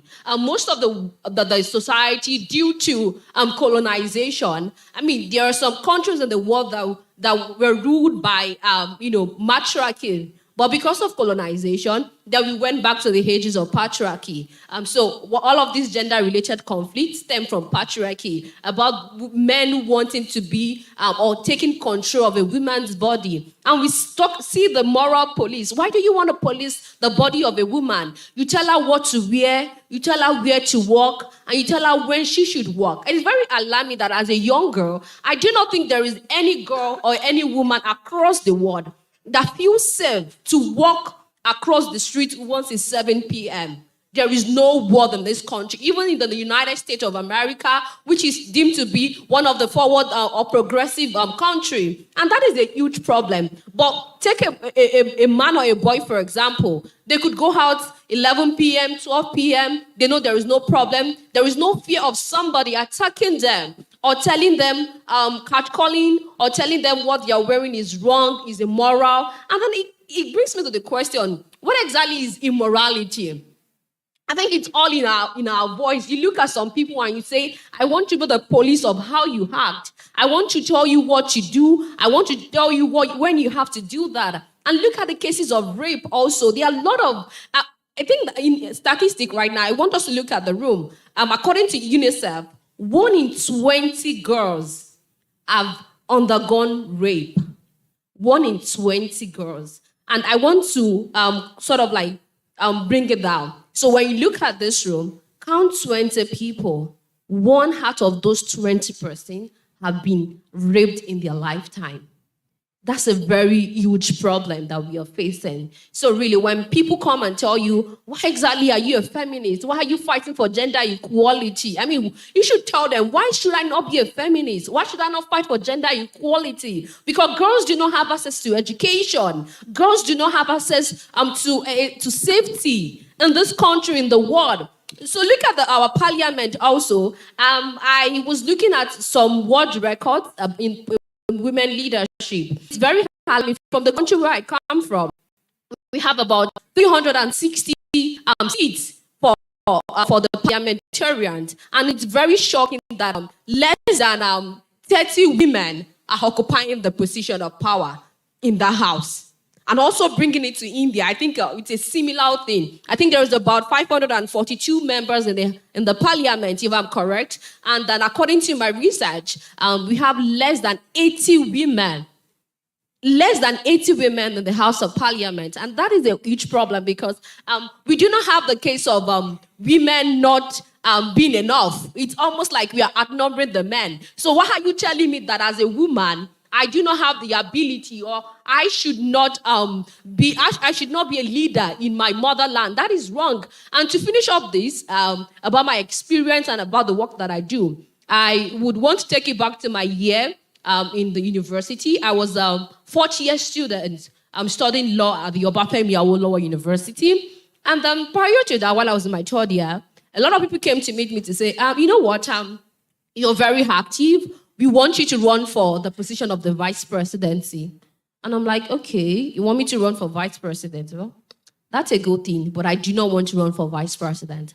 Because for so many years, the position of the vice president has been termed the position for the women. And that the position of the president was termed the position for the men. And I told them I wasn't going to run for vice president. I was going to run for president. And in my fourth year, I decided to run for the position of the presidency. And I spoke to so many people, women, girls, boys. I told them my manifesto. This is what I want to achieve. These are the lapses I've seen in the society. And I want to do this. And then I would speak to them and I'd be like, well, yeah, your manifesto is very good. We know you. We see you around the faculty. But I don't think I want to vote for a woman. And that was coming from both genders. And then I ran against two persons, my classmate, and then during the manifesto, we had our manifesto, we went to the poll, a lot of people came to me, just dropped, you're a woman, why do you want to become president? And it was very shocking because the faculty was over 50 years. And in the history of the faculty, there had only been one female president. And no one had seen that there is a huge problem when it comes to the leadership of the faculty. Because this is a faculty where I pay the same due as a man. This is the faculty where I attend lecture as a man. So why are you telling me that my right or my desire to be a leader in this faculty should be buried? And then I went to the poll and guess what? I lost the election. But yeah, that was a defining moment for me. Because it was not just about me. It was now about the future. It was about a dream that was bigger than myself. Because a lot of people came to meet me like, this is very alien to us. We didn't realize that a woman or a girl can run for the position of the president. And then the interesting thing, I would say that wherever I do not fail. It's either I win or I learn. And that was a learning process for me. And also a defining moment going forward. So in my fifth year in the faculty, I had young girls come to meet me to say, oh, we want to run for president. And very interesting, different faculty, we had 2 female presidents across the university. So yes, I think when it comes to gender-related conflict, when it comes to gender-based violence, look beyond the statistics. It's not made up stories. It's not just statistics. It's not 1 in 3, 1 in 20. They are the reality of girls like me, girls in Nigeria, girls in India, girls in Afghanistan, girls in Argentina. So yes, when you ask yourself, or when you are in a position of power to do something, to speak up against gender-based violence, remember the girls in Afghanistan that do not have the right to education again. You have the privilege to attend the university, but see, there are girls in Afghanistan that will not enter a classroom, and it's a very unfortunate circumstances for us in the world. Thank you, Karima. I think all 3 of you really highlighted the way in which gender-related conflict at different levels manifests itself. It's so subtle, it's very insidious. It's oftentimes reduced to a statistic saying it happens to somebody else, or it's not as bad for me, or we are always comparing our experiences with somebody who's had it much worse. But the truth of the matter is that it happens, and it happens everywhere. And it's so closely associated to this idea of shame, of, play your experience down just because it's not going to help anybody. The culture and the narrative is so strong. So going beyond the direct and structural and cultural violence that we see in terms of gender, I want to open up the conversation to all 3 of you. What is the role of language? What is the role of words in the way that we talk about this? And how can we bring more people into the fold to really be aware and be more sensitive to these issues and be on the lookout, essentially, in moving towards more actionable outcomes? Go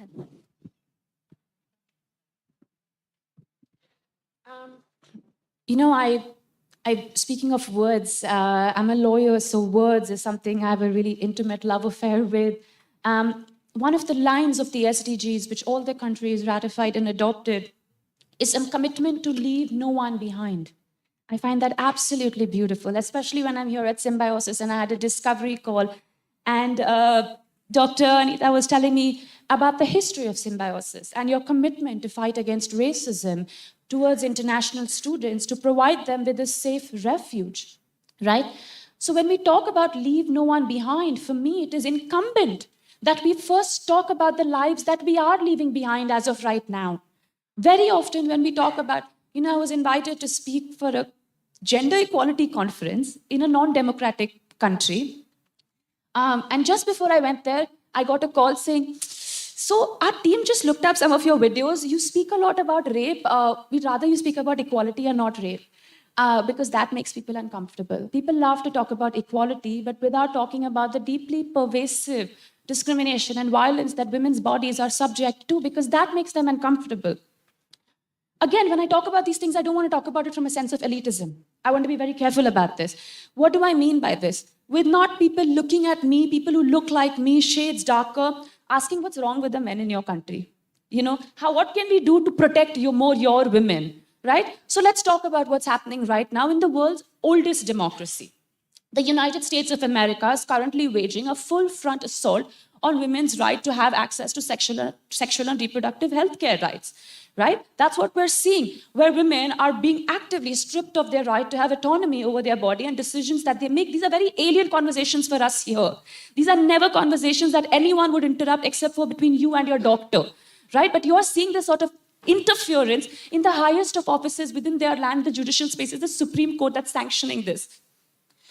Now, you talk about climate crisis. The 2 most effective solutions to address climate crisis is young girls' education and sexual and reproductive health care rights. So it just makes sense to do this, yet you see a rollback on women's rights.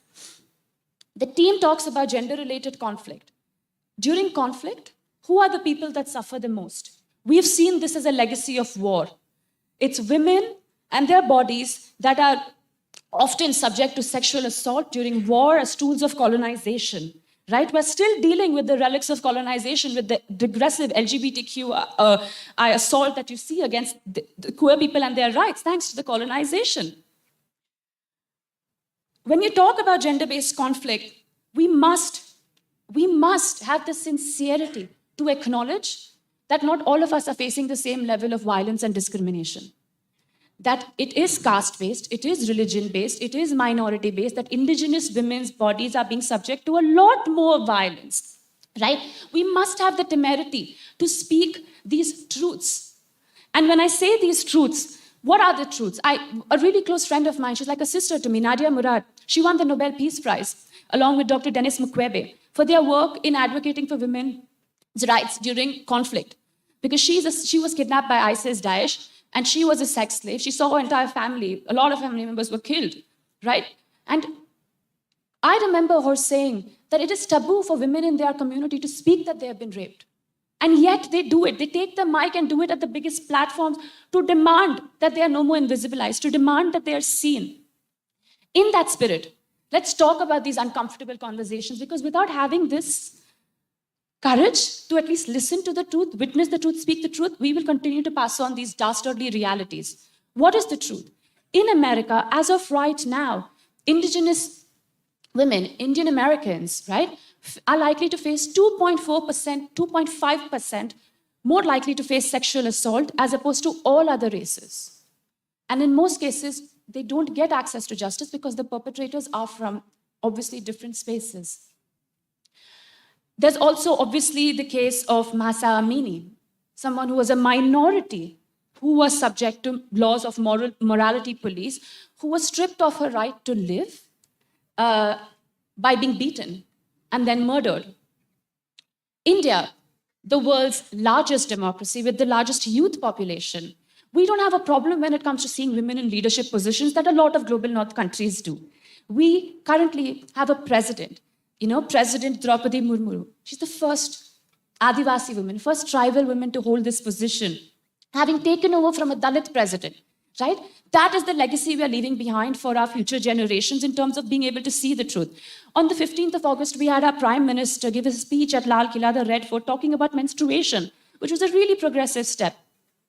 Now, when I talk about this, I also think this space begets me to talk about another parallel reality where a 19-year-old girl in 2020 was allegedly gang raped. She died 2 weeks later. Her body was cremated a day after her death without her parents' consent.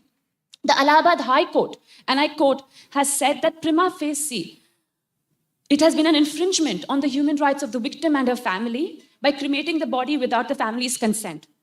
There's been video evidence that says the magistrate was caught intimidating the family, and as of 2023, 3 out of the 4 have been let go.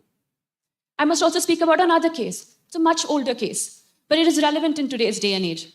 A case of a 21-year-old who was pregnant, who was gang raped, lost her child, who saw her mother get gang raped in front of her, who saw 3 other members of her family get gang raped in front of her, whose 3-year-old child was, the head of the child was smashed, and the child was killed.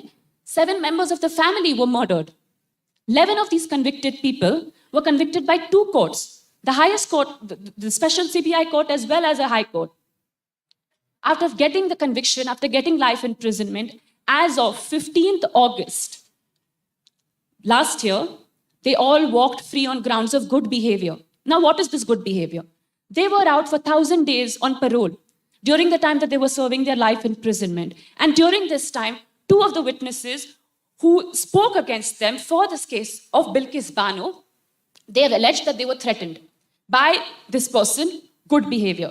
One of them got charge sheeted for outraging the modesty of a woman during the time that they were out on parole. Is this the good behavior? No, it's not.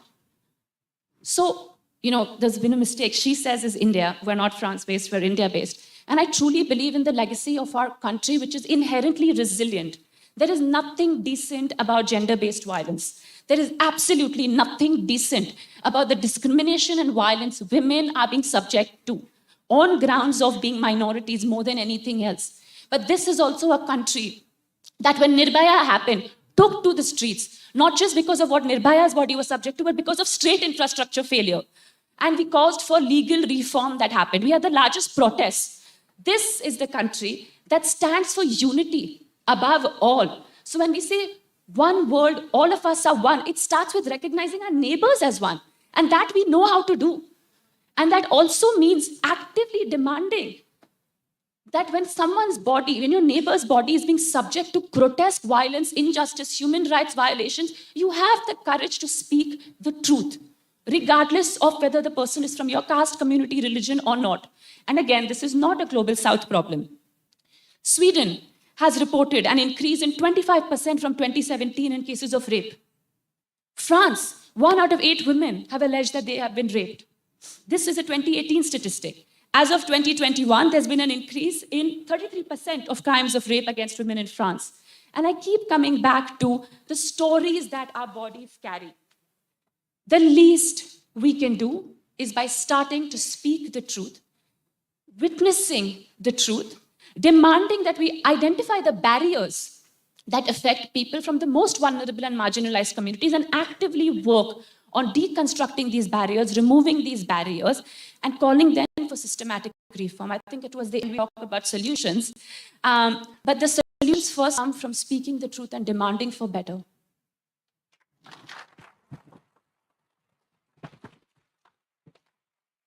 Would you like to add more to it? You know, politics of language is very important. Because I've always wondered at a global policy level, you know, there's been the slogan from the gender and sexual minorities and the sex workers movement which said, nothing about us without us. Because we experience our lived experiences, our lived realities, and before any laws, before any legislations or whatever policy, consult us because we know better. But sometimes that tend to happen, and taking on from what Trisha said, but the discourse of a certain set of politics which has been bombarded is being from the politics of the global north. Because the sense of white cis feminists kind of pushing the agenda in terms of spaces. Today, as we speak, we have the Commission for the Status of Women, which is taking place, and you have conversations in the sidelines in New York. But how many have representation there? You know, it's also about spaces where people can go, can speak and represent. And where is that kind of coming from? Sometimes language is also kind of violent. And I think we need to relook in terms of language. Look at all our policies. In how many languages, all of our policies, laws, judgments are kind of accessible. When you talk about language, it's also about accessibility. It's about me, where it's impacting us being able to access that in our own language,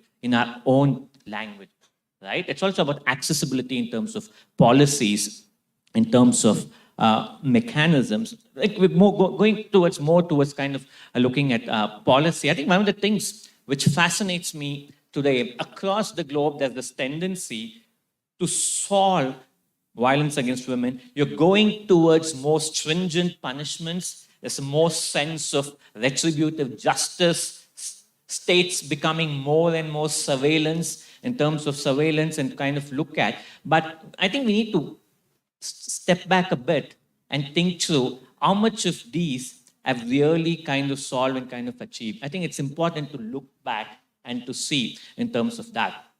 I, at a personal level, am an advocate against death penalty because I believe there's enough empirical data across the globe to show that death penalty doesn't work. In a civilized society, in a civilized nations, we cannot have death penalty. What needs to happen to look at issues around genders, having conversations back in our homes? I think that is where conversations in schools, conversations on the streets, building a sense of communities at a very localized level, right? Creating safe spaces, creating spaces which are problematic. For example, mapping in terms of bus stops or in terms of areas which are problematic, which are seen instances. So go towards a more localized model where we build a solidarity of communities, a solidarity of comradeship, a kinship, which will kind of lead us probably to a better world where each of us have our own dignity.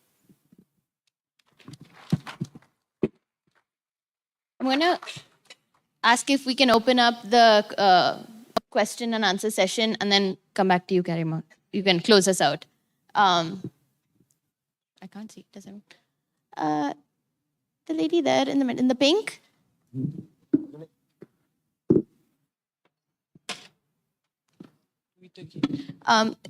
Just a heads up, would you say your name, where you're from, and then ask your question? If you could direct who you're asking the question to, that would be great as well.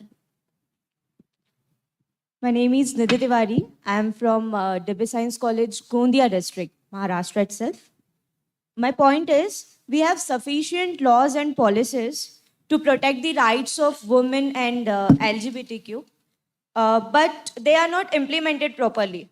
We have lot examples for it. According to WHO, 1 in 3 women have experienced physical or sexual violence in their lifetime. This violates their right to live freely and with a freedom. And there are many more examples too, like equal pay, child marriage. So my question is, what are the ways by which these laws and policies can be implemented effectively?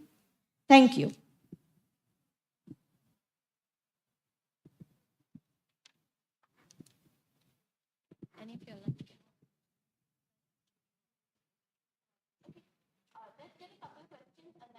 Sorry, let's get a couple of questions and then go. This lady here in the front, please.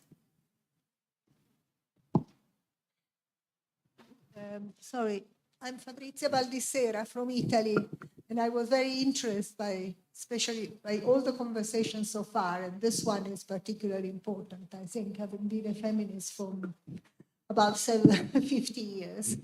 So one of the things that we didn't really consider is there is a lot of rape of young women. There are some marriages that starts, like for instance, in Iran, you can get married at 9 if you're a woman, and call it marriage. And in India, it was like that before independence. It was even younger. But we did not talk about very young men. I mean, I come from a Catholic country, and lots of Catholic priests have violated little boys all over the world. I mean, in America, it's quite well known. In Germany, I mean, there's problems with the popes because including the present pope, who's one of the nicest we've ever had, they always sort of try to pass the question under silence. And even he, who is a bit more vocal about it, has to be very careful because he might even be killed by the other faction. And I'm not joking. I mean, I think it is terrible. I think young people should be protected everywhere and all the time. And it did happen more to women, but also because these things of men were not spoken about, but they did happen. So I would put on the agenda that all this has to be said. And then there's many, many, many countries that do not consider that transgender LGBT are humans. So I think what you're doing is wonderful. And I just sort of put a thing to say, we can do a little bit more and then a little bit more. And I know that it goes always very slowly, but there's not so much time. Thank you, ma'am. The young man there with the pink pamphlet. Good afternoon all of you sir मेरा ऐसा एक question था कि जैसे कि हमारा जो society है वहाँ पे सिर्फ बॉयज़ और गर्ल्स यही तो जेंडर में मैटर नहीं करते, यहाँ पे ट्रांसजेंडर और एलजीबीटी के जिसमें जो भी अंडर जो सफ़र करे वो भी आते। सर जब हम एलजीबीटी के बारे में बोलने जाते तो सब हंसते हैं सर, तो सर ऐसा क्यों? और जो एलजीबीटी और ट्रांसजेंडर है जो इस चीज़ पे सफ़र कर रहे हैं उन्हें किसी भी चीज़ में अपॉर्चुनिटी क्यों दिया जाता नहीं है? उन्हें भी तो अपॉर्चुनिटी दिया जाना चाहिए, उन्हें भी तो लाइफ जीने का हक है सर। सर उनके लिए कुछ अपॉर्चुनिटीज़ क्यों नहीं दी जाती है sir? Let's take those 3 questions first and then come back. Okay. So I want to start by saying slowly, but we will get there. Thank you for the kind words. It's a little drop of water, make a mighty ocean, and a step. When we take a step, you're going to get where we are going to. So I would want to talk about the implementation of policy. You are quite right. As a lawyer, I know there are a lot of policies, there are a lot of bills that have been passed, when it comes to the protection of girls and women's rights. But the problem is, are we implementing these laws and these policies? No, we are not. And then I think that what the things that we can do to accelerate or push for the implementation of this, policy is that government should know that they should not take a passive role in the implementation of policies protecting girls and women. They are actors in the implementation. So your job is not done when you sign the bills or sign the policies. You have to follow up with the process. I think government should set up special committees that would, accelerate the implementation of these policies. And then, yes, we should not start taking people should start taking responsibility for their actions. We need to not start naming and shaming. Yes, you made the policy or you made the bill that girls and women are supposed to be protected, but in your country, that is not happening. When we put people on the hot seat and tell them and make them accountable for their actions, we are going to see a better, implementation of policies. And to round up, before I pass it on to the next speaker, I want to say something as regards language and gender. Language has played a major role when it comes to gender stereotypes and all of that. And I would want to talk, when we want to talk about things that are not natural, the first word that comes to your head is man-made. Why not artificial? And then when you want to talk about somebody that owns a house, what comes to your head is not a home owner or a house owner, it's a landlord. And this language, when you think about policeman, and then we keep on going like that, we see that the language has been, is more against the female gender. This word have been colonized to, accommodate the male gender. So there's a whole lot of problem when it comes to our language, and we see that language is playing a major role when it comes to gender stereotype. To run this off, I wanted to talk about a story of a boy and his father. So the boy was going for an interview one day, and the father was beside him, and the father was like, okay, best of luck in your interview. When you get there, be calm, try as much as possible to be polite and all of that. And while the father was still talking to him, his phone rang, the boy's phone rang, and he picked up the call. And when he picked the call, he saw that it was the CEO of the company he was going to interview that was calling him. And then he picked up, and the CEO said, I'm at the, my dear son, I'm at the office, I'm waiting for you. When you get to the office, just be very calm. I know you are going to haste the interview. And then the boy looked at his father. His father was there. It was a survey that was done for some particular people. And they asked those people, who was the person that called the boy while the father was still standing there? What are your guesses? The mother. Brilliant. But it was very shocking that this study was done on 4 people, the two female and 2 men. And then all of them got it wrong. They started looking at themselves and say, maybe that's the adopted father. And then we keep on saying that when we say the word CEO, we just think it's the man. Why can't it be the woman? So yes, language is playing a huge role when it comes to gender stereotyping and also trying to see how it is affecting our children. When you call 5 years old and tell them to draw how a nurse looks like, believe me, they're going to draw a woman. But when you tell them to draw a pilot, they are going to draw a man. So we see how language is a huge barrier when it comes to, accelerating progress in gender equality. And we need to do better. We need our language to accommodate gender equality and also realize that there is a problem and we have to work on the solution.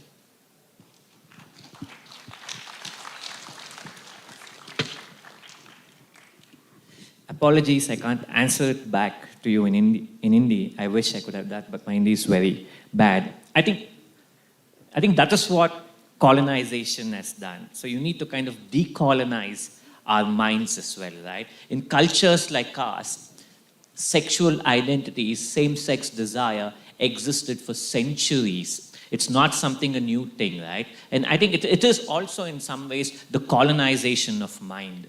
We need to be very conscious of the fact of how we kind of decolonize. For example, India passed the Transgender Persons Protection of Rights Act in 2019, which has lists of penalties, which is a good starting point to have conversations. The thing which I would request each one of us is, when we start to have these conversations at our home, if we have family members, relatives, friends who belong to LGBTI community, if we just respect them for who they are, this work has to start from people like us, going back to our homes and having these conversations. Societies, for societal change, for mindsets to change, it will take time. It is a slow process, but trust me, let's invest in that process, and that is when we can stand for each other. In your university, if there is an LGBTI co-student studying, if you see somebody who's kind of bullying, ragging, if a couple of you go and stand in solidarity with person, and that is change, and that is where change will take place. Thank you.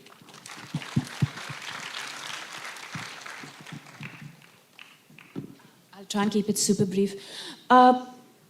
Violence is not accidental. It has never been. Discrimination is not accidental. There's a certain level of besharing, there's a sort of financial investment that goes behind the active discrimination against people. There is also financial benefits that people get, right? You spoke about the Catholic Church and the decades and decades of violence that's been committed against young boys. How? But specifically, there was the young boys because of further strict trauma. How did they get away with it? Because of institutional impunity, because of institutional prowess and power, and therefore the impunity that goes by it. And this sort of institutional impunity adversely affects the lives of many, many, many people beyond just the edifices of the Catholic Church. Therefore, when we talk about solutions, we must, at least for me, I'm from civil society, but I really don't think civil society should be that efficient that we replace state apparatus. I believe in strengthening state infrastructure to making sure we have a strong independent judiciary, strong fundamentals of democracy, because look, there's enough studies that say an economy does 20% better in terms of GDP in democratic spaces as opposed to non-democratic spaces. And when you have a democracy, you directly invest in healthcare and education and health. Right? So these are the tenets. So again, when you talk about investment, it's all interconnected. Our violence is interconnected, but the solutions also must be interconnected. So for example, we should look at resilient civil society as well as resilient business structures. So talk about, Chloe, the fashion brand. It's the first fashion brand to have a B Corp certification for their commitment to sustainable development goals, one of the biggest polluters when it comes to the climate crisis. Most of these clothes are made by women who are from our countries, who are not paid fairly. But Chloe has taken a leadership position to have a B Corp certificate. They're also now investing in ITER, nuclear fusion, out of which India is one of the signatories. Many of the G20 countries here are signatories on that, because they realize the interconnected nature inherently, that you cannot address the climate crisis without investing in young girls' education and our future. If you may. Talking simply about laws, yes, we have great, robust laws, but not enough. Marital rape is still not a crime in many countries. LGBTQI queer people still do not have the right to marry, still do not have the right to adopt in many countries. And also paternal leave is not something that has equal sort of mandate when it comes to, in contrast to maternal leave. So yes, we need, again, to constantly look at laws and for it to be more gender sensitive, for it to be more youth centric, but also then how do you connect these laws to the lives of common day people?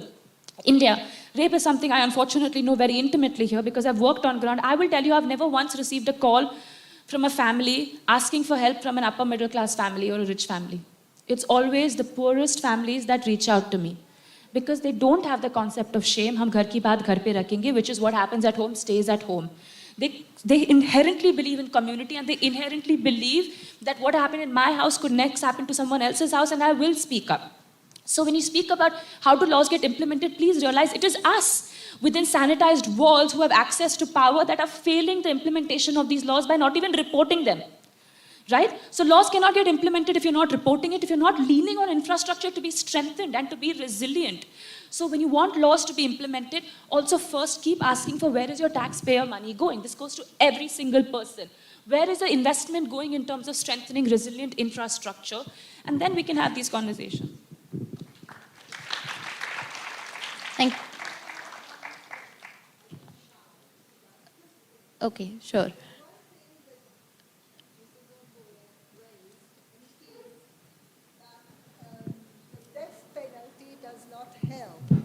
Now, the death penalty does not scare anyone. And that is proven in Italy. Death penalty in Tuscany was abolished in 1778. In the whole of Italy, when Italy became Italy in 1861, it was abolished in 1878. Now, there are still countries with death penalty, including this one, even so there haven't been many executions done. But the last two countries in last year are Liberia and Uganda. Does India want to be behind? No. It's important policy questions, definitely, to be deliberated with. Last round of questions, I'm going to ask you all to be really brief, but what are windows of opportunities that we see? We have kind of running low on time, but just very quickly, windows of opportunities, policy recommendations that you would have, and any closing thoughts. Karimot, you could start, please. Yes, there is always room for opportunities, and there is always room for us to move forward. I think that the way forward should cut across every aspect of the society. Let's start from the family. The family is the smallest unit in the society, but they are the most powerful unit in the society. Because the lessons that you learn in your house, you take it when you get to the school, you take it to another person, and then it goes on around. So I would want to start with the civil society organizations. They've been doing fantastic work when it comes to the realization of gender equality, but we have to do more. We need to have more programs, more projects that are aimed at gender equality. And also our educational institution. We need a gender transformative education curriculum. Our curriculum should, accommodate both genders and not just tilted towards another gender, or not a curriculum that supports inequality. I think that in aspect of policies, we should go back to our schools and do better when it comes to what we are churning out to the students. So yes, I think that's one policy recommendation I would give. We need a better education system. And also, to the government, we have been having policies. We need to start implementing these policies. And yes, government should realize that there are major actors in the realization of this implementation of the policies, and put your money where your mouth is. And I mean that literally. The government talk about gender equality, but you check yourself. What is the funding? Are you funding gender equality projects? Are you putting your money where your mouth is? So yes, we need to do better when it comes to that. And as young people continue speaking, continue advocating for gender equality, one day we are going to get them. And yes, to also come down to some policy recommendations that I noted here. Economic empowerment is very much important. And then the root cause of gender inequality is poverty. And when we are able to solve that through economic empowerment, where more women and girls are able to feed, are able to deliver themselves from the shackles of poverty, they will be able to move forward when it comes to gender-based violence. And to a very quick one when it comes to policies, I had a case that I was handling in my organization about a woman whose husband raped the daughter. And then she had a problem of moving forward because this man was the one that cares. He put the money down in the family and all of that, and there was a lot of back and forth. But eventually, she was able to break through because she had people to support her financially to move away from this man. And yes, I talked about the gender transformative education that is going to accommodate sexual and reproductive health, right? We need that, very much important. And yes, policies when it comes to policies. I think it is no longer equality. It is now equity. And when I talk about equity, we need to meet people where they are. You know, when we talk about putting more women or allowing more women in position of power, people would come to say, well, they should also fight for it. But women do not have it easy, because when you want to run for a political position, it's always a men's club. It's the boys' club, because they sit down in the golf club, they sit down at the bar room, and they talk about, okay, don't worry, I'm going to give you $100,000 for your campaign. I will do this and I will do that. But the women do not have it easy. Where do they want to have the money to fund their campaign? So yes, government, the policies that I would recommend is that we need to start now talking. We have to have at least 30% of women in our parliament. We need that. It is very much important. It is a position where we have to. It's no longer equality, it is equity. Meet us where we are. We do not have the opportunity that our male counterpart have. So yes, you have to give us more resources to be able to get where they are. Very much important. I think that is my policy recommendation. Should I close it up or pass it on to? Okay, great. Quickly, 2 policy recommendations. The G20 should have a statement calling upon 63 countries, even today, criminalize homosexuality. It's time to decriminalize. We have not even thought about intersex children. 1.2% of the world constitute intersex children. Ban on compulsory surgeries on intersex infants and children, and that is one clear policy recommendation. And the third important, finances are critical. As my friend said, invest more in terms of that. And it's been only about 27 hours since I'm here at Symbiosis. And I think one of the things which I've seen is looking at the leadership of Symbiosis University, from the Pro-Chancellor, Chancellor to the Deans and Directors, most of them are women.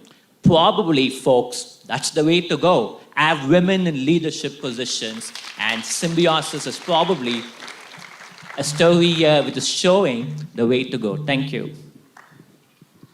I really want to echo that. It's been a delight to see the amount of brilliant women from this university campus that I have had the pleasure to engage with in leadership positions critically. I'll keep it really quick. There's a conversation I had recently with someone called Gabriella Hurst, who I draw a lot of inspiration from. And she says she doesn't know one woman, and it's true, who's not faced some sort of story of violence, of discrimination, you know, in some degree or the other. And unfortunately, in our common pain, we're also finding common strength and solidarity. And therein, you know, that is what we need to double down on, I think. In terms of policy, India, this is something I'm specifically proud of in terms of our legacy. She says the organization we run, along with an amazing group of, you know, social media activists, influencers, everyone who came together, who helped us launch till date the largest campaign globally to advocate for tax-free menstrual hygiene products. It's called Lahu Ka Lagan. And that was successful enough to the point where the Indian government did declare sanitary napkins to be tax-free, a really progressive policy that many other countries in the global north would do well to heed from, and to push for more conversations around menstrual hygiene and sanitation, because it's a very real barrier when it comes to women not being able to study in school. It is the second leading cause for young girls to drop out of school. Right? So that's a very constructive policy level thing. Also, another thing is, she says, has been conducting a lot of sessions to talk about gender sensitization, where we educate people, all genders, on the laws that they have access to then be able to empower them to take direct action. Right? So to asking in terms of policy level change, to include that as within school curriculum, because if the government rolls that out, that sort of impact that it will be insurmountable, that we on civil society level would never be able to have. So to push for gender sensitization, and this is specifically also for the global north, because you know we are seeing rights being rolled back. Finally, G20, world is one family. Whose interests are you protecting?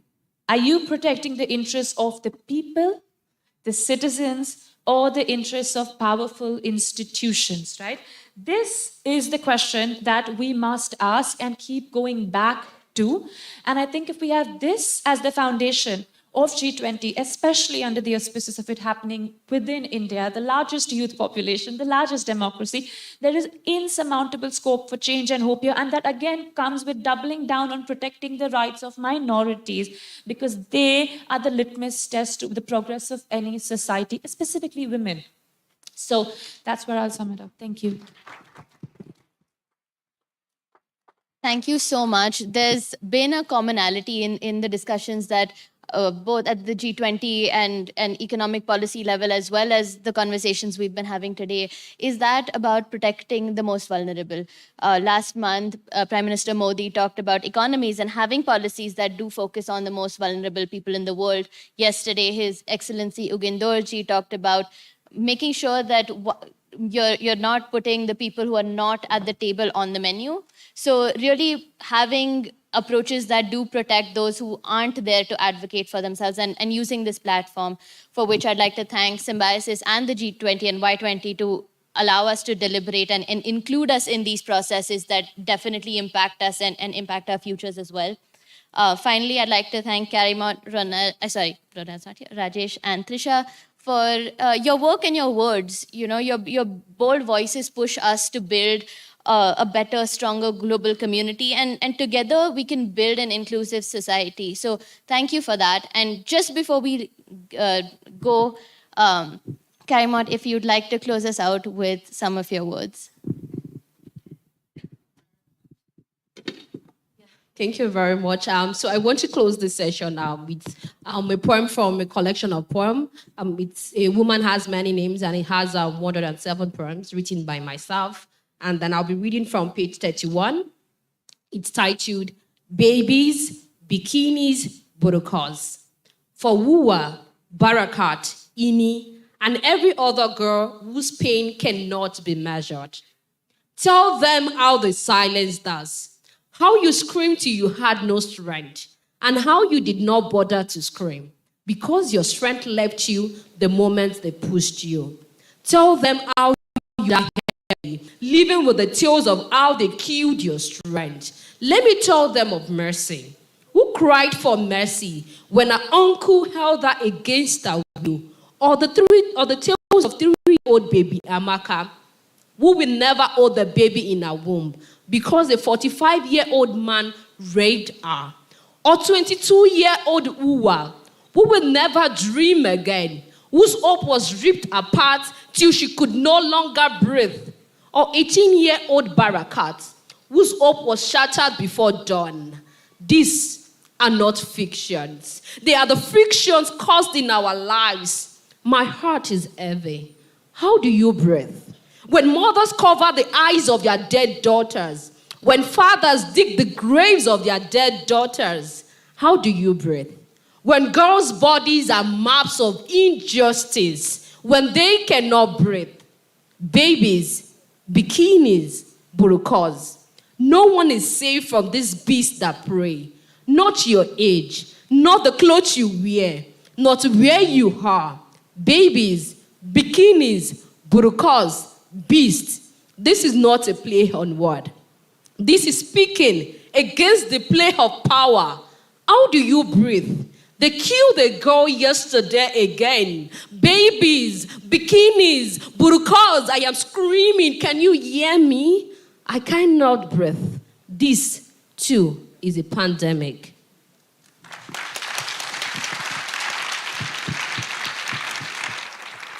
What a wonderful session by our panelists here. Such a thought-provoking discussion.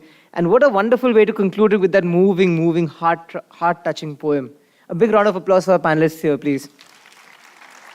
Esteemed panelists, the insights we gained about how all of this conflict comes from an ingrained societal history, your ideas on how gender conflict manifests in different dimensions, your insights on what are the underlying causes of the disparity, and your ideas on how policies can influence promoting gender equity in different facets of life were truly enlightening to all of us.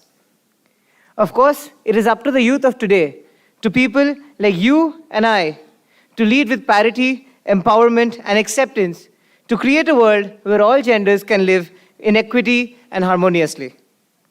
To express our gratitude to have you here today and share your views on this topic, I would like to call upon Dr. Vidya Yeravdekar, Honorable Pro-Chancellor of the Symbiosis International University, to honor you with a token of appreciation. Ma'am, please, can we have you on stage? Round of applause for ma'am, please.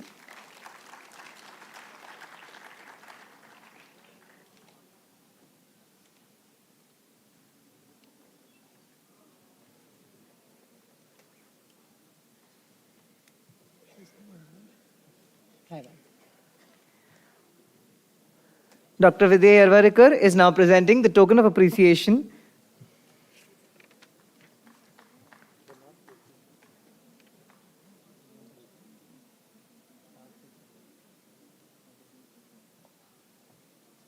Honorable Pro-Chancellor Ma'am is awarding the token of appreciation to our moderator, Ms. Sana Vaidya.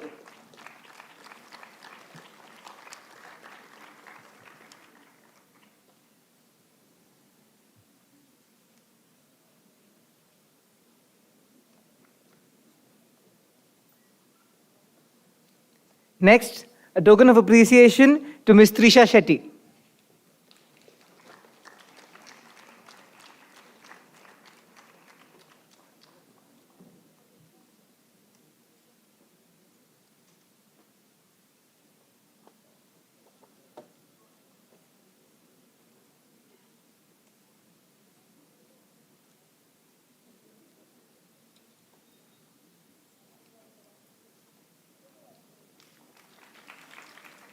We would now like to present a token of appreciation to Mr. Rajesh Srinivas.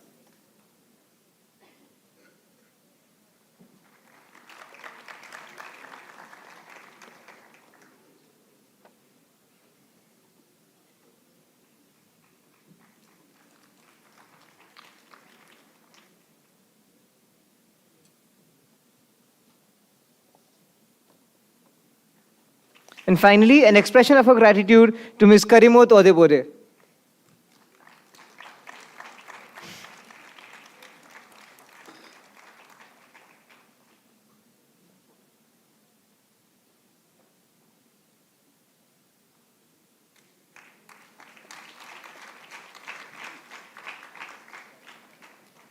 Esteemed panelists, moderator, and ma'am, I request you to please go to the front of the stage for a group photograph.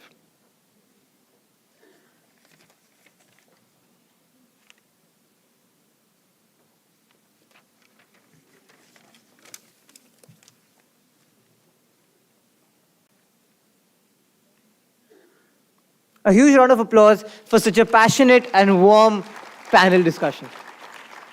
Thank you, ma'am.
Following the illuminating discussion, the next course of the Y20 Youth Consultation is the discussion on legal reforms. With the spirit of steering a nation and the world towards a more peaceful habitat and a fairer legal construct by sharing their views and ideas on the topic, I now request our speakers and moderator to come up on the stage and take a seat. Mr. Albert Lanong, Chief Judicial Magistrate and Secretary, District Legal Services Authority, Ribhoi District, Meghalaya. He is also a proud alumnus of Symbiosis Law School, Noida. Sir, please. Can we please have a round of applause for him? Mr. Praveer Srivastava, Legislative and Policy Advisor, Parliament of India. He is also a proud alumnus of Symbiosis Law School, Noida. Mr. Vishwas Nangre Patil, Additional Director General of Police, Maharashtra.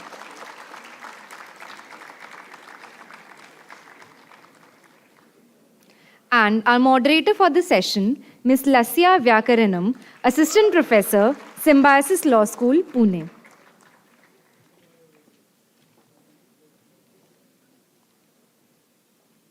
Ma'am, the floor is all yours. Thank you very much. Firstly, I want to commend the organizers for the wisdom of not having a session on legal reforms right after lunch. Not because I think it's boring, I love it, but we've had sessions on climate action and education and gender, and I feel the youth might feel like this must be the first session where they might feel a little bit like, this is not about me. This does not relate to me directly. But can I just say that legal reforms are very powerful, and in fact, they can advance or hold back each one of these agendas, which is why one of the takeaways that we're going to have from today's session is having some policy reforms. Yeah.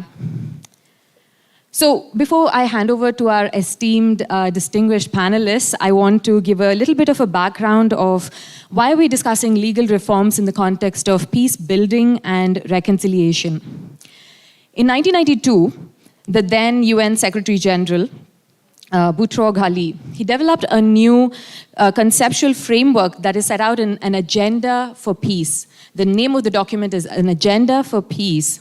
And he spoke about 4 action strategies to be put forward. The first of which is preventive diplomacy, which is intended for preventing disputes from arising and escalating into violence. The second is peacemaking, which is intended to bring parties to a peaceful consultation with one another. The third is peacekeeping, which is when you deploy military forces, deploying military and civilian presence in the field. And the fourth is post-conflict peace building. And this is the fourth point that we are going to be deliberating upon today.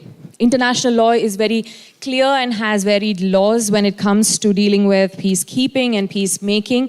And we have seen this operational in places like Kosovo and East Timor. But what about post-conflict peace building? Over the years, we've had a lot of interventionist, long-term supervisory role that the UN has taken in several reforms, several areas of the world.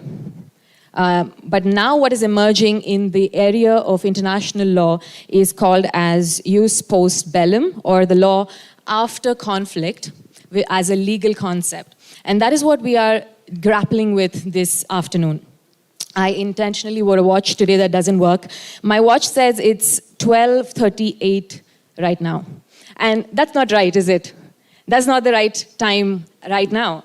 However, during the day, at 2 points in the day, it is the right time. Yeah? And that's how international law works, international law of peace and international law of war. So the international law of war is right for a specific time. The international law of peace is right for a specific time. But most of our lives are lived in the tension between the two. We live in the tension of peace and war. And if we go back to the words of Shri Anurag Thakur sir during the inaugural, he spoke about how we need to expand this definition of peace, which will make all of us realize that we are not living in a time of peace when we talk about mental issues, mental health issues, when we're talking about issues of health.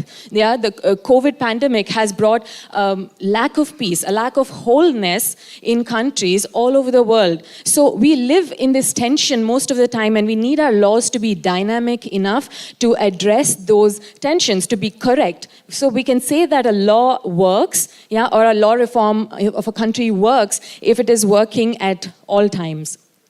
And so to bring this in the context of Vasudhaiva Kutumbakam, which has been elaborated sufficiently today, I want to point out that this is a philosophy that is rooted in Samaveda, which is the historical, cultural Hindu law. Yeah, it is in law that it is inscribed. Now, the idea of the world being one family has been inculcated into culture, not through simply custom or ethics, but through the implementation and the codification of law. And that is why we are saying it is our understanding today that a culture of peace or ushering an era of no war, it's not going to simply occur by accident. We are not going to one day wake up and realize we have peace. Yeah, or we have built institutions of peace. So that's going to happen through clearly defined and incorporated legal reform. So I want to encourage all the youth who are sitting in this audience right now that don't switch off because we are speaking about legal reforms. We need an active movement towards reconciliation, and that includes all the organs of a society and civil society working in a democracy that is empowered. So today, our panelists, we are so privileged to have panelists who represent all the three pillars of a democratic society, namely the legislature, the administration, and the judiciary. So I would now invite each of the panelists to introduce themselves and also give their reflections, their opening statements on what we are dealing with today, which is how do your respective legal institutions, whether the legislature or the administration or judiciary, deal with the issues of peace and reconciliation. So I'd like to first invite Mr. Prabir Srivastava, who is the Legislative and Policy Advisor, Parliament of India. Firstly, a very good evening to everybody here. And thank you to Symbiosis and for organizing this Y20 consultation, where I see a lot of young faces. And as she had already clarified that we have representations from the legislature, the executive, and the judiciary. And it is an irony that I'm sitting in between, which is always what happens with the legislature, because it is targeted by both the executive and the judiciary. So essentially, this is symbolic of the fact that the role the legislature has to play, not just in terms of making laws, but also trying to maintain a balance between the other two wings.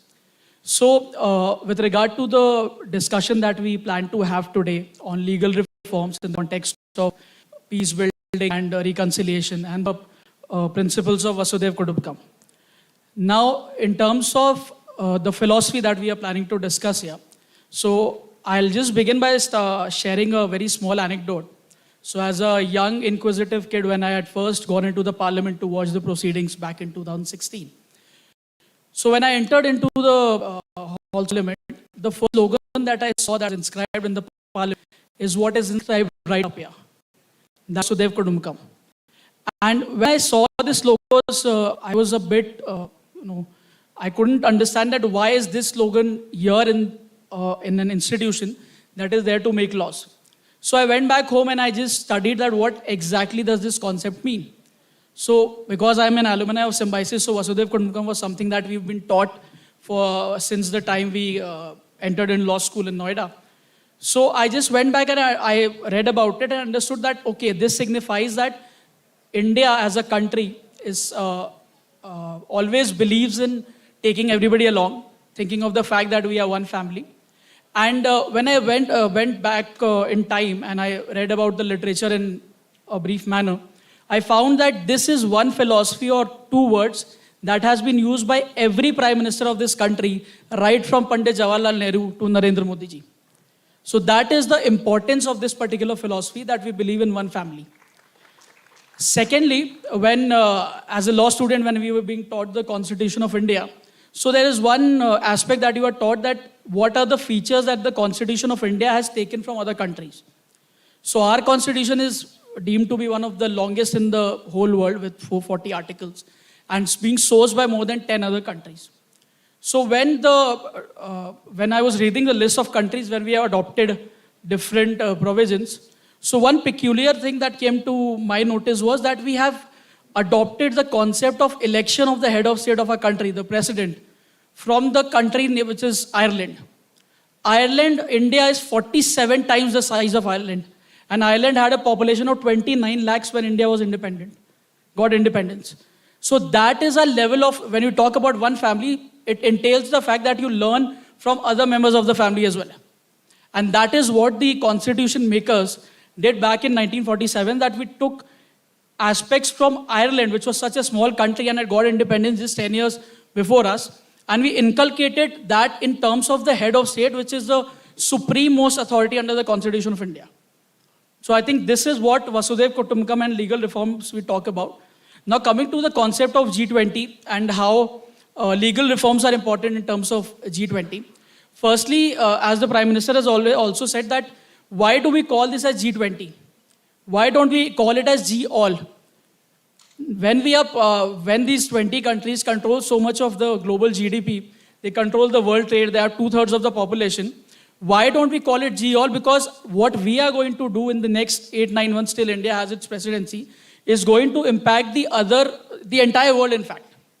So essentially, why G20 holds importance in terms of legal reforms and the parliament. Now, in terms of understanding about the parliament and why it takes precedence in the whole discussion, parliament by Constitution of India is mandated to make laws. Now, lawmaking is something, the previous discussion also I was hearing a lot of panelists talking about that laws and policies in this country are not made in a very, I'll say, stakeholder consultation manner. We were also talking about that there is how very few representation of women parliamentarians in the parliament. But for my experience that I've seen in the last 6-7 years, I have seen that women parliamentarians, though their numbers might be lesser as compared to their men counterparts, but their inputs, their speeches, and the way that they put forward their thoughts is something that is much higher than what their male counterparts do. So for one example, I would quote is from Mrs. Supriya Sole, who is a member of parliament from Maharashtra. I've seen her speeches, she speaks very much vocally about how women's rights needs to be upheld. And this is, an essence of understanding that if you have representations, then only there can be consultations. So essentially, when we talk about legislator from the perspective of G20, again, we also need to understand that stakeholder consultation can only happen when the citizenry gets aware of the fact that what are their rights and what are the laws that we are talking about. So from the perspective of the legislature, again, India is also a signatory to more than 160 plus treaties, which range from multiple issues. But have we converted those international obligations into our domestic laws is the biggest question that we have. Now, of late in the winter session, we passed the Anti-Maritime Piracy Bill. Now, the Anti-Maritime Piracy Bill was ratified by the Indian government somewhere in 1997. But it took us 25 years to bring a domestic law on something as important as piracy. So in my view, I think the legislature, yes, it has a responsibility to make laws, but definitely until unless there is no proper stakeholder consultation, and now that I see that the youth is becoming more aware of the laws, of their responsibilities, of what we have to do, I think that is a very, very positive development, as I see in terms of the Parliament of India. And I feel that the youth should come forward with more points as to what the government or the parliamentarians should do. Thank you very much, sir, for your insights. You're absolutely right in saying that without representation, there cannot be consultation. Yeah. Moving this discussion along, I would like to request Mr. Vishwas Nankri Patil, sir, Additional Director General of Police, Maharashtra, to give his comments on this topic.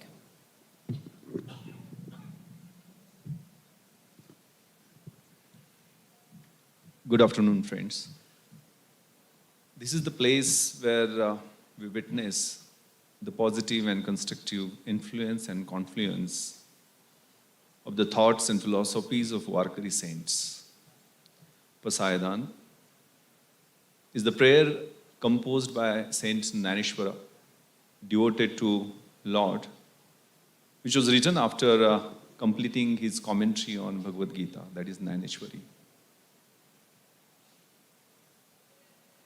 This Pasayadhan represents the concepts of Vasudhaiva Kutumbakam, peace building, reconciliation, eradication of crime.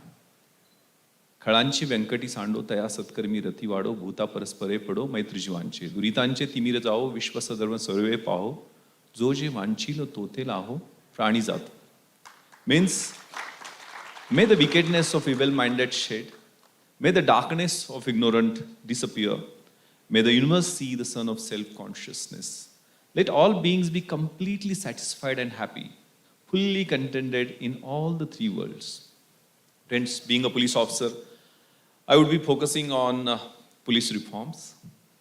First of all, let's review the genesis and background of these police reforms. What are the problems or the issues which plague the Indian police system. There is a quote by August Allmore, former chief of Berkeley, California. He said, "The policeman is denounced by the public, criticized by the preacher, ridiculed in the movies, berated by the newspapers, unsupported by the prosecuting officers and judges. He's shunned by the respectables. He's exposed to countless temptations and dangers. He's condemned when he executes the law and dismissed when he does not. He's supposed to possess the qualifications of soldier, doctor, lawyer, diplomat, educator, with remuneration less than that of a daily wages laborer. But despite these obstacles, he has achieved a fair measure of success in protecting the lives and property of citizens and preserving the integrity of the nation." This quote explains the problems, pressures, hindrances, and limitations faced by Indian police force. The force is overburdened, resulting in unsatisfactory working conditions for the personnel with long working hours and an enormous workload. The police are accused of abusing their power and suppressing the very people they are supposed to protect. There are also allegations of corruption. So what we have done so far and what is the way forward? There have been number of committees or commissions on police reforms at the state and central level. National Police Commission, Gore Committee, Ribero Committee, Padmanabhaya Committee, Mallimat Committee, to name a few, which made recommendations for reforms. In 2006, the Supreme Court gave directives and guidelines regarding the same in writ petition Prakash Singh versus State of Uttar Pradesh. The directives are about setting up of the State Security Commission, about selection and tenure of Director General of Police, about fixed tenure for police officers on web operational duties, separation of investigation from the law and order functions, a police establishment board to decide transfer, promotions, postings, setting up of police complaint authorities, and establishing National Security Commission. The Committee on Reforms of Criminal Justice System, headed by Justice V.S. Mallimat, expressed the view that the present adversarial system could be improved by adopting some useful features of the inquisitorial system, such as the duty of the courts to quest or search for the truth. Most of these recommendations have been implemented by the state and central governments, though with some modifications, with some amendments. Let's talk about the manpower crunch, training and infrastructure, and what are the remedies which have been carried out. The Government of India is committed to target of 33% women force in the total police force. The shortfall in respect of transport, communication and forensics are being made up as top priority. The police personnel are being given decent accommodation as per their ranks and files. Attempts are being made in several states to introduce 8 hours duties for police constabulary. Refresher in-service training courses have been made mandatory for officers at different levels and made an essential precondition for their promotion. Modernization funds allotted are generally used for improving police infrastructure through construction of police stations and provisions of modern weaponry, surveillance and communication equipments, upgradation of training infrastructure, police housing and computerization. The Supreme Court in writ petition in Lalita Kumari versus State of UP made it mandatory to file FIR under section 154 of CRPC if the information discloses the commission of the cognizable offense. This has discouraged the bulking and minimizing of crime to a substantial level. In large cities with a population of more than 5 lakhs and where there are special reasons such as speedy urbanization, industrialization, etc., the system of police commissionerate is being introduced in several states. Combating terror. In August 2019, the Government of India amended the Unlawful Activities Prevention Act to allow for the designation of individuals as terrorists. The National Investigation Agency Act of 2008 was also amended to give NIA the ability to investigate the cases overseas. NatGreed, the National Intelligence Grid, is meant to bolster India's counter-terrorism capabilities. It is essentially a data transfer tool that would give the investigators a 360-degree profile of a suspect. Organized crime includes crime of money laundering, arms trafficking, terror networks, trafficking of women and children. Maharashtra, the epicenter of organized crime in India, enacted the special law called Maharashtra Control of Organized Crime Act 1999, and several states have passed similar laws on the lines of MCOCM. Technology, number of initiatives have been already taken in this direction. There is National Emergency Response Support System, ERSS, with telephone number 112. Control rooms are being modernized. The CCTV cameras are being installed in all the police stations across the country. The CCTNS, the Crime Criminal Tracking Network, is a very useful project as it would enable the police station exchange information on the whole range of subjects related to crime and criminals. FIRs are now being electronically recorded in 16,074 police stations across the country. Predictive policing. The present-day policing is essentially reactive in nature. Predictive policing aims to anticipate the most probable place and time where an offense would occur, giving police officers opportunity to be there at the right place at the right time. New wings for cyber and social crimes. Cyber crimes are assuming alarming proportions. The states are recruiting cyber experts, IT professionals to assist the police in detecting, monitoring, preventing, and investigating cyber crimes. The social crimes include offenses related to beggary, prostitution, domestic violence, dowry offenses, crime against women and children. Special wings have been created to deal with such crimes, which seek help from the social activists and NGOs working in this field. So what are the long-term measures? One Police Act for the country. While the British India had one Police Act 1861 for the entire country, we are confronted with different acts with sharp differences in different states. It would be desirable that if there is central legislation and same is adopted by other states and union territories with necessary changes to suit local conditions. Police in concurrent list. The founding fathers of the Constitution put this public order and police in the state list. It would be in the fitness of things, therefore, if the police and public order are brought in the concurrent list of the 7th schedule of the Constitution. Addressing the 49th Annual Conference of DGPs, Honorable Prime Minister of India gave a call for making police smart. S for strict and sensitive, M for modern and mobile, A for alert and attentive, R for responsive and responsible, T for trained and techno-savvy. Thus looked at from any angle, ensuring the survival of democracy for peace building and reconciliation, sustaining the moment of economic progress, being protagonist rather than antagonist of socio-economic change, giving better security to huge mass of Indian population, meeting the technological challenges posed by new generation of criminals, or dealing with the major threats to internal security. There is no getting away from a professional, accountable, sensitive police, which gives the highest priority to the upholding of the law and defending the country with sense of dedication. The former President of India, Dr. APJ Abdul Kalam sir, said, when there is righteousness in the heart, there is harmony there is beauty in the character. When there is beauty in the character, there is harmony at home. When there is harmony at home, there is order in the nation. And when there is order in the nation, there is peace in the world. With the journey so far of the police reforms aiming peace and order, and the way forward, the police force is becoming police service, changing its traditional label of rulers' police to the modern people's police. Thank you. Jai Hind. Wow, thank you very much, sir. Thank you for elucidating on those very important police reforms that deal with humane treatment to the police force that we have, and also efficient implementation in the area to make their work more efficient. So thank you very much for that. I will be coming back to you with some more follow-up questions and all that you have discussed. But I'd like to move on now to Mr. Albert Lanong, Chief Judicial Magistrate and Secretary of the District Legal Services Authority of the Riboi District, Meghalaya. Good afternoon. It is indeed a privilege to be here today, and I take this opportunity to offer my sincere thanks to the Ministry of Youth Affairs and Sports, Government of India, and of course my alma mater, Symbiosis International University. As I was preparing for this topic, I came across a poet who had said this: "There's always a time to make right what is wrong." I repeat, there's always a time to make right what is wrong. But really, when is the time and how to make right are some of the questions we must ask ourselves today. I start on the premise that ensuring security and stability is a pertinent, often desirable need of society at large.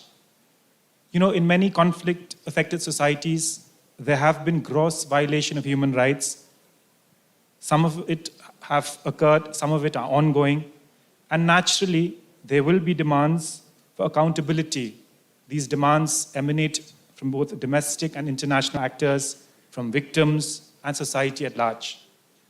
So I guess it is in this backdrop, my task today is to simply reflect on what are those mechanisms, what are those measures, such as transitional justice and rule of law, and also what are the range of activities people can undertake to transition from terror to tranquility, to usher in these measures of peace building and reconciliation. Honestly speaking, many people, including myself at first, didn't really understand the concept of transitional justice. So I guess it is only fair if we start with a sort of simplistic definition of transitional justice. Now, Professor Shabazz would say that this term emerged in the early 1990s. It was to deal with types of mechanism, some of them quite experimental at that time, that were being used in countries where important political and social transitions were taking place. Some of these cases, if I may inform the audience, such as that of South Africa, the erstwhile Soviet republics in Eastern and Central Europe, and the erstwhile dictatorships in Latin America. In all of these political environments, we notice that there was this common idea that people wanted to break with the past. But what would be unacceptable was if we could somehow turn a Nelson's eye, move on, just forget about the past. That, in effect, was the real challenge in many ways. Because it threw open a dilemma, which was, what do we do with the baggage? How do we move on with the past? We must underscore the need for accountability. At that time, it was fairly recognized that the already existing tools, criminal law, the courts, although they were adequate to deal with a part of that problem, but they were not fully up to it. Because among other things, it was just not possible to prosecute everybody. Possibly there was just too many of them. Maybe there were certain political problems with that, because prosecuting everybody was impracticable because there were some people who were deeply entrenched in the system. So I guess you had to do something what we do in interpersonal relationships, where we forgive and forget. But the idea is we can't just forget either. So we try to have some acknowledgement of the past without full-blown criminal prosecution. Rule of law, though, on the other hand, is a concept at the very heart of this entire exercise of reconstruction and reconstruction of conflict-affected societies. Rule of law refers to a principle of governance in which all persons, institutions, entities, public, private, including the state machinery, were accountable to laws that were publicly promulgated, equally enforced, and independently adjudicated. And such laws were expected to be consistent with international human rights norms and standards. So in effect, concepts such as transitional justice and the rule of law were frequently expected in these conflict-affected societies to not only be intertwined with one another, but were expected to help post-conflict or post-agreement stability. There were myriad types of transitional justice processes, each of which operate differently, legally, politically, and socially. To give an example, there were commissions of inquiry, there were vetting, lustrations, there were the establishment of the National Human Rights Commissions, there were the criminal trials. But all of these aim at a single objective, which was to make society safer and more secure for individuals as well as for groups. So in conclusion, yes, a marriage of these two concepts as confidence-building measures will, I hope, help in re-establishing peace and enforce security. Thank you. Thank you very much, sir. Yeah, so the concept of rule of law is so essential and so deeply ingrained in Indian ethos and Indian legal system that right from the legislature, administration to the interpretation of the law, all organs of democratic society follow the rule of law and the precepts of the rule of law. Going a little bit into some details, we've spoken about the wartime, transition from a wartime to a peacetime. That's basically what we're talking about. And so I want to hit at one of the things that Mr. Patil will be able to address for us over here is to give us an idea or an insight into what does administrative action look like when it comes to a terrorist attack. So could you speak perhaps from the perspective of the 26/11 terrorist attacks? What were the measures that were taken by the Mumbai police to address this kind of situation, and how then do we move on from that to a situation of peace? See, I was Deputy Commissioner of Police of South Mumbai when this 26/11 terrorist attack took place. So I was posted in June 2008. So I have seen the situation before the attack. I've witnessed those 60 hours of attack because I was leading the team in Hotel Taj. I confronted with the terrorists, 4 terrorists over there, along with my bodyguard, who was seriously wounded, and another constable was martyred, who accompanied me. So, post 26/11 also, because my psyche, the society's psyche, Mumbai's psyche also changed during that time. So, of course, Mumbai police and the administration worked on various fronts. We focused on awareness and education along with the enforcement. Many measures were taken by government, like Government of India established 4 energy hubs, one in Mumbai, one in Kolkata, one in Hyderabad, and one in Chennai. First one, the dedicated 300 commando force, elite commando force was established in Mumbai. We established QRTs, quick response teams, in 5 regions of Mumbai city, 1,000 men, well armed. We updated the bomb detection and disposal teams. The coastal security was enhanced, the proper coordination between Navy, Coastal Guard, and Maritime Police was ensured. Moreover, Jagrut Mumbaikar, we make sure that people do take care of themselves, give information to the police in time if they find anything suspicious. And more importantly, target hardening. We educated the establishments, the vital installations and the important government locations, offices, and this awareness drive was also taken. Most importantly, the SOPs were prepared to deal with such kind of attacks. So those standard operating procedures determine the roles of every institution, every organization, government, private. Media management was one of the very important policy which was decided, and there was state crisis management group who was responsible for collection and collation of the informations and take executive measures. But 16 police officers, because 10 terrorists, armed terrorists, Fidayeen terrorists came in Mumbai city and killed 166 innocent people, including 18 brave police officers and army officials, NHG commandos. So that was a trauma, because I have witnessed the gory incidences, which haunted me for many years. So psychological build-up was also important as a remedial measure.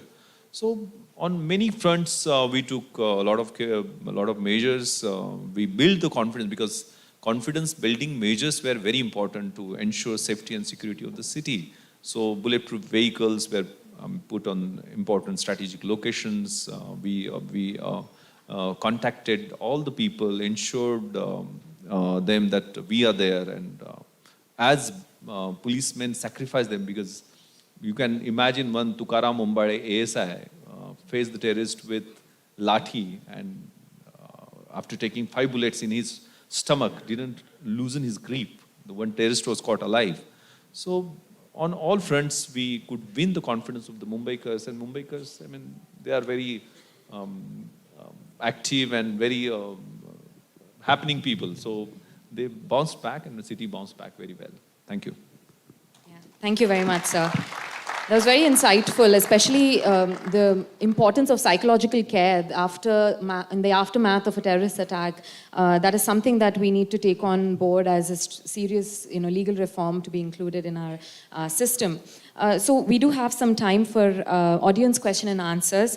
Most of our panelists have spoken about the necessity for stakeholder contribution and engagement in issues of legal reform. So can we have, okay, maybe you over there, we can, yes? Yeah, the lady, yeah. Yes, please.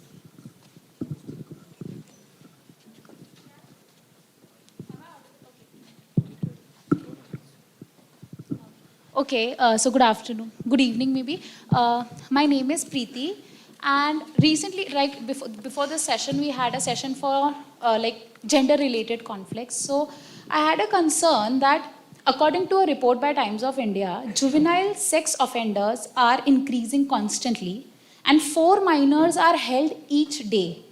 25% of them are aged between 12 to 6 years. And being a future educator, because I come from a teacher training institute, it really scares me. Like, where are we heading to? Is there no maybe kind of awareness? The youth is like not still aware of the gender equality we are trying to achieve. Is there no regard for the legal system? What is it that we are missing? And how, as educators, we can change this set of maybe this set of crime which is against genders, which the offenders are also small. So how can we, what changes can we make? Would any one of the panelists want to take up this question?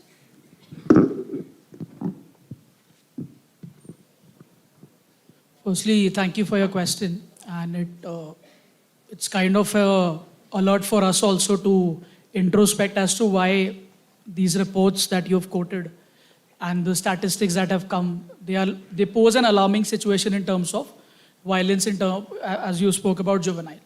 Now, if I were to give you an answer from the perspective of lawmaking, right, administration, I think sir would be in a better position to answer that. But in terms of lawmaking, what happens that there is always a balance that has to be kept when we talk about making laws for punishing juveniles. Why is that? Because juveniles, okay, they might do certain crimes or certain acts that are illegal. Out of share, I'll say, as you said, they are not aware of the law, what the law says.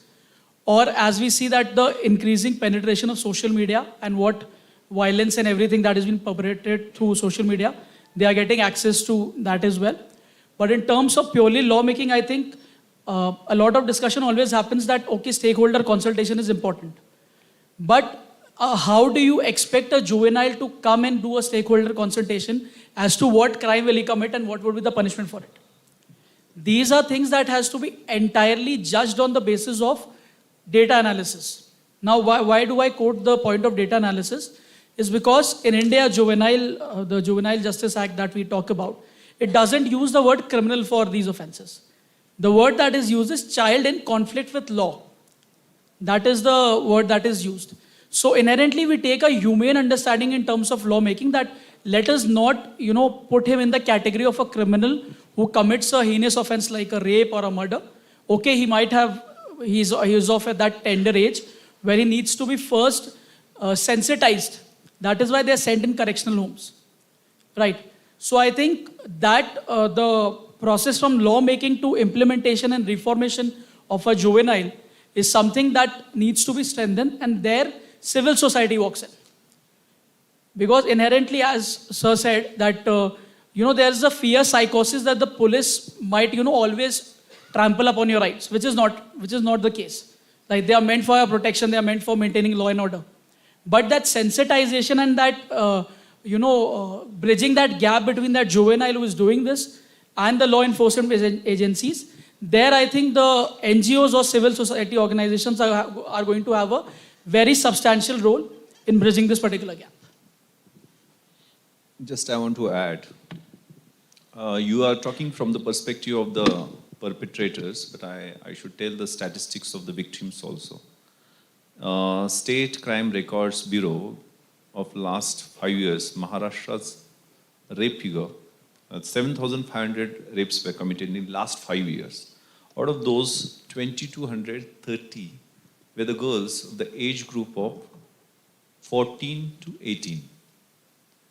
So 33% of the victims were in this particular age group. Because if both boy and girl are below the age of 18, if they are assaulted sexually, we register a rape case, and this elopement and such kind of, as Praveer was telling about social media influence, because this is the teenage where the prefrontal cortex of the brain develops. And these youngsters don't know what is right and wrong.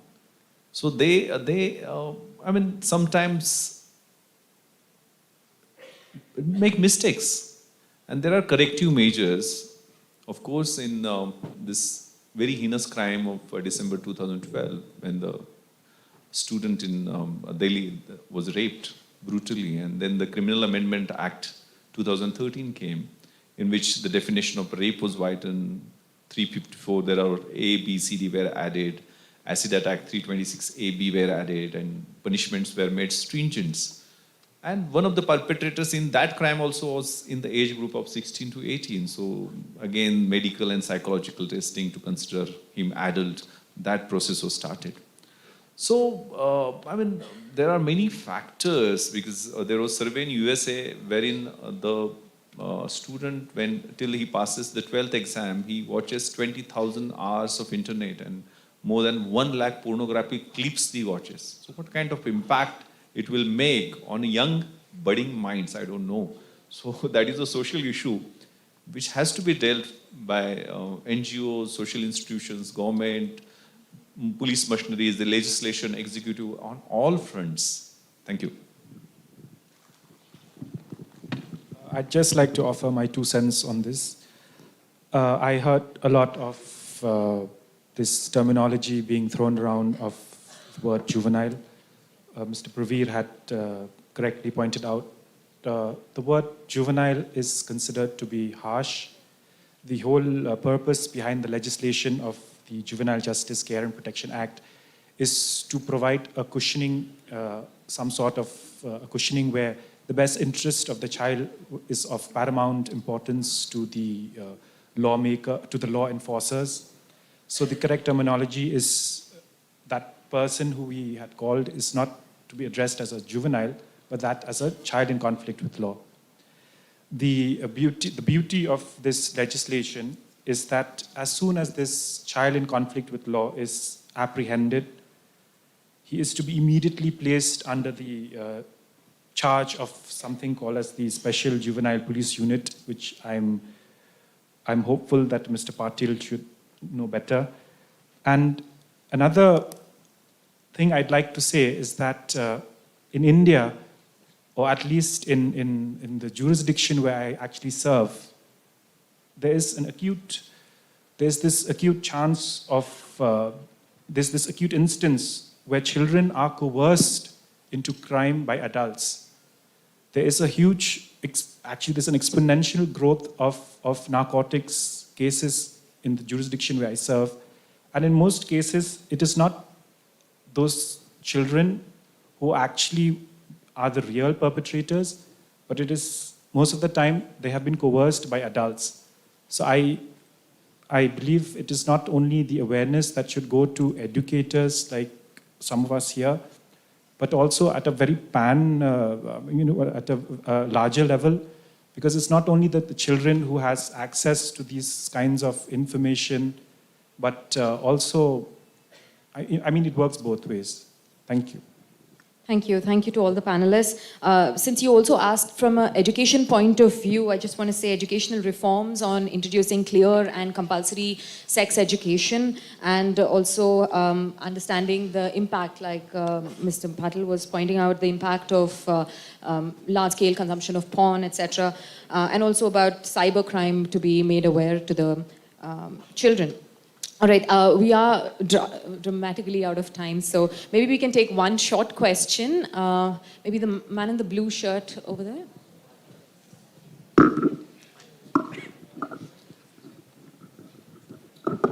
नमस्कार sir, विश्वास सरांना माझा प्रश्न आहे. मी धाराशिव जिल्ह्यातून आलेलो आहे. G20 परिषदेचं मुख्य कार्य आहे की जगामध्ये शांतता कायम राखावी आणि प्रत्येक देशामध्ये शांतता कायम राखावी. मात्र भारतामध्ये जर आज आपण बघितलं तर 60% वर हे राजकारण जे आहे हे धर्माच्या नावाखाली होत असतं. आणि मला वाटतं की धर्माच्या नावाखाली होत असलेलं जे राजकारण आहे त्याच्या विरोधामध्ये एखादा कायदा असावा का किंवा त्या संदर्भात काही तरतूद असावी का?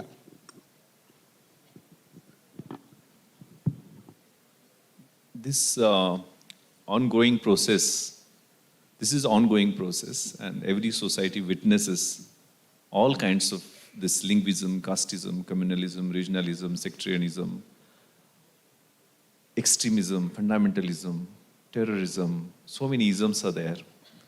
So there is already a thought to this kind of legislation, but I would like to just quote what Mahatma Gandhi said.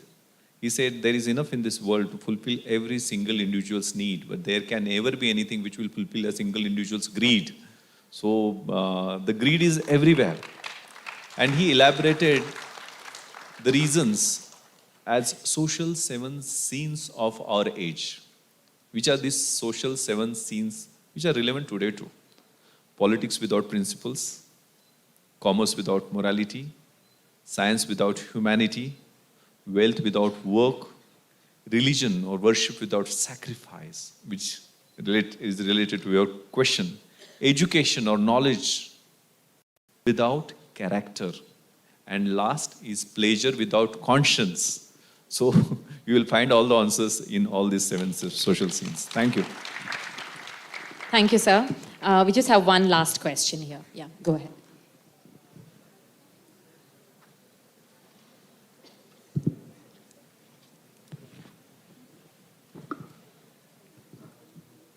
Hello to all. I am Aditi Kshirsagar. I am here to represent Kirti M. Dongurse College, Dadar, Mumbai. I have just two questions, two tiny questions. Srivastav sir previously said that are there any suggestions from students to change the legal reforms?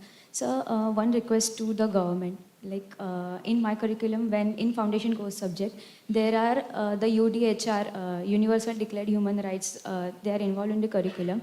My college being in autonomy or other non-autonomy colleges also, but can we have this for all and every student or young youth for the country? Because when our professor, like ma'am, when taught us, we came to know about it. But what about every citizen when they are framed in any legal matter or when they have to fight against the odds, how they should be prepared?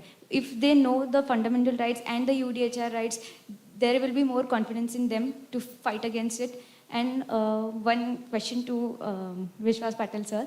Sir, can you guide us about one thing, like I have read your book and your podcast interviews, but one suggestion that you will like to give to us students, one skill or quality that we should have so that we can have a knowledge, like if there is any tough situation in our life, one thing that a youth or a child in this age should know, or that you have known in your age, that help you to fight against all the tough situations, especially which helped you in the 26/11 situation.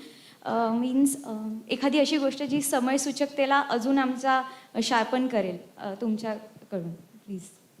Thank you very much for your question. I think because we are running short on time, what I'll do is I'll request all the panelists to give, along with answering this question, you can give very shortly one action point or suggestion for legal reforms for peace building and reconciliation activities. So your question pertains to the fact that how do we create awareness about our rights to every young individual who is in school or has transitioned into college, right? See, first of all, we ignore the fact that fundamental rights are something that we are taught in school as a part of history and civics, right? But the problem is that we only mug it up for the purpose of scoring marks and not understand that what it actually means. This is the reality. I also agree to it, because when I came to law school, then I understood that, okay, what is actually the difference between what is fundamental right and what is the fundamental duties that I have. Right. But in school, we are taught the fact that, okay, you have a right to equality. But what does equality actually entail is the question. What is the limitation to it? This is something that we are taught at a later part. You spoke about UDHR. Now our constitution recognizes a lot of articles that are taken from the underlying principles of UDHR. Whether it's equality, whether it's the right to freedom of speech and expression, or whether we talk about other fundamental rights, right? So when we talk about awareness, we have that infrastructure in place. We have that system in place. It is just that the awareness needs to be created at that school level. The teacher, is the most important aspect in this whole, awareness campaign, that, okay, students, this is something that the Constitution prescribes you. This is your right. And right is something that is, the Constitution gives you the moment you are born in this country. Right? It is not something that you attain after a certain age. So that is something that is intrinsic to your personality and your development over the years. Right? So I feel that in terms of awareness, in terms of understanding the fact that how every individual learns to know his rights. So there was a very wonderful quote somebody said that people often, claim and at times crib that their rights have been violated, but they do not understand what their duties are. So essentially that bridge between rights and duties is something that needs to be taught at a very young age. And I believe now it's what happened that when we used to be in school, then internet was not at that level that we can scroll everything and search. Now your generation or the generation after this is so inquisitive that they immediately take out their phone, they read about fundamental rights, they are aware of everything. So technology, like you spoke in the first part, okay, it is it can be a necessary evil also at times, but it has the very strong prospect of also turning into an asset in terms of realizing your rights, right? And in terms of the recommendations that Lasya is talking about, so I would want to recommend into two parts. One is what India needs to do at the national level or the internal level, and what India needs to do at the international level. Now at the national level, in terms of legal reforms, so the legislature is the first, step from where the laws are made. So I think until unless the correctional mechanism doesn't take place at the legislature level, you cannot blame the executive and the judiciary for not doing anything. Let us, accept this hard truth that the parliament, first of all, needs to, in terms of reforms, the first reform that needs to be happen at the internal level is that we need to, first of all, remove the 10th schedule. I'm making a very, wide statement. Why 10th schedule? Because the 10th schedule doesn't, somehow it restricts the freedom of speech and expression of a member of parliament. Right? So a member of parliament, there might be topics which might be above politics, which can be education, which can be healthcare, which can be police reforms. These are topics that everybody wants to do, right? But because there is a party stand that needs to be taken, they are restricted in their approach in saying a lot of things. Though it is in their mind, though it is in their conscience, they have experiences. But because the law, mandates that you cannot go against the whip or the what the party is saying, it restricts their, intellectual exercise also. So I think one reform at the internal level is that the 10th schedule needs to be somehow, I will not say remove it in entirety, because one politician very, in a very humorous sense told me that the 10th schedule is like the four wheels of a car. And it is the steering. So if the steering is not in control, all the four wheels are going to run in four different directions. And that is where the problem will arise. So the 10th schedule acts as the steering, and I'm sure 10th schedule is most relevant to the politics of Maharashtra in the last 7, 8, 9 months. Right? So essentially, I think that is one reform I would want in terms of the Indian Parliament. And if I talk about international perspective, one thing where I believe that India is lacking, though India has a specific mandate under Article 51 and Article 253. Article 51 clearly states that the state, under the directive principles of state policy, it is mandated to foster respect for international law and settle international disputes via arbitration. This is mandated by the Constitution to the government of India, right? And the second thing that I talk about is Article 253, which is a brief on the fact that the Parliament can legislate on any international treaty that it has signed. We have seen multiple reformatory laws that was a part of an international covenant, but the government of India at the later part, after 15, 20 years, converted that into a law. One of the most important aspect which I think Sir's department, was the creation of the Central Vigilance Commission.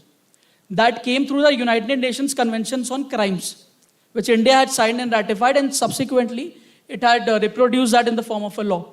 The second, as recent as the rights of persons with disabilities. That was also a convention on, where we talk about the United Nations Conventions on the rights of persons with disability. Thirdly, if we talk about the UN clause, the United Nations Conventions on the Law of Seas. Sorry to interrupt you. So since we need to wrap up, maybe you can summarize it in one statement and we'll take that down for the minutes of this proceedings and then we'll further analyze that in our So just to discussions. conclude by my last sentence, the second reform in terms of international perspective is that India needs to create a time frame for when it signs a treaty or ratifies a treaty. There should be a time frame as to when it is going to implement that in its domestic legislations. Because a treaty that is signed 25 years back and implemented now doesn't hold any relevance. So essentially my second recommendations would be that we need to have a time frame in terms of adhering to our international obligations at the UN level or other international organization level. And third and last, I'll just take 30 seconds. Third and last, that India needs, as we hold the presidency for G20, we need to now be rule makers and not rule takers. We have had organizations which have imposed rules, right? And we have just followed those. But now that we have presidency of G20, we need to completely reform the multilateral structure at the international level. The democracy has to be not only representational at domestic level, there has to be in representational international order also in terms of seats at the Security Council, WTO, WHO, and all international organizations need to treat everybody equally. So these would be my set of recommendations. Thank you. Thank you, sir. Can we just have us, okay, so I think we'll have to close the session at this time. So thank you to all the panelists for your valuable suggestions and inputs. And we will be taking this forward in our further discussions. Thank you very much. Thank you so much, everyone. As much as we would like to continue with this interesting conversation, and sorry, but we have to put it to a close. Thank you to our panelists for such a thought-provoking discussion. It was rightfully highlighted during the discussion that equitable representation in the judiciary, legislature, as well as the executive is a prerequisite of not just fixing the laws, but also fixing the culture and the societies that produce those laws. We would now like to present a token of our appreciation to our panelists and moderator who's present here. For that, I would like to call upon Dr. Vidya Yeravdekar, Pro-Chancellor, SIU, to the stage and present the panelists and moderator with a token of our appreciation.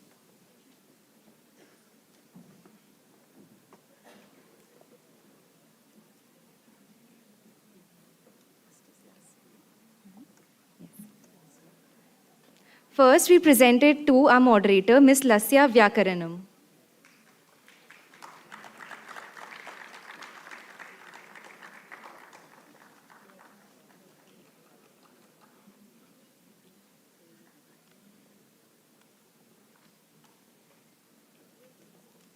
Next, we present it to Mr. Albert Lanong.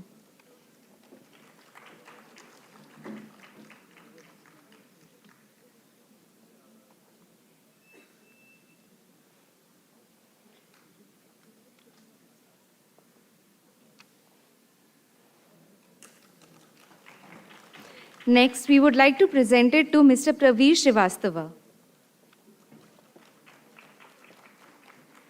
Can we please have a huge round of applause for our panelists?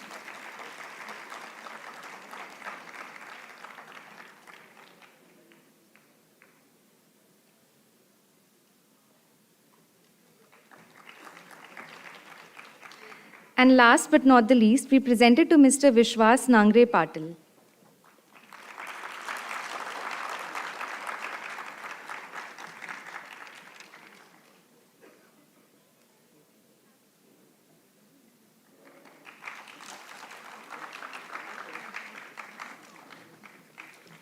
I now request everyone on the stage to step forward for a group photograph.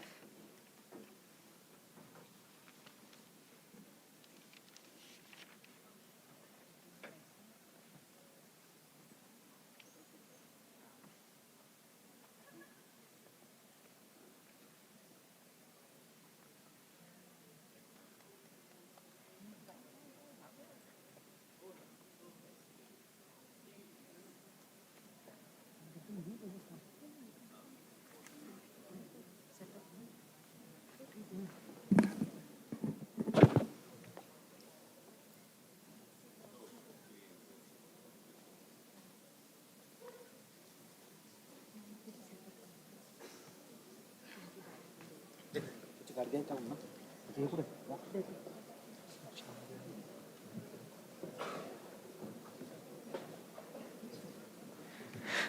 evening, one and all present here. We are ready to begin with the final session for the first theme of the Y20 consultation, the topic of Vikas or developmental politics.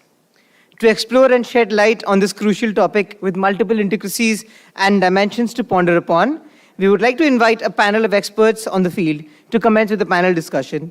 Mr. Praveen Nikam, founder, Samatha Center and Chevening Scholar at London School of Economics. Dr. Srimati Renu Raj, IAS, District Collector, Ernakulam. Ms. Kairavi Khimji, Director, Khimji Ramdas LLC, Sultanate of Oman. Can we please have a round of applause for our panelists? And we are delighted to request Mr. Akash Shah, Founder and Executive Director of Action for Pune Development, to come on the stage as the moderator for the session. Can we have a round of applause for our panelists and moderators, please?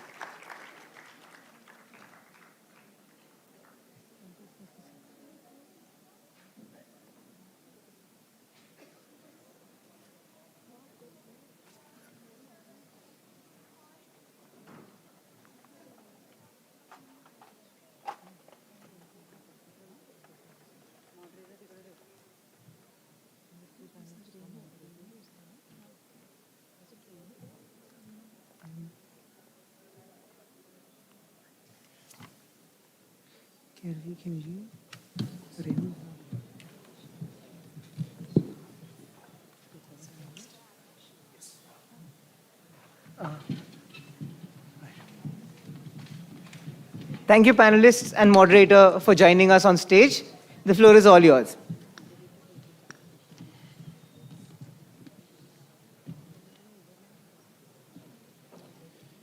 Good evening, everyone. First of all, I would like to thank SIU, the G20 Consultation Committee, for having us here, for organizing this super, consultation session where we have young people from across geographies. And of course, a personal thing that being an alumni of Symbiosis, I've had education association for 13 years of my life with Symbiosis. It's definitely a pleasure and it's like coming back home. When we were given this topic of development politics, and I went through all other topics that we had, this is like literally a combination of everything that we've been talking here. And development politics is something that it's about whatever is happening with us all through our lives and something that directly affects us. For example, when it comes to any action that happens in any part of the world, somewhere or the other, we as humans are impacted. When I read this topic, I really thought of taking opinions from different people, different platforms. I had a communication with a lot of people, including ChatGPT, and including Google, including people from different sectors. And everybody had a different answer. And that is when I actually realized, I had my own set of definition for development politics. It's about, people, policies, and governance. And the center to everything is people. This discussion is something what, all of us, when we discussed before coming here, we thought this session should be in such a way that it's not just we who will be speaking and, delivering our brains, but it has to be interactive because it's all about us. There cannot be a place better than India to host G20 in current times because we have the highest youth population in the world. And of course, since morning we've been understanding the G20 statistics. Highest world trade, like 85% of world trade, 70% of global GDP and all those things. And to narrow it down, Symbiosis is one of those places where this is the right place to have this communication because we are in a community where it's a purely youth-centric community and 85 countries, students from 85 countries are actually present here. So, we would like to start this conversation by introducing the speakers. We have Kairavi Khimji from Oman, who has a background from private sector as well as public sector.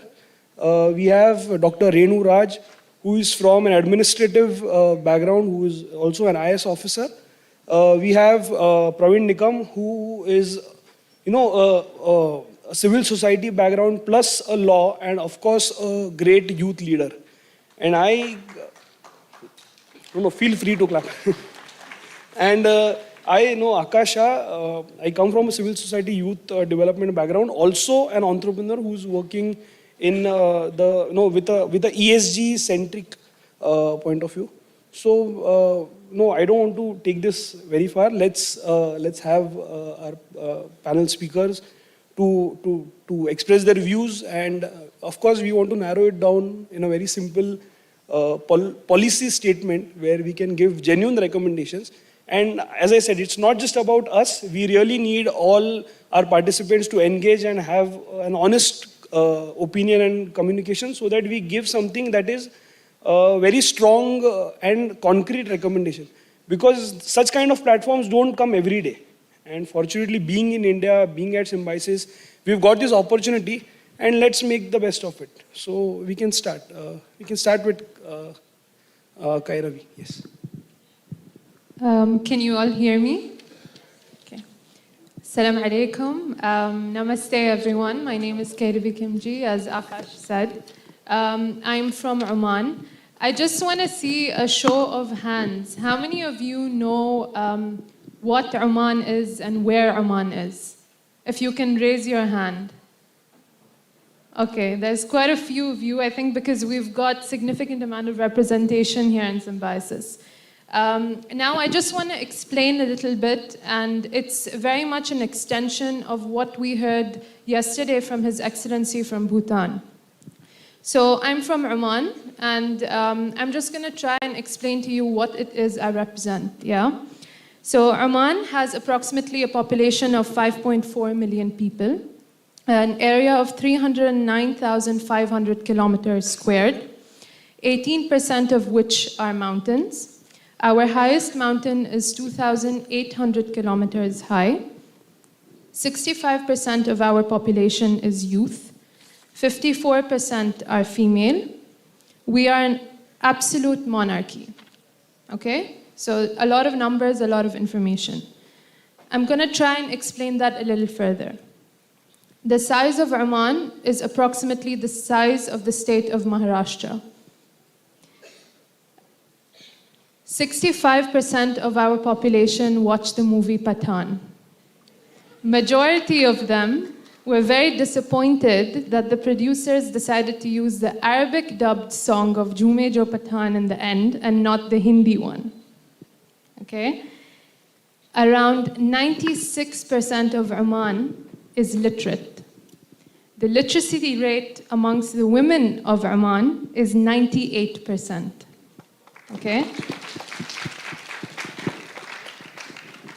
I'm not going to say it literally, but if 98% of women are literate and 96% is the average literacy rate of Omani, you can do the math of how literate the men are. Okay? Need I say more? Also, around the same amount, 90% of Oman have homes, have a shelter. Okay? That's extremely high. We, this time, are not on the menu list. Oman is a guest nation who has been invited by India to sit on the table at the G20. So we will be discussing policies with you all. I have a final fact I would like to share before I move on the introduction. I don't want to take up too much of your time. Our staple diet is also dal and chapati with a lot of chilies and a lot of chutney.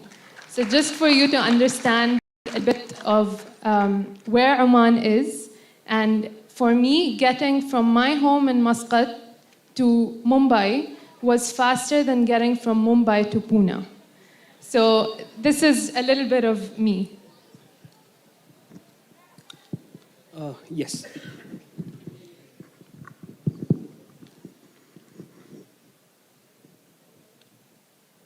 So, good evening, all of you. As Mr. APJ Abdul Kalam, the former President of India, once said, political system is a sum of development politics and political politics. India, as you all know, is the 7th largest country in the world by area, the 2nd most populous country, and the most populous democracy. It is a multilingual, multi-ethnic, and pluralistic country. And because of the kind of democracy it has, generally when we theoretically talk about the so-called Vikas politics, which means the development politics, we always think initially that democracy goes against the concept of developmental politics. This is because we think when it comes to a country, a democratic country like India, where in fact, because of its diversity of its political setup, no electoral majority is cast in stone and no ideological hegemony has any permanence. And democracy is considered as an obstacle to growth when we think in that way, theoretically, because we think that the office seekers ultimately subordinate the long-term developmental goals before their electoral goals and appeasing the vote bank. We all know that this development politics is nothing but sewing development into the fabric of politics in its action as well as discourse. So the question I think we should discuss here is whether a country, a democratic country like India, can actually go for the concept of developmental politics. Yes, we have a lot of challenges when we look ahead into this.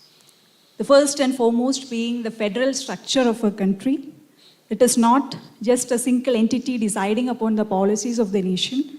We depend on a federal system where we have the center as well as the states and union territories. In addition, we have a lot of local self-governments, the municipalities, city corporations, and panchayats. And many of them have their own priorities and their own interests. For example, the priorities of development of a state like Kerala is very different from the priorities of development of a state like Maharashtra or Tamil Nadu. In addition, we also have states and areas and local bodies with varying states of development. When it comes to infrastructure, you cannot compare the state of Gujarat with the state of UP or the state of Bihar. The second one is the limitation of resources. Resources means it can be the physical resources, the natural resources, the financial resources, or the demographic resources. And third is a structural roadblock that we have. As a society, we know that we have different classes, we have different castes, we have set systems, including the bureaucracy from which I do come from. These are the things that do exist in the running vehicle of the nation, and you cannot do away with such things which have existed all along. And finally, as a country, it's always not big-term development that depends on what we do tomorrow, because we have other commitments like poverty alleviation. We have to feed the people around who look forward to the nation to support them. We have other important priorities like the affirmatory action. We have to support our primary sector, including the agriculture. We have to maintain our law and order. So, in spite of all these challenges that exist, how we look ahead to see the politics of the nation going in line with developmental ideology is what I think we should discuss about. We have striking examples. If we take, for example, 3 different states, like Kerala, where I come from, I'm sure all of you would have heard about the Kerala model of development, in which the state aims at and has to an extent achieved a status of very good social indices, very good social indicators with not so good economic improvement. The state has got wonderful numbers in cases of its IMR, its infant mortality rate, its maternal mortality rate. It has a comparatively very low population growth status. The literacy is more than 90%, both for male and female. Life expectancy is the highest in the country. These are the things that the state has achieved when you compare its economic development, which is comparatively very low compared to many other states within the country itself. On another end of the spectrum, you have states like Gujarat, who have actually spent a lot on promoting the private sector, improving infrastructure, and promoting the growth of industrialization and infrastructure development.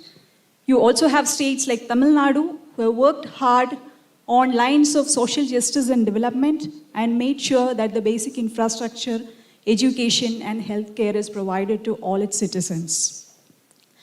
Our question, even when we see the different ways of development of different states within the country, is that is it possible to do this on a national level? Because obviously when you compare with how the city of Pune fare well or the state of Kerala fare well, you understand that as a nation, we are huge with different geographical characters, different cultural arenas, different levels of class and caste systems, which vary from one end of the country to the other. We will have to address all the challenges that I already mentioned. We will have to focus on improving our basic infrastructure. We will have to bring in a lot of governance reforms. And finally, and most importantly, we will have to focus on inclusivity as well as sustainability. And now, when we look back at the few years that has just passed us over a decade and a half, we understand that even a country like India, as big as ours, can think about and move step by step in the way of development politics rather than just focusing on vote bank or political politics. Thank you, Dr. Renu. After listening to you, I have a very, just one question that came to my mind. There's always a little, barrier between the citizens and the bureaucracy. It's a little difficult at times. This is a very holistic perspective. My observation might be different, definitely. But when we talk about development politics, it's, as I said, it's people-centric. At the end of the day, the beneficiary or the people who are at loss are people or citizens. According to you, what do you think could be an action or a step where that bridge can be built between the bureaucracy and the citizens, and even the bureaucracy understands what people really need? Because at times it might be happening that some steps are taken in very good, good understanding or in very good faith, but the results are something, not as expected. So, what do you think could be a bridge between? How could you bridge the gap between citizens and the bureaucracy or the government? If you ask me, as a government as such always gets in touch with its citizens through its policies and programs. I can explain it with an example. I'm sure that almost all of you would have heard about the program called Kudumba Shri that the state of Kerala is working on. Has been very successful and appreciated worldwide in the past many years. So this was basically a concept of poverty alleviation among women. It started as a very small scheme in which women from households come together into self-help groups, and some money is being raised amongst them and divided between them. So it was it started as such a small-scale program, and gradually the women came together and learned the primary lessons of accounting, how they can raise money, and they started thinking about pooling their money and investing it somewhere else and getting returns out of it. Slowly, these women became themselves into entrepreneurs. They started working in small-scale sectors. They started initiating restaurants. They started doing small-scale works. Gradually and slowly increased their presence. They became equipped and skilled themselves into literally any kind of work a group can do, including these women can act as security. The women can act as trainers, skilled laborers. The women can work in healthcare, education. You would not believe in times of COVID, they acted as warriors who ensured that the lockdown that was instituted by the government worked properly. They went home to ensure that the vaccination is 100%. So it was why I brought in this example is that it was just a policy to connect with half of the population called women. And it ended up in a situation that the government was literally in touch with the women, changed their lives, and made sure that their opinions mattered when further policies were made in this level. So that is a kind of impact such a policy brings about in the life of the people, and bureaucrats, being the ones who actually work in the field, are the ones who can give those ideas to government and help them implement it properly. Highly appreciate. Thanks a lot. We have Mr. Praveen Nikam from a civil society background, also an active lawyer, and has a wide experience of dealing with young people across the world. Over to you, Praveen. Thank you, Akash. Thank you, ma'am. I would love to assert my identity as a youth worker here in this Y20 consultation. But firstly, thank you so much to the Ministry of Youth Affairs and Sports, as well as Symbiosis, two institutions which had an impact on me in different capacities. I'll just give a brief about my work and how it relates with developmental polity and my opening statement. My name is Praveen Nikam. I come from Satara. We heard about Oman. We heard about Kerala. I'm from Satara, which is in the state of Maharashtra. How I am connected to development polity. While I was growing up, I always wanted to have a seat on the table. One of the first mechanisms that the Ministry of Affairs gave me was becoming a part of an institution called Nehru Yuva Kendra Sangathan. Every district in India has a forum called NYKS under the Ministry of Affairs, and that's how I became a part of the youth structure in a district. And that also brought me on the table to sit just with the district collector and plan for youth policies in the district. As I moved ahead, I realized that the Commonwealth Secretariat came up with a concept called the Commonwealth Youth Council. The Commonwealth thought that we always have get-togethers of the heads of states. We meet every 2 years, but there is a need for young people to come and talk about their issues. So can we create a forum? And that's how they formed the Commonwealth Youth Forum, where I had the opportunity to be a part, represent young people, represent Asia, 8 Commonwealth countries at the Commonwealth Council. That ended up giving me an opportunity to work as an election observer for the presidential elections in Zambia.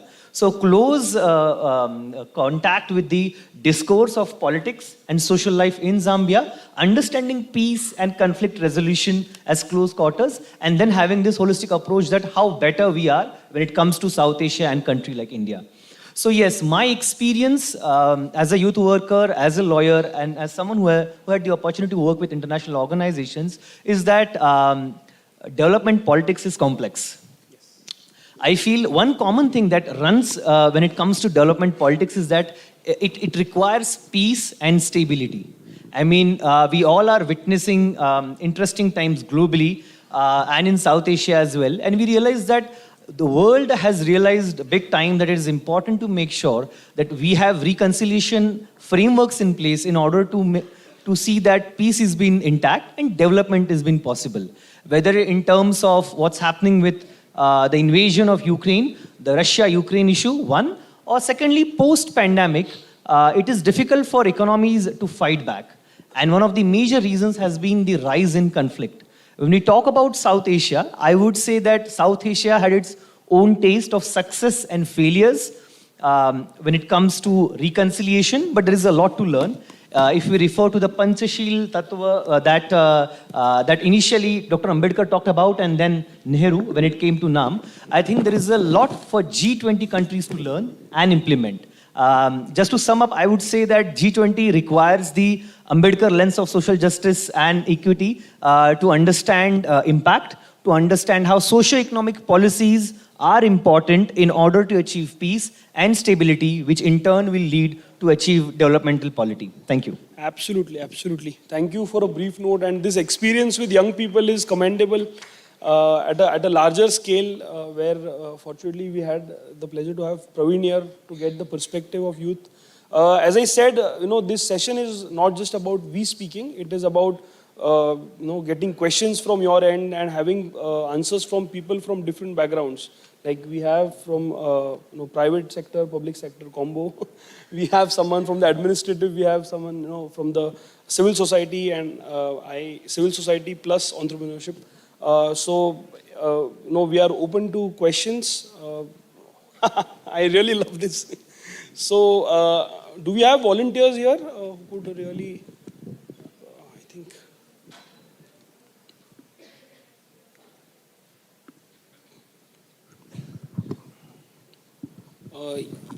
Yes.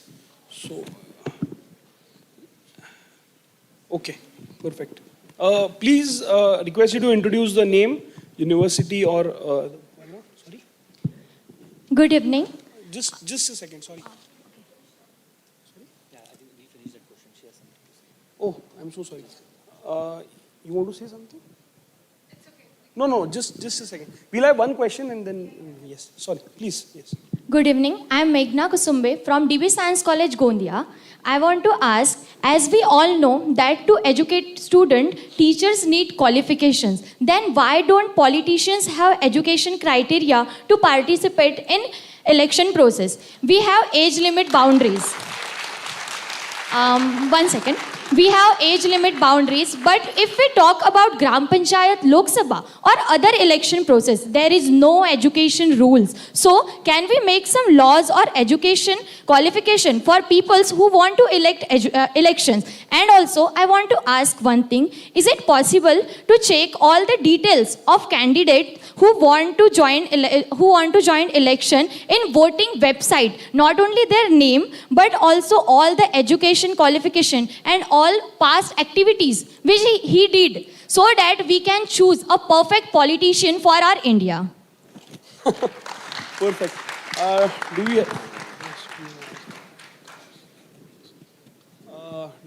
Do we have anyone on the panel who would like to answer this question? Perfect. I'll probably not be able to answer the question because yes. I come from a very different background in Oman. But I'd like to just shed some light on something over here. When we talk about education, and I'm assuming also when you ask this question on education, with education you mean transfer of knowledge to an individual and some kind of an exposure. Right? So opening up the mind in a certain way. It could be in a very scientific manner. It could be through arts and culture. Could be through other humanitarians. What I would like to say is Oman went through, the country I come from, a very big restructure in 2020. We lost our sultan of 50 years and we had a new sultan, a very young sultan. 8 months into his reign, he changed the whole cabinet, and today every minister is at least a master degree holder or a PhD degree holder. Not just that, the average age of our ministers in Oman today is around 44. But what I'm trying to get at is when you talk about a person with power, more than the idea of having somebody who's had the education, you need somebody who's had exposure to some kind of power to understand how to plan ahead, but then also how to implement. And when we talk about development politics, in brackets, Vikas politics, I just want to shed light on something. I was saving my policy recommendation for the end, but since you brought this up, I just want to share something. Even the most educated double, triple PhD holder may not be able to make the difference a practical and well-exposed person would make. I'm not saying I'm against education. All I'm trying to say, it makes a very big difference how you define education. Similarly, Vikas, if you Google, it tells you Vikas is a Sanskrit word for development. And then the next thing Google tells you is often used as a name for an Indian boy. Vikas is development used as a name for a male child, right? But in today's time, that was in Sanskrit, in today's time, development means development for all. human, areas, and everything. So it's interpretation also that's really very, very, let's say, key over here in this case. True. Kairavi, sorry, you want to answer? Yes, I mean, please go I ahead. just have a few things to add. Thank you for your question, and I do understand where you come from and the point you are trying to make. I totally align with you. But I would like to give my own example. I had the opportunity to come to Pune city in the year 2011 for my graduation. And I happened to have the exposure to study in a college in Pune city, then do my law, then happened to work in the youth work, and then realize there's something called the Chevening Scholarship, there's something called London School of Economics. I got an opportunity to do my master's on a scholarship. But imagine someone staying in Chandrapur who never got those exposure but has the same potential, has a better lived experience than me, understands issues than me, and tomorrow you have a recruitment which says ki you need to have a candidate which has a higher education degree from abroad. So who will perform better of someone? I mean, at that time, the issue is about lack of opportunity and equality.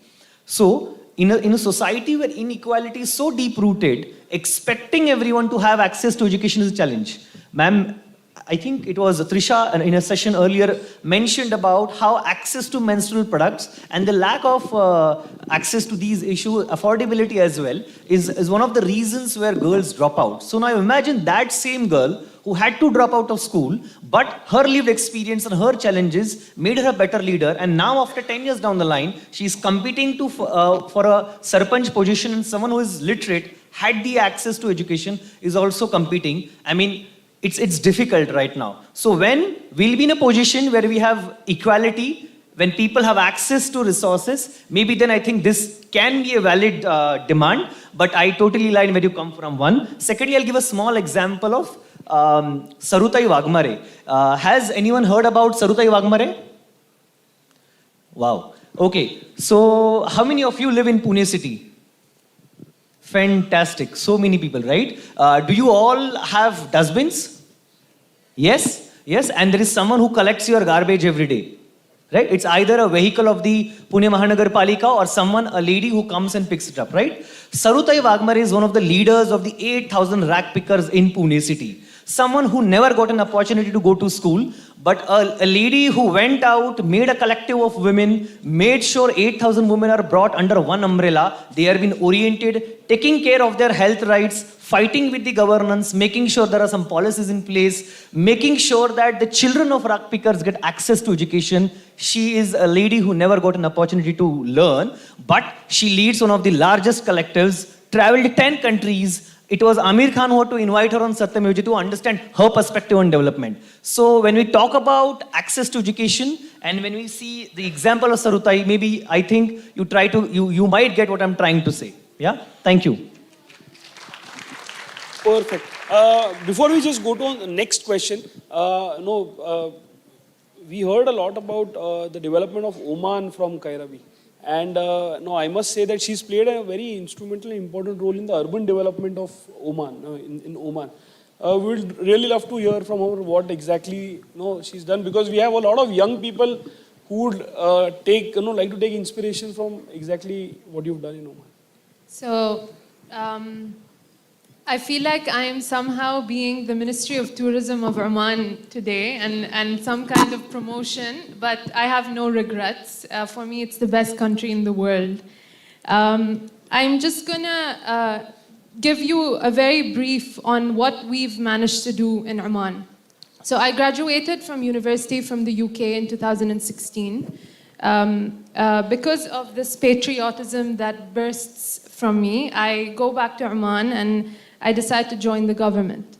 At that time, the government was just thinking of starting a spatial strategy. And they recruited fresh graduates, mind you. We were a team of 32 young Omanis, a mix of fresh graduates and up to 5 years of experience. We had one director over there, also very young, around 42 at the time we started. Out of the team of 32, 27 of us were women, very young Omani women. What also happened is majority of these women were married and had kids or were in the process of having kids. all I'm trying to say over here is what Oman did was really remarkable. So we had, let's say, the power within our hands of trying to plan the future 20 years of Oman as a country and break it down into the different governorates or states that we have, which are 11. We traveled overnight. We traveled for hours in the cars. We've stayed in certain areas which they were not used to seeing people.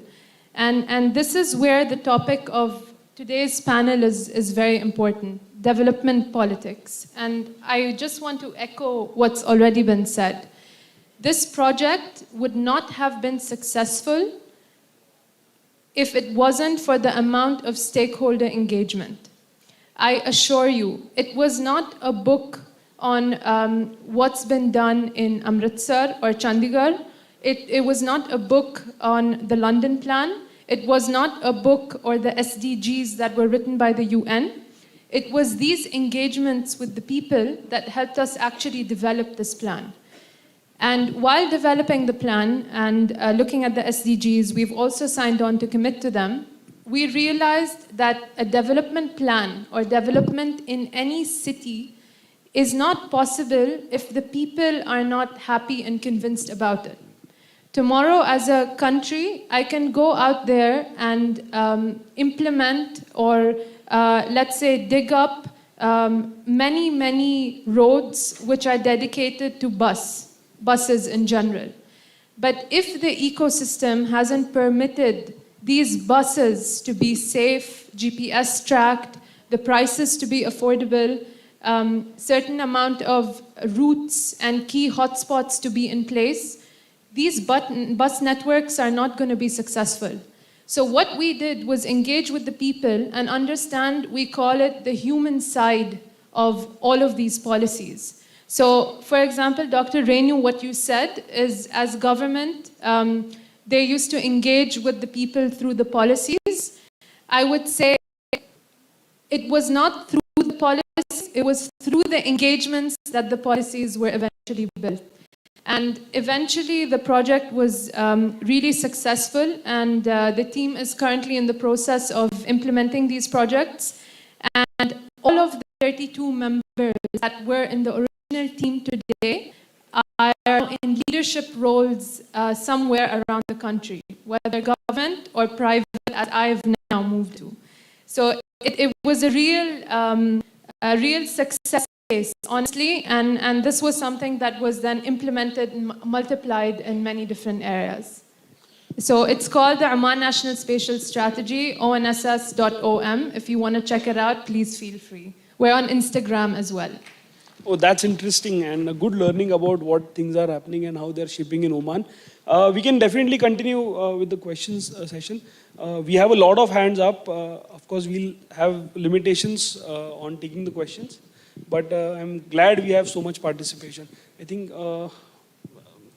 please, the blue lady, yes. Please introduce shortly and yes. Hello everybody, my name is Aisha. I am representing Gokhale Institute of Politics and Economics. I'm a BSc Economics student. So my question is that we have a lot of policies which are formed and implemented. Suppose whether it's in the infrastructure or maybe the sanitation or anything. But still the limitation that we face is that, the maintenance of the policy is not proper. So what can the bureaucracy do to, tackle this limitation? I'll take this question. Yes, for sure, yes. So I would first of all appreciate the fact that a youngster like you has noticed this happening in and around you. Because I have worked in the sector of urban development as a director before my present posting. And we used to work on a lot of infrastructure projects, especially like promoting green spaces and open parks and cycle tracks and everything. And, once we go back and visit places which we created and inaugurated with a lot of hue and cry, maybe after a year or a couple of years, we find that most of them have been locked down. there are, it is covered with grass as tall as my height, and people do not dare to go there after evenings because there is no light. The thing is that from the side of government or from the side of bureaucracy, even if we plan and implement projects, it is also important, like we already discussed, that a good amount of public participation and the understanding of the public regarding the need of a project is ensured while we implement a project. See, no government can look after every small and large infrastructure it has created over the years unless the citizen as a group or as the civil society as a group come forward and ensures its maintenance. A lot of times, the government or the bureaucracy is forced to work on maintenance because of popular demand from the public, which can come directly or through the people's representatives. So we always have this habit of creating everything new. We always talk about innovations, new projects, which is of course very good for a developing country like us, but it is also important that we focus on what we have created. And indeed, it is a responsibility of the bureaucracy, but that responsibility has to be ensured by making sure that the civil society is aware of what is happening around, and they puts the societal pressure on the system, on the government, on the bureaucracy to ensure that what has been created is being maintained properly. Yes. Thank you, Dr. Renu. We have another question. I think we can go to this side maybe. Yes. But do you have a mic? Yes, please. Good evening to the panel. I'm Vandana. I'm a law student. And so whenever I read up any policy, sometimes I find them, it's a flawless. But as a citizen, like she asked about the implementation, when I look at them, I find let me talk about a place where I belong. It's a village in Bihar. And recently at the COVID time, usually I have never been there, but during COVID time, I was there, present there. And I've seen Anganwadi, there is a policies like where you provide milk and food to the students so that they can come eat and have a proper education. But what people are doing, they are taking that. Means they are not giving to the kids. So here, we are looking, policies are made, everything like, even now we have new education policy, which are talking about so many infrastructure, everything. But what about the implementation? Means even the policies which you are making, like let it be for the women. We are talking about the women rights, we are talking a lot about, but there are women not aware about it. How are they going to raise their voice? So what are the policies and the government doing about how to implement and to keep check on it? And the second time, you are making policy for the certain group or individuals. So how to make them aware about the fact that this policy is for you. If you are someone who is deprived of it, you have to raise the voice. So how is government ensuring that? By making the policy. Thank you. Anybody wants to answer? Yeah. The topic that you've put the light on, we exactly had the same discussion last night between two of us who are present. And we totally agree that, there are a lot of policies that are framed, that they are there in place, but the awareness is a challenge about it. A lot of students are not aware about it. I assure you, in one of our policy recommendations that we'll be having through this consultation, will be very much focused on what you're exactly saying, education, awareness, and integration of people with the government and the policies. Because I'm in the, or maybe in fact, we are in the position right now to assure you that, but actions on government is something which we will expect to shape through this. Sorry? Yes. I also just want to ask you, do you have social media? Voice it. And more power to you to bring it up on certain platforms and continue to do so. Because in the end of the day, when you communicate in that way, that's when things are going to proceed.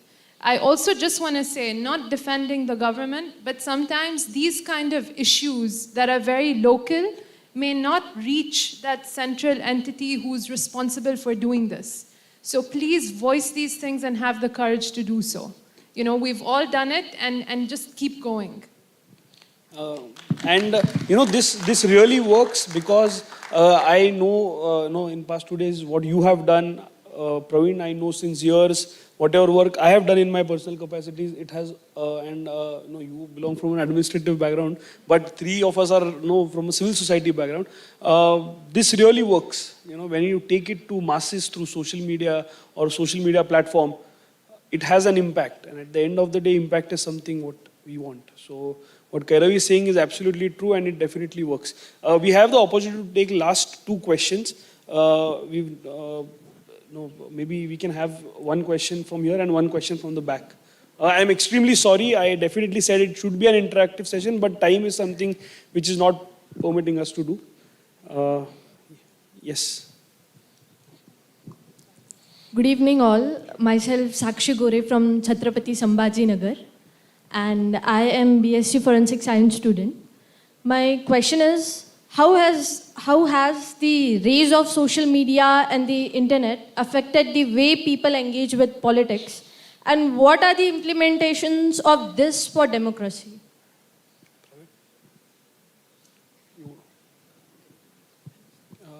Can you please repeat the question? Yeah, my question is, how has the rise of social media and the internet affected the way people engage with politics, and what are the implementations of this for democracy? I'll give a short answer, and maybe we would love to understand, Kairav, how it works in your country, and ma'am as well. I think we all are on social media. One thing that social media has done that it has made each and every one of us a journalist. So we have the right to question each and every person. So it has increased accountability among elected representatives, among people who are in public life, people who run the corporate world, and people who are bureaucrats. So yeah, accountability is something that has increased because of social media. I just want to add one point. I totally agree with your viewpoint. The only point I would like to add is when we voice or when we raise concerns over social media, as citizens, not as a bureaucrat or a politician, but as citizens, we should also be responsible. Because in a lot of situations, I have seen unnecessary panic arising within societies because of things that spread through social media, which may not have any correlation with what is actually there on ground. Yes, it is a wonderful tool out there for you to voice your views and for you to make the people who decide your policies, the politicians, and the people who implement your policies, the bureaucrats, and even societies or NGOs responsible for what is happening around you. But make sure that your voicing should not be a reason for creating more trouble and more panic within the society. I'd just like to say something. When you asked your question, you mentioned impact on politics. Here, I'd like to scratch out politics and politicians and maybe say decision makers. And let me just explain why. I totally echo what you guys have said. For us in Oman as well, social media is a platform for complaints rather than sharing of information the way it should be used. And I don't think there's any state that's doing it perfectly or rightly, but we're all learning. I just want to now go back to what I was saying earlier. So for your information, Oman has the world top 10 infrastructure quality in the world, okay? Oman's 3 hotels have also consecutively for the last 2 decades been in Condé Nast's top 50 tourism resorts to go to. Oman is also one of the top 3 nations for green hydrogen, which is something that's coming. Muscat has also been voted the safest city many, many times. 90% of Oman has access to electricity and water. I remind you, 65% of Oman has watched Pathan. But what I'm trying to get out over here is in Oman, we have the opposite issue. In Oman, as a nation, unfortunately, we are not responsible with social media as individuals, spreading a lot of negativity, fake information, and so on for sure. but also as a nation, we're not using the platform enough to engage with our citizens, but also with the world over. We're not using this platform to try and show the world that we may be tagged developing, however, in certain areas, we're probably way more developed, right? And this tag is a narrative that's driven by a completely different context. But in the context of Oman and the idea of what defines developing, we're in fact developed.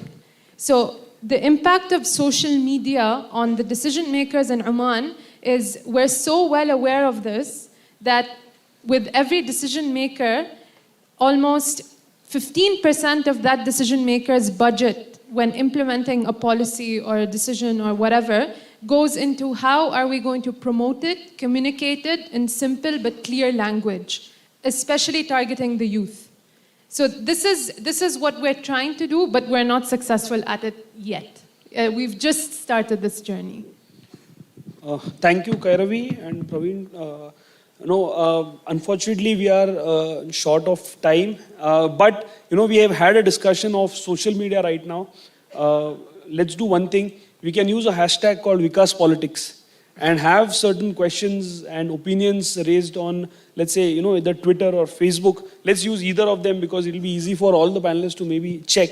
And as I said, we can definitely take your opinions and questions into consideration, have a discuss and think about it and write it in the short policy recommendation draft that we are asked to submit.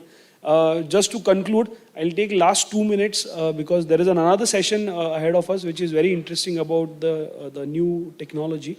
My personal understanding about development politics is basically when we have policies which are aimed at development and social security, environment, all these, basically all the parameters of development. I'll tell you a short example as to how in one policy which is my domain, which has affected what I'm doing, is from a development perspective and has multiple outcomes that have really worked and it's in process.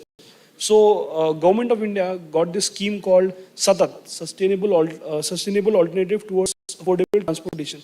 When you think of it and when you see what is exactly in it, it is from a very ESG perspective, which is a topic which is well accepted by the community across the world, even the corporates, and there need for this particular subject be imbibed in at an individual level, so people become more conscious. So what SATAT did, they are promoting sustainable transportation by incentivizing biogas or bio-CNG plants application. I belong from an industry that works on alternative fuel systems. So we convert heavy engines to natural gas, be it hydrogen, be it CNG, CBG, all these things. So under SATAT scheme, it gave birth to a concept of bio-CNG at a larger scale. Sooner it got realized that farmers are the first beneficiaries of this, started manufacturing cheaper gas near to farms, which made a possibility of converting a tractor into a CNG, into a CNG vehicle, which was not seen in the past. The results, we are reducing, or we might going forward reduce on high import bills. That is one thing. As India, farmers have started saving, who are utilizing that system, roughly 600 rupees per day, which is also fulfilling a goal of government of making farm income, doubling the farm income. And you are getting access to a very cheaper and a greener fuel, which is in turn also saving the environment. So, as a policy recommendation, which I would like to give through this platform is, when we or any G20 countries think about creating policies or creating or taking some kind of decision, they need to have ESG as a particular topic in mind and define or build policies which will ensure holistic growth of all stakeholders involved into this. That's it. If anybody wants to say something, sure. One policy recommendation. For me, when I think of developmental polity, towards strike access and equity. So having young people on table, making sure there is access to resources. There was a question on services and implementation of policies. So we as citizens as well, we need to be aware. So creating access, having young people on table are two recommendations I would like to suggest, which we can include in the communique. Yeah, one last point from my side. See, the painting of the concept of development into the concept, into the canvas of politics is not a small deal. And in a country like India, where you cannot afford of thinking about big development and big infrastructure projects without thinking about equity and dealing with day-to-day necessities of the country, it takes a lot of effort to start moving in the right direction. And as it is always said, to reach a particular destination, we should first start the journey to that destination. And I'm sure that we are in the right path, and we have taken the step one of moving towards that goal. And slowly but steadily, as a country, we will definitely move towards a politics which is actually focused on development. I think I'll keep it very short. I totally echo what you guys have said, and I'd just like to reiterate a policy recommendation from my side is it's very important to understand whatever the policy may be, who the target audience is, and eventually it's going to be individuals, and to make sure that those targeted people are very much a part and feel a part of the policy, and don't end up being the ones this policy is being enforced on without knowing what's happening. Also, another thing is don't interpret confidentiality as a way to be private. Interpret confidentiality as to not spread and speculate and allow for rumors to go around. So that is another thing as well. Some kind of big data reform needs to be introduced, and this engagement will help do so. While we would all like to continue this delightful discussion, due to the constraints of time, we'll have to put this to a close. Thank you, panelists, for the wonderful and thought-provoking session. I would like to invite Dr. Rajni Gupte, Honorable Vice Chancellor of the Symbiosis International University, to present our panelists and moderator with a token of appreciation.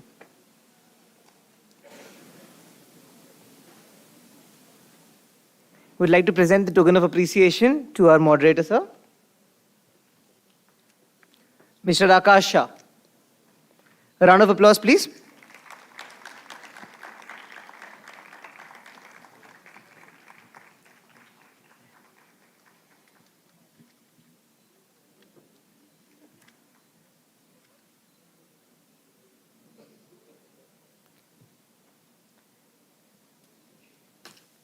Next, we would like to present a token of appreciation to Mr. Praveen Nikam.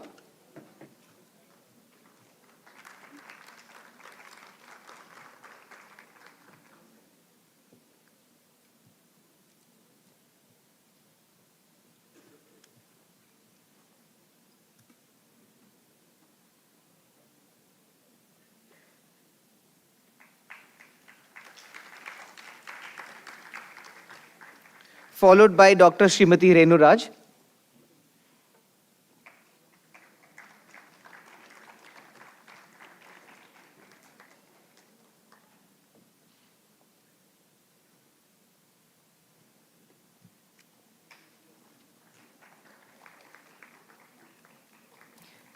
And last but not least, to Ms. Kairavi Khimji.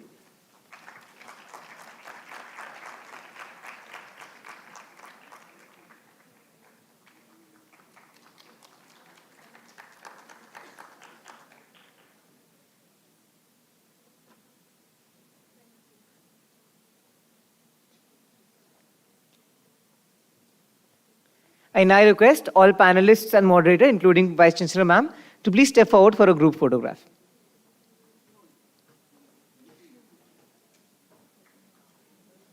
A round of applause for the wonderful panel, please.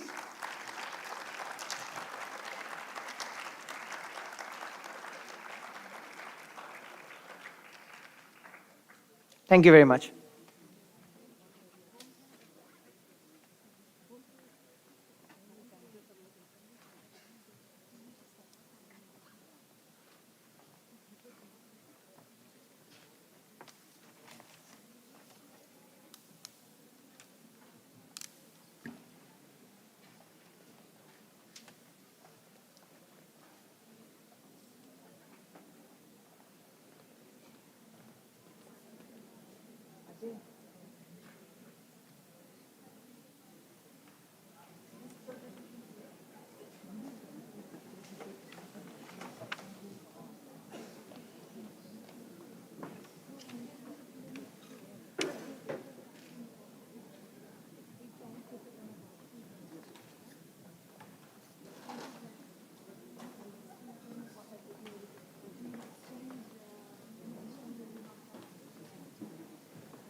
With the advancement of technology over the course of human evolution, the fourth revolution in the course of history in the making is Industry 4.0.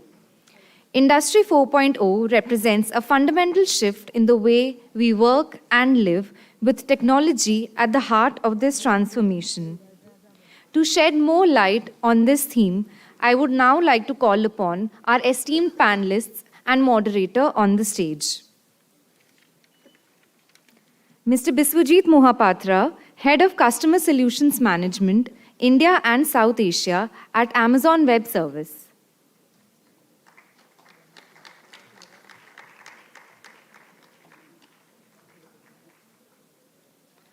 Ms. Rama Kirloskar, Joint Managing Director at Kirloskar Brothers Limited and Managing Director at Kirloskar Ibara Pumps Limited.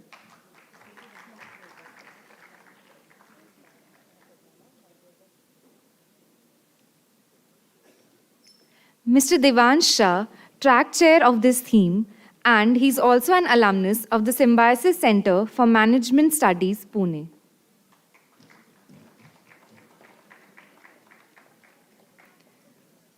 I would also like to invite our moderator for this session, Mr. Akashdeep Makkar, Senior Manager IT at Veritas Technologies, who is also a proud alumnus of the Symbiosis Center for Information and Technology. Sir, the floor is all yours.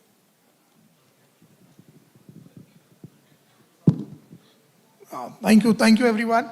So it always is very close to my heart and gives a lot of pleasure to come back to Symbiosis, an institute or an university from which I passed out almost 10 years ago now, and to share this dais with some of the prominent leaders from the industry.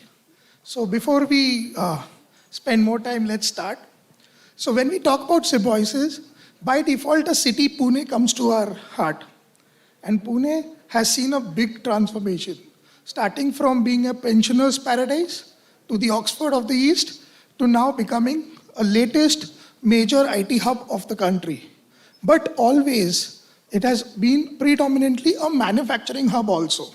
So today we are going to talk about Pune and its three major pillars. One being the IT pillar, the second one covering the manufacturing pillar, and the third one, the umbrella of everything, the governance and policies. So to cover the IT pillar, we have Dr. Biswajit Mohapatra, who's also been a teacher of mine. So it's an honor to share the stage with you, sir.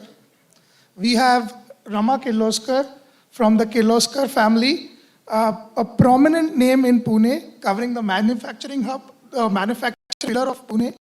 And then we have Devansh Shah, who's also the track chair and the speaker for the Ministry of State and Communications at the Y20. So welcome, Devansh. And without taking more time, I'll just hand it over to the speakers to initiate the topic for today, which is very interesting, yet very simple topic, the future of work, Industry 4.0. Over to you, Devansh. Thank you. First of all, it fills me with great pride to be here before you, not as the Y20 track chair, but as an alumnus of this fine university. And it's an honor for all of us that the motto that the G20 presidency of India is the same as the motto of our university. The values that were imbibed in us when we first climbed the steps of this university are being shared with the global citizens today. So now I'm here today to introduce you to what is this track, what is Y20 India all about, what is our track here as well. Before that, I'd like to take you on a little journey. See, G20 or the G20 group of nations, these meetings were usually a very elite group of meetings held behind closed doors in the capital cities everywhere. But India, being the mother of democracy and true to our civilizational ethos, we have democratized the entire process. My friends, I don't know how many of you all realize this, but we are part of a revolution, the kind of which the world has seldom seen. You see, taking 60% of its population on a nationwide consultation to create global policy measures that could eventually impact 80% of world trade is something that people can only imagine, is something that the global north can only imagine. And that's what you and I are here to do. That's what we've become a part of these days. Now, when we say that why has India been given the presidency, we've heard throughout the day that it's a watershed moment in global history. It's very important that we've gained the presidency. But why so? Now, here's why I believe that we are perfectly positioned to do so. I believe that India has come a full circle. And if you look at our history, and I'm not talking about from 1750, where a quarter of India's GDP, or quarter of the global GDP came from India. I'm talking about from 1947. If you look at from 1947, India has received about $952 billion as FDI, as foreign direct investment. Now, $534 billion came in the past 90 months. Put that number into perspective. And you see, foreign direct investment is not just about the foreign dollar coming in. It's about the world's trust in you. It's about the world's trust in us. It's about the world's trust in our leadership, in our opportunities, our entrepreneurship. That is what it means. Let me tell you something more about it. See, this foreign direct investment came across 61 sectors. It's a global record, the kind of which the world hasn't seen before. No other country in the world can stake claim that it has received so much foreign investment across such a variety of sectors. And there's an unprecedented change as well. Now, this investment doesn't come to 1 or 2 states. This has come across 31 states in India. You see, this is the engine of development that we talk about these days. This is what inclusive Indian growth is all about. This is how the new India is dictating terms. Now, when we talk about startups as the future of work, we're a country of job creators and job seekers. So when we talk about startups, today we've become number 1 in the number of startups being added every day. We're number 2 in the number of startups, in the number of unicorns in the nation. Now, this is why the Indian youth are today perfectly positioned to dictate or to show the world how these things should progress. Now, there are senior panelists sitting with me who will be able to more delve into details about the more technical details. But this is what I had to tell you about. I'd like to leave you with one last thing. The Y20 presidency of India, with respect to future of work, we've set up 5 sub-themes for the globe to see and to discuss and deliberate upon. That's what we will be leading with this year, and that's something that a lot of y'all should contribute to as well. The first sub-theme is the mantra of unlearn, relearn, and reskill, which is very important in today's time. It's no longer are those days where you could stick to one craft, learn it well, and spend your entire life in it. That's simply not possible. We have to keep updating ourselves. The second sub-theme that we have set is the gig economy, the new age industry. Gig economy is booming these days. Gone are the days when gig economy was confined to transport industry. Everything from finance to design to coding has been explored under the gig industry. It's generating billions in terms of revenue, and it's high time that we accept it and we adopt it as well. The third sub-theme that we have set up is startup economy, how to catalyze this ecosystem, how to make it more dynamic and powerful as before. Because today, the word startup has become synonymous with India, which is why India has also started another engagement group called Startup 20 this year. That's what we've given to the world. The fourth sub-theme that we have set is cross-border innovation, growth through collaboration. Now, just by a quick raise of hand, I want to know how many of you all have heard of the term vaccine Maitri. Yeah, fair amount of people have heard it about in the room. Now, vaccine Maitri was when we gave our tech or our vaccines to the rest of the world, and we wanted them to innovate. We gave it to them. Something that has happened after vaccine Maitri is tech Maitri. Now, tech Maitri is a very interesting concept where India has laid its UPI digital payment system. The stack has been uploaded for any countries that wish to adopt and create similar digital payment systems of their own. And it's a proud moment for us that 2 other partner nations from the G20 nations have adopted it and are creating digital payment solutions of their own. And the 5th and the final theme that we have taken forth is how can we convert traditional economy into modern economy? Well, India today is known as the leader of the global south. And the global south still functions on a majority of traditional economy. So how do we lead them towards Industry 4.0, and how do we make them better than they are before now? I think that's where I'll end and I'll... So thank you, Devansh, for covering those 5 pillars. Before we move on to talk about the future of work, let's first dwell upon navigating uncertainty and managing complex work relations during the COVID times. And who better to tell us from the IT side, Dr. Biswajit Mohapatra. Please throw some light on that. Thank you, Vikas. And this is the apt question and right time to really start the dialogue on. As we all know, right, the world has really become more intelligent, more interconnected, and more instrumented today. The pandemic has really given us a lot of challenges, in the same time, a lot of opportunities. If you really look at, there is evolution of a new business paradigm. And I'll put it into 3 dimensions. The first dimension is all about new business models. All of us know, if you really look around, there is reinvention of business model happening all around us. Who knows? Indian Railways, many of you probably travel using Indian Railways. For 100 years of its history, Indian Railways was never stopped ferrying passengers on its birthday. But it happened during the pandemic, right? So the business process, the business model has to change to tune to the new way of doing things. That's the second dimension that I was talking about. New way of doing things. How do we really get actionable insights? How do you make the market activation happen?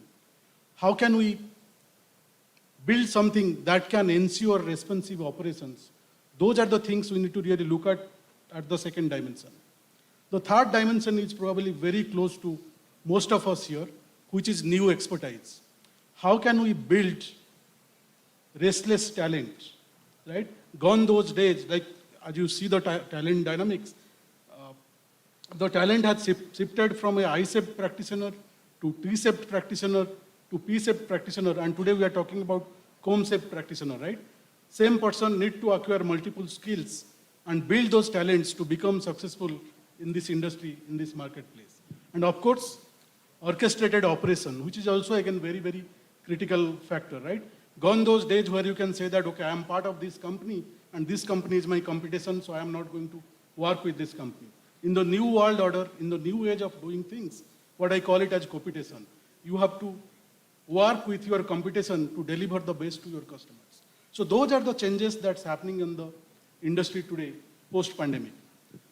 The other thing that is happening is how exactly you can build a resilient future that can sustain all the business challenges that we may anticipate today or in future. Who knows what pandemic is going to strike us in future, in next few months or in next few years. But today is the time is now really to prepare for that.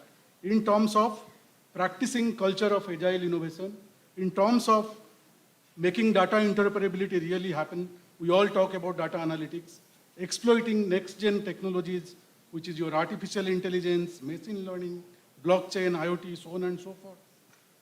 We need to focus on intelligent platforms as well as intelligent workflows to make this shift happen. And that's the way industry is heading towards today. Gone those days where you can look for a solution for a particular problem. Today, probably for a particular problem, you need to look at 3 different kinds of solutions. What's your probable solution? What's your possible solution? What's your plausible solution? And then work upon that and make that strategic envisioning happen so that you can make the future very successful for you, for your customers, for your society as well. That's what probably I'd like to say. So thank you, sir. So our panelists did touch upon some really crucial phenomena, I would say, talking about AI, talking about ML, and one of our panelists also talked about India going global.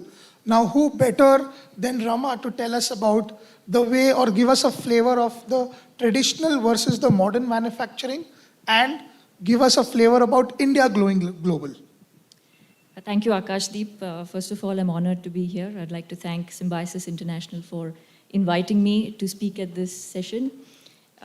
So the topic I was given was future of work, and I thought I could add the most value about the future of work in the context of manufacturing. So let me talk a little more about the company I work for, Kirloskar Brothers Limited. It's a 134-year-old company. My father, who's in the audience, is the 4th generation, and my brother Alok and I are the 5th generation. So It's a very old company, and we are in the process of investing a lot in new age technologies such as augmented reality, virtual reality, artificial intelligence. Let me give you a brief background of what we do. So we are India's largest pump manufacturer. We make the largest and widest range of pumps, going right from 0.3 kilowatt to 30 megawatt. We also make valves, hydel turbines. So essentially, when you think about Kirloskar Brothers, the way we are positioned in the market is we're a high-quality, premium pump manufacturer. If you want a fit-and-forget pump, you buy a Kirloskar pump. And ironically, ours is a product that you only notice in its absence. I don't know anybody who thinks of their water pump unless it's not working and you don't have water at home. Luckily, none of those cases was a Kirloskar pump. So when we are making decisions about investing in new age technologies, there are two criteria that we essentially look at. One is business continuity, and the second is consistency in quality of our products. And that has essentially caused us to invest heavily into these new age technologies. Now, let me give you an example. We started with our AI initiative in 2000. So it's been more than 20 years. We've been collecting data, and we decided, let us start with our sales function where it would immediately benefit our end customer.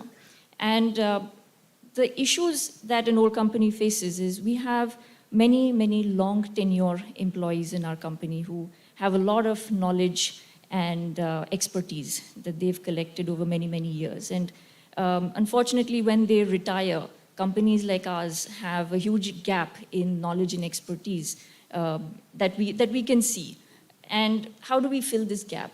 So that's where we went into artificial intelligence. We have a product selector that has now more than 2 decades of selection data. So what used to happen earlier at KBL is if you were a customer, and I'm saying around 15 years ago, if you were a customer and you wanted a pump, you wanted a sales engineer that selected a pump for your requirement, and you were really lucky that you got a senior sales engineer to select a pump for you, he would select the most efficient pump for your requirement. Now, efficiency is everything in our industry, because efficiency means that the pump does more work in less power, and that means lower electricity costs for the end customer. So a senior engineer was great for the end customer because you got the most efficient pump.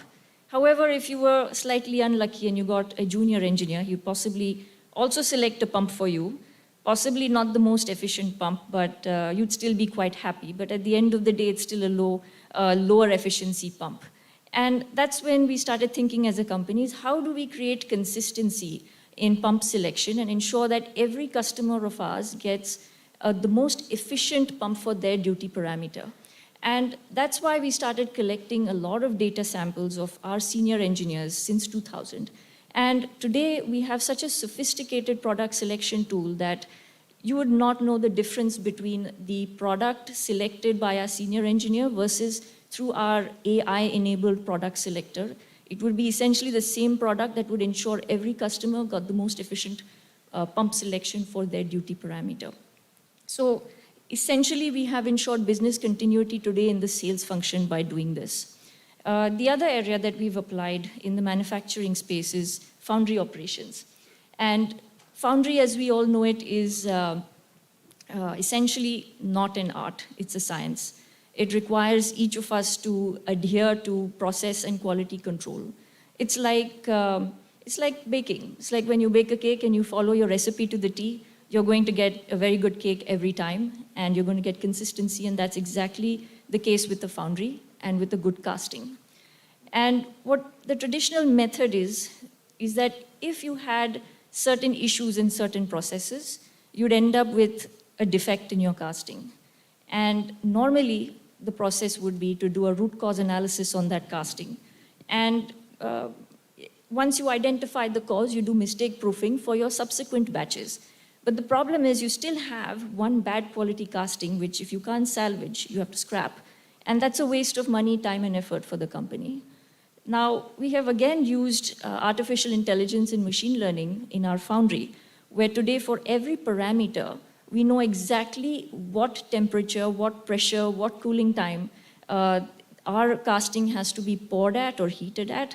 And if the process is not adhered to at that point in time, we actually have an alert that says, don't pour the casting. And so this method is actually more predictive and preventative because you actually stop the pouring of the casting. You never reach the point where you have a bad casting. So there's no scrap and there's no waste. Whereas the earlier mechanism, you had to throw away the casting. So I think in this way, we have saved a lot of time and effort and money for the company. That's Foundry. Tell me when you're getting bored, Akashdeep. It's not about getting bored. It's just like, we want to hear more from you. So please go on.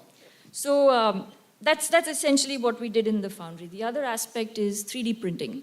We've again invested in 3D printing around more than a decade ago. We have one of the largest 3D printers in the world that can make a 10-ton single-piece casting. We used to initially use this for prototyping when we were optimizing it, but now we use it for production.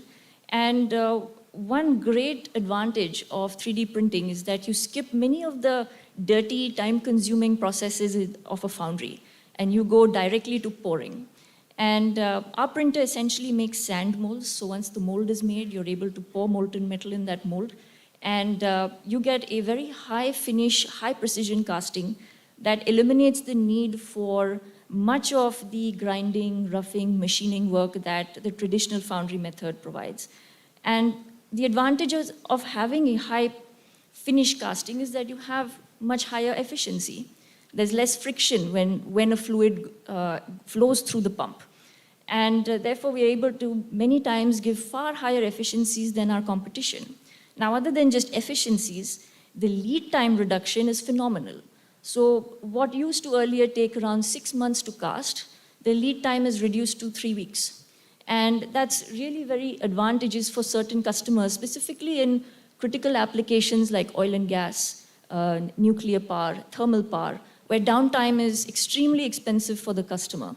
So what happens is many of these customers take, for example, Shell's offshore oil and gas platforms. If they have a breakdown of a pump and they need a spare part, we're able to provide that spare part in 3 weeks versus our competition who does it in 6 months. So you can only believe the payback, and they're willing to pay a premium for it. So it's a win-win for both parties. The other aspect is service. What we've done for service is today we're able to remotely monitor vibration signatures of all our products that are either installed in nuclear power plants or thermal power plants or oil and gas plants, and we offer this to our customers depending on their requirement. And based on anomalies in those vibration signatures, we can actually predict whether that pump is going to have a breakdown, and we're able to mitigate that breakdown by addressing the issue before the breakdown. And I think that this is something that our customers truly value.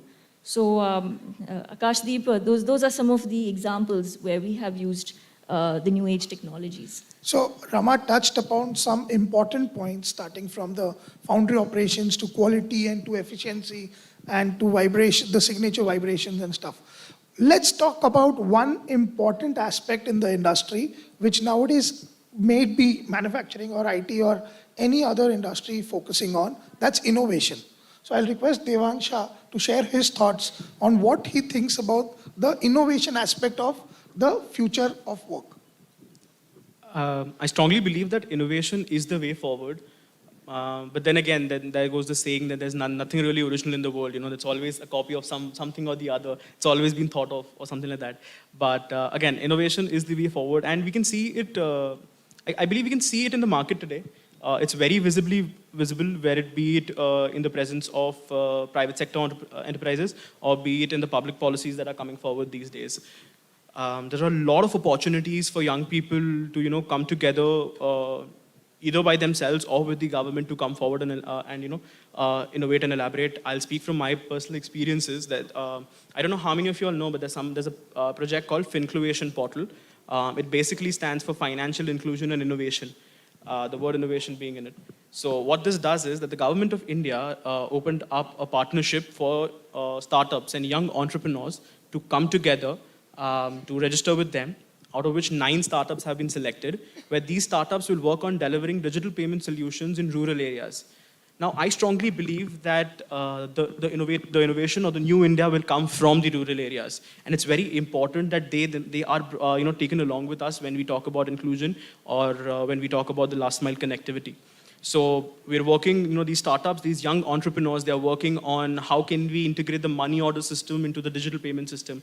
It's very exciting when these things happen, because as kids, as a child, I heard there was something called a money order system. I've never really seen it work. But now when it's being integrated into the digital payment system, it's enabling that every single person will be able to use it, making it more inclusive. It doesn't make it an outdated service anymore. The other thing is how can we deliver microcredit loans in rural areas but making them paperless? See, these seem like very simple ideas, but again, they are innovations that are happening on a daily basis. I remember last conference in Vadodara, Gujarat, there was a company that manufactured manhole covers, and they used plastic trash for it. They said that I think their product costed somewhere around 1,800 rupees, and the cast iron manhole cover cost somewhere around 9,000, 10,000 rupees, and it's able to take up to 10 times more weight than the cast iron covers. Now, this is a very simple thing. It's something that we all use in our daily this thing, but it's again counted as an innovation because it's something new that they have created. So I strongly believe that young India is full of opportunities, and there's a lot of exciting things ahead of us. So, talking about the exciting things, everybody knows and have heard about the digital transformation or the digital shift that the industry is going through. Who better person to throw some light on than Biswajit sir? Please go ahead, sir. Okay, so digital transformation, very widely understood as well as misunderstood word in the industry today, right? So people do digitization and think it's digital transformation. People do some automation and think it's digital transformation. But if I really want to define digital transformation for all of us, I look at it into 4 dimensions.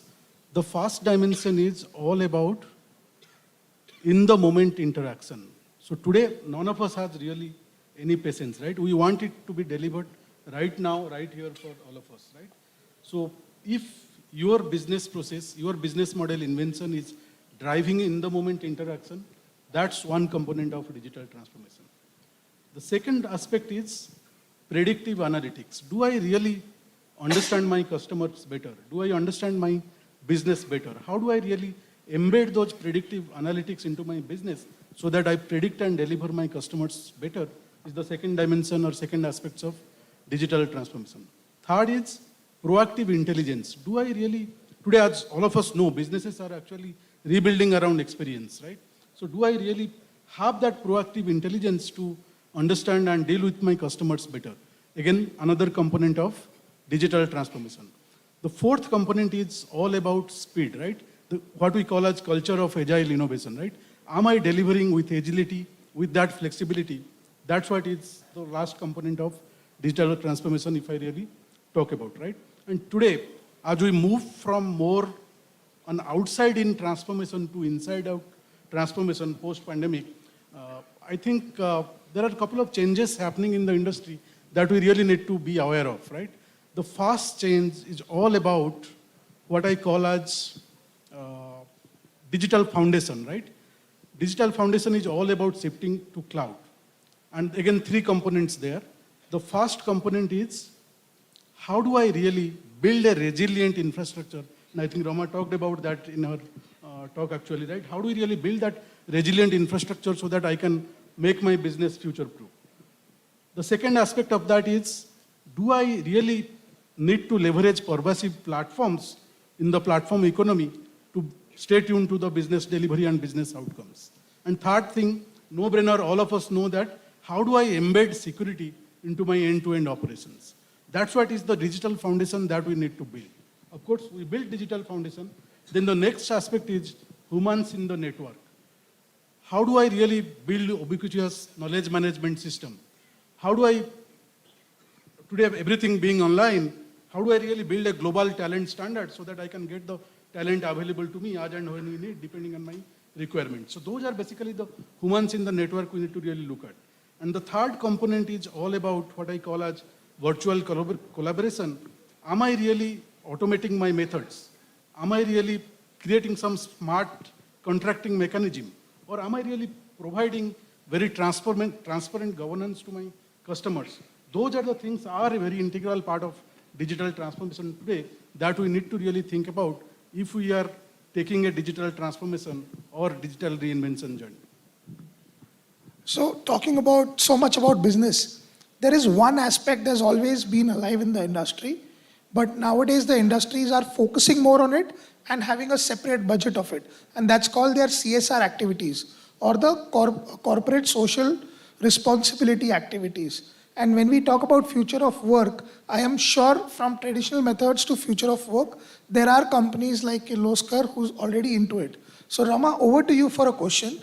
But doing some research about Kirloskar, I got to know something special about your Coimbatore plant. If you could just let the audience know about it, please. Right. So we started a all-women managed and operated facility at a village called Kannur, which is outside Coimbatore in Tamil Nadu, in 2010. It was essentially my father's idea, and I understand that he had met a lot of resistance at the time because a lot of people said, oh, you have women there, there's going to be a lot of absenteeism, what will you do when they get married and go away? And I think my father in his childhood was always exposed to the model of my grandmother and my great-grandmother who had also started a company called Mahila Udyog that used to employ destitute women in the manufacture of bimetal bearings. So I think he was already influenced by that idea. And one of the reasons why he felt that we start all-women facilities because number one, these pumps essentially go into the rural sector. It goes into rural households, and in these rural households in India, when there isn't any water, it's mostly the women folk that need to get up at 4 a.m. in the morning and walk many, many miles to fetch water.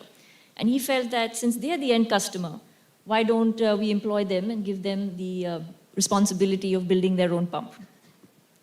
So that's when we started this facility in 2010. We employed around 60 women at the time. They were all school dropouts between the ages of 20 and 23. And we gave them 6-month on-the-job shop floor training. And then we started the facility, and everyone was actually quite happy because they picked up very fast. And these women were so good that they made it into the Limca Book of Records because they were able to assemble one pump every 17 seconds. So even today, it's one of the most productive plants that we have. And at the time, demand was growing fast, and there was discussion about starting a third shift.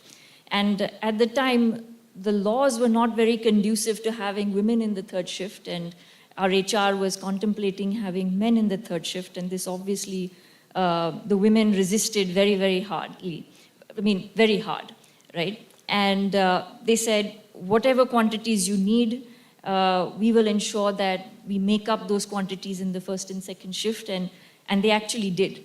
They did Kaizen on their lines, and they enhanced the productivity so much so that we didn't actually need to start a third shift at the time. Now, other than providing employment and employment to women, I think the other fascinating aspect that was very satisfying for the company was the fact that Kannur at the time was not a very progressive village. There was a lot of girl-child marriage. Girls were seen as a burden. But when this factory came up, I think it provided huge job opportunities for these women. And the minute they started earning, salaries from the company for their work at this factory, you noticed a change in the attitude of their parents towards their daughters. They didn't want to marry their daughters. We felt many of them, if they got married, would eventually leave. But many of them relocated their husbands to Kannur, which we thought was fascinating. And even today, it's one of the most productive plants that we have. What is also encouraging is that many of these women are very ambitious. They are ensuring that their children get a good education. They make sure that their children get white-collar jobs. They're all aspiring to be doctors, lawyers, engineers. And that's when you truly understand the power of manufacturing in India, is that within a single generation, you can uplift blue-collar into the tax-paying, white-collar, middle-class category. And I think that's really the strength of manufacturing in India and what it can do for people at the bottom of the pyramid. Right, and I've just got the chat saying we need to be having a check on time, but I can't let you panelists go before having 2 lines, maybe short and crisp, on, we've talked about, we've covered almost a plethora of topics, but what kind of policy changes or what kind of government help would you like to have when we talk about the future of work and the innovation at the same point? We can start from you, Rama, please. Okay. So, I noticed that there's a lot of focus on skills and reskilling, but I don't see enough focus on actual job creation. What I've noticed, and that's something that our company faces because we're global, we export to 165 countries, and we noticed that certain countries, take for example Saudi Arabia, they have something called in-kingdom total value addition, which is essentially a localization program. Now, any kind of government procurement that Saudi Arabia does, they mandate that any foreign OEM who wants to supply to the Saudi government needs to have a factory in Saudi Arabia and ensure 70% local content. And my fundamental question is, and we see that all over the Middle East, we see that in America, you have Make Buy American now, where they say 75% American content. You see economies closing. We're one of the most populous countries on the planet. And why don't we have such policies today? Because Absolutely. our people need more jobs than ever. We Absolutely. have a $1.4 billion. Localization is the key. Exactly. Absolutely, Rama. Yeah. So I think that today most of our public procurement only mandates around 25%, which means that an OEM can literally import equipment here, put a nameplate on it, and Correct. sell it to our government. And why that is bad, Akashdeep, is because money that the government spends is Indian taxpayer money. And I believe that that taxpayer money should be creating jobs in our country and not in other countries. Totally, yes. Any sessions, any thoughts on your end? Well, I strongly, I reiterate what I said, that India has been a nation of job creators and not job seekers. So for me, I am really excited about the fact, about the focus on startups especially. And with the advent of specialized universities that we now have, we have universities that, the Defense University, we have universities, the Railway University that has been opened up. With the advent of specialized universities, we will now have a workforce that is specially skilled. And it's something that's globally, I agree, with what Ramaji said, that, Indian workforce is demanded globally. That's a fact that nobody can dispute at this point. Indian diaspora is uniquely blessed with a varied skill set and the ability to adapt to any situation or to any skill set. And that is our biggest power. So I believe that we really need to capitalize on that, and we need to create more policies that will empower our workforce to become diversely employed and lead the global markets.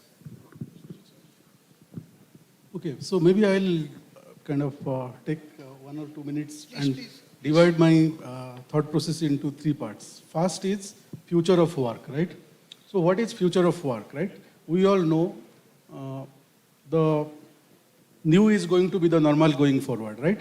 And hybrid is going to be the reality for all of us, right? Why it is that? I'll just talk about one of my experience, maybe a story to all of you guys, right?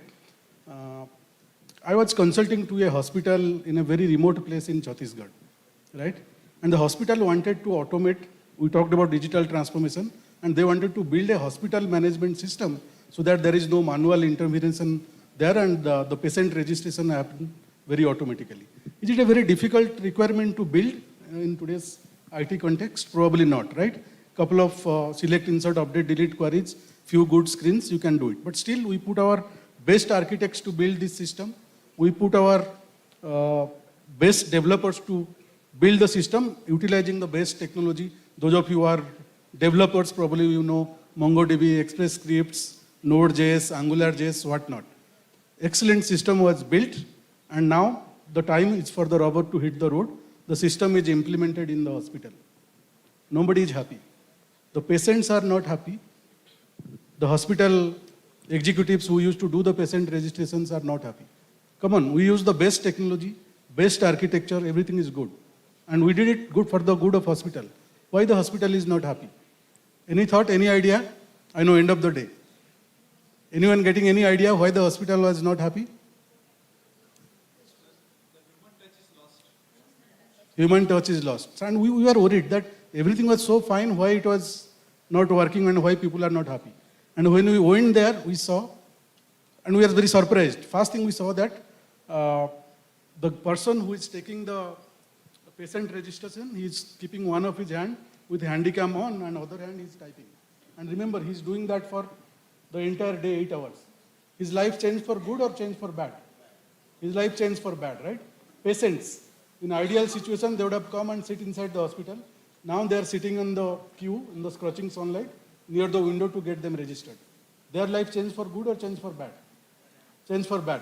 And more so, if there is scorching sunlight, the guy who is taking the photograph, what he is seeing? Whatever on the sunlight he is taking the photograph, everything is black basically. Every patient looks the same. Right? So that's the hard reality basically. We talk about digital transformation, we do about skills, all those are good. But I think someone talked about human touch.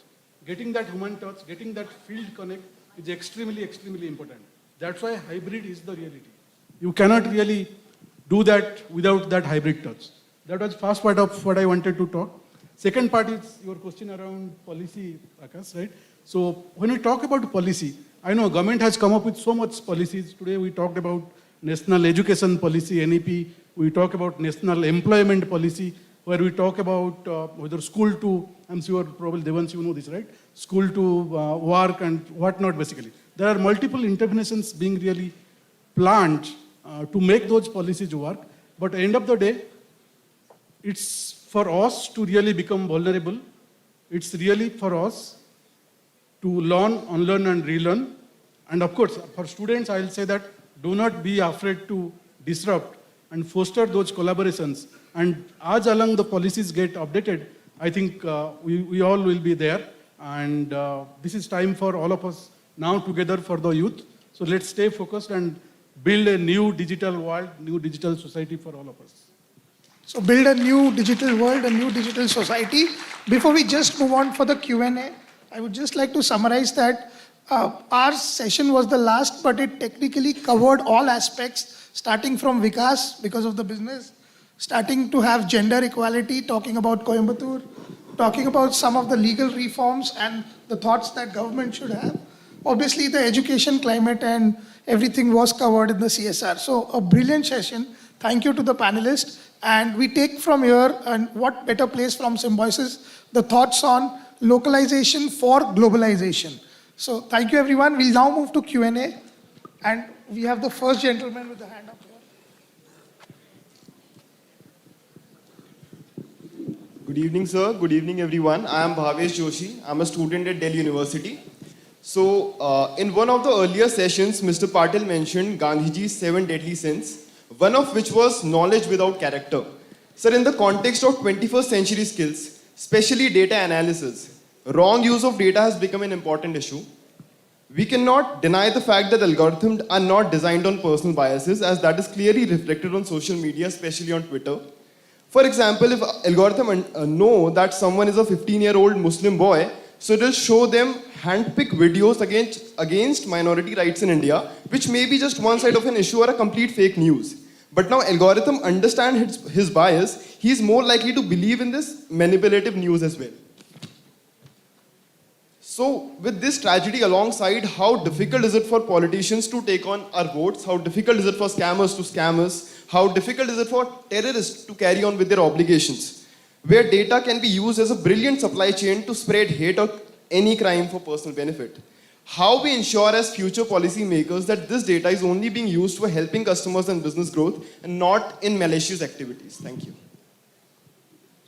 Please go ahead, but before we move on, just would like to touch upon that our Honorable Minister also addressed this question, where he said that before believing anything, because nobody can stop the WhatsApp University, but before believing anything, you need to do your due diligence. But let's have some more thoughts from sir. Yeah, so I think we all talk about, I'll probably make it very short, we all talk about artificial intelligence, right?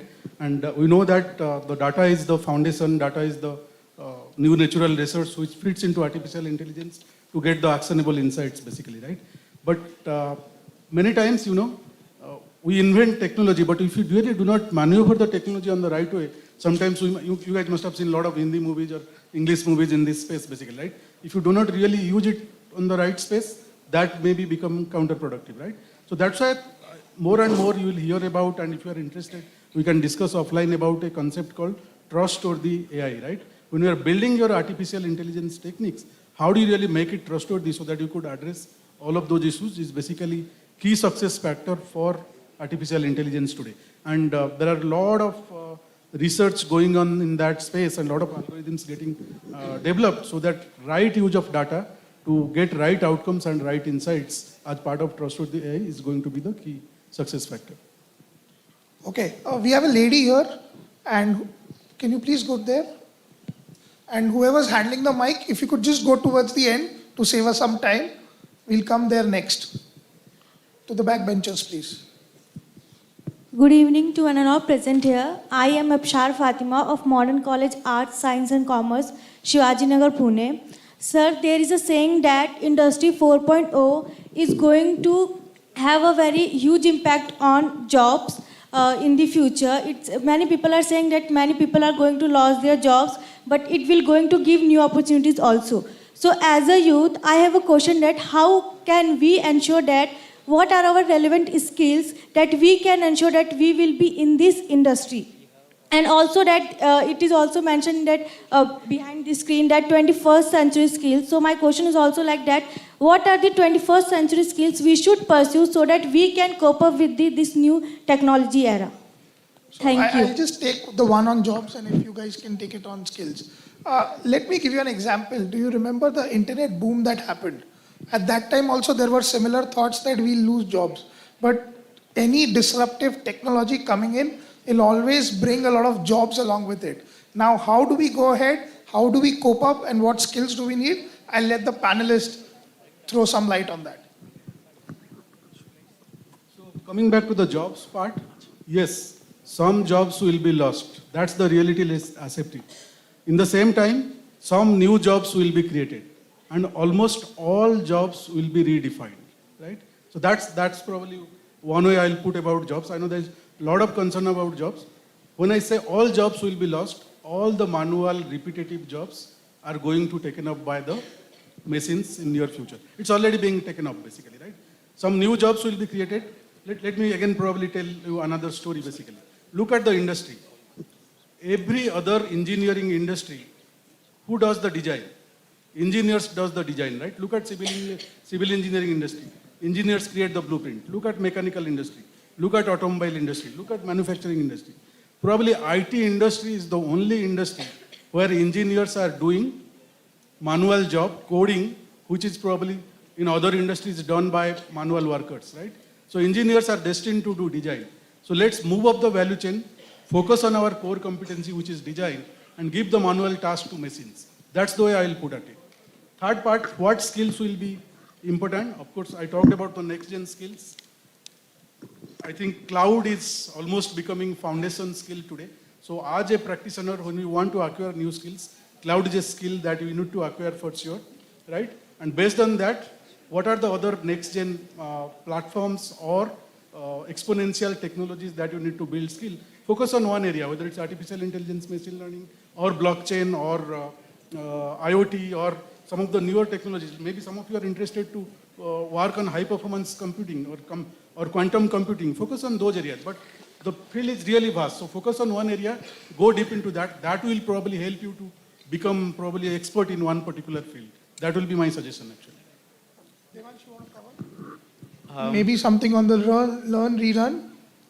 So I have a very simple philosophy, or rather a quote that I sort of live by. I don't know how many of you all have heard it. If you all have heard it, please complete it with me. That, jack of all trades and a master of none. Does anyone know how it ends? I see the guy at the end. Can we please? Jack of all trades, but master of none, often better than a master of one. It's always better than a master of one. So that's something that's that's going to be important as we head into the 21st, as we talk about the 21st century skills. Gone are the days where one core competency will get you where you want to be. You'll be able to successfully sail through your career. Today is the era of soft power skills. Even when we talk about international diplomacy, soft power is the way forward these days. So, my advice, or rather what I do, how I go forward, is that, gain up multiple skills along the way, be curious, ask more questions, whatever interests you, head into it straight. The good thing about us is that we have a lot of time ahead of us, and well, when we talk about future of work, it's our future that we're talking about. So don't be afraid to take risks in the said future, So that's... Thank you. Yeah, at backbenchers, yes. Yes, sir. Hello.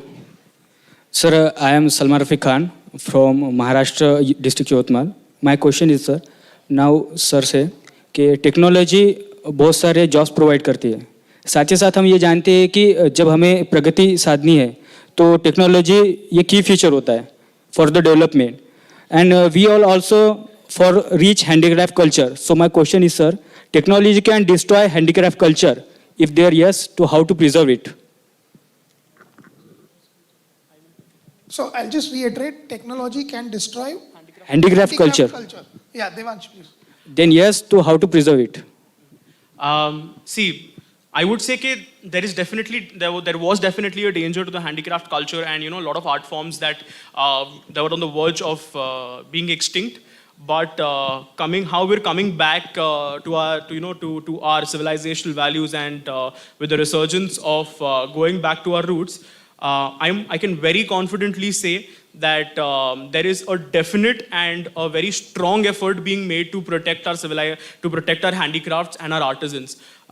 In fact, the Indian Postal Department, which is one of the most dynamic departments in India, because everyone knows the post officer as a member of their house. That's how it's been. Now they have come up with an e-commerce portal that is enabling artisans in any part of the nation to sell their products to customers not only in India but globally. The recent Adi Mahotsav that we saw celebrating the tribals of India was again an attempt at ensuring that these artisans, these tribes are brought to the limelight.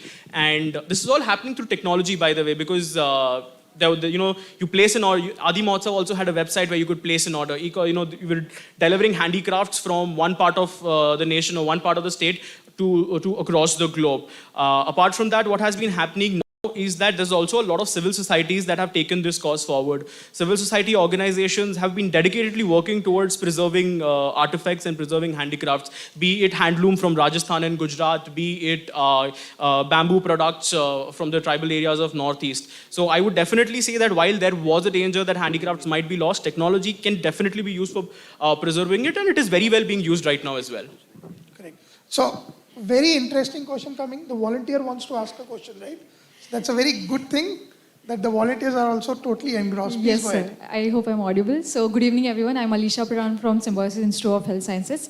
So, my question is, so what are the innovations, practices, or developments in your own respective professional career paths you feel is contributing in the present and will contribute in the future as well? So, like Rama ma'am talked about the 3D printing and the time saved by it. So, what do you feel key? Was it question directed? Yeah, to the entire the panel? panels, yeah. So I think the innovation really, in terms of technology, I feel that the new age tools are not going to replace design ability, innovation ability, creative ability. And that's something I wanted to answer for the last question about handicrafts as well, is anything that requires creativity, it'll be a while before technology replaces it. Anything that requires mass production, programming, configuration, that machines will do. Okay, gentlemen at the end. Hello, I'm audible. Thank you. Good evening to the dignitaries. I just had a very simple question, sir. We had a reference to Mahatma Gandhi, and his idea of developing India was going towards the villages and having a decentralized development and industries based on agri or based on the rural kind of economy. So what we are seeing right now, if we talk about Pune city, we have very concentrated kind of industries, and that is imposing very much pressure on its natural resources. Even the municipality is facing lots of issue in terms of handling industries, the waste, the sewage and everything. Whereas there are tier 2 and tier 3 cities in Maharashtra and India that are waiting for the industries to come up over there and provide some employment, provide some excuse me, provide some development. So what are your ideas of a decentralized development and how this Industry 4.0 can bring development to those tier 2, tier 3 cities where the youngsters are mostly migrating towards this metro cities, sir?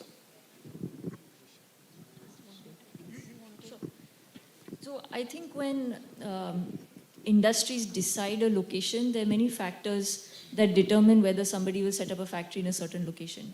Number one, it's supply chain. Number two, access, right? Roads, road networks have to be there because you need to bring in material, bring out finished goods. And the third is also talent. And that's one of the reasons why industry, and you have these industry committees that keep talking to the government about enhancing skilling, and not just concentrated around metros, but also in rural areas. I think having skilled manpower that is local is very important. So these are some of the few criteria that industries look at before setting up in certain areas. I completely agree. There's a lot of factors that goes in it, but when it comes to creating opportunities, you should be the one creating the opportunity. I remember recently I was reading about this young woman from Thane who submitted a policy proposal to the government, and she ended up creating a school on wheels for children of the rural areas. So that's something maybe you could look into, for creating opportunities. The government is encouraging manufacturing corridors all across the nation. So when you see the absence of an opportunity, you very well could be the opportunity creator. So that's something I feel that you should take away.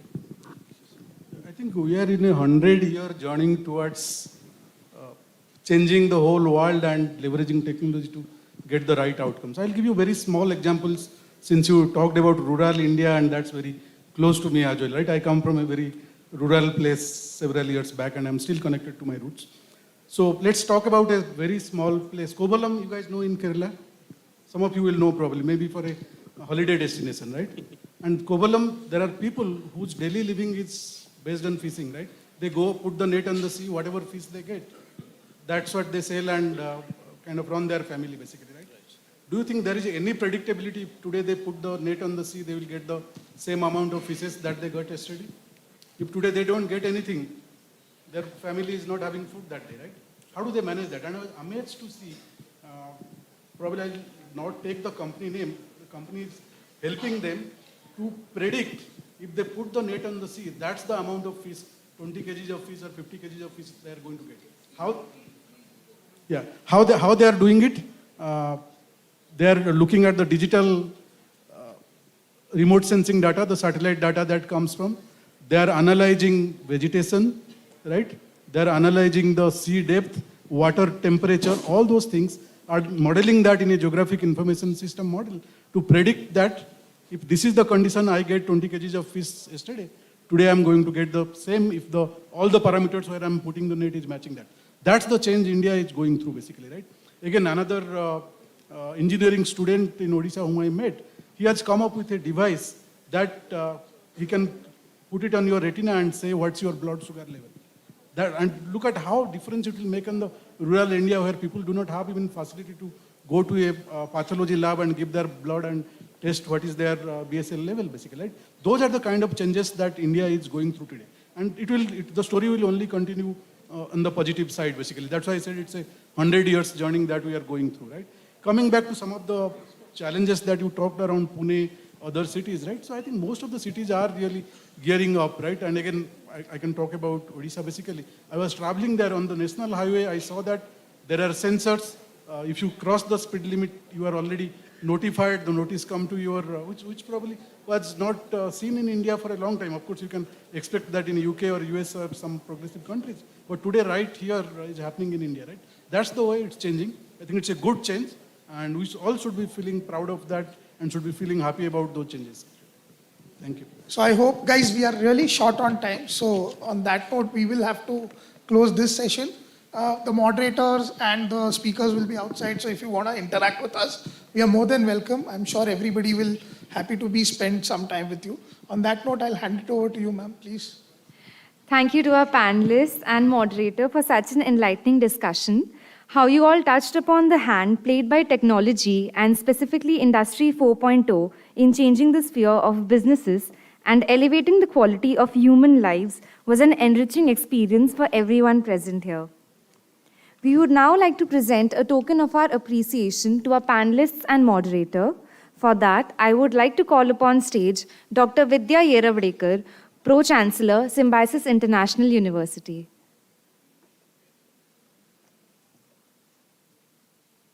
May we have a huge round of applause for ma'am.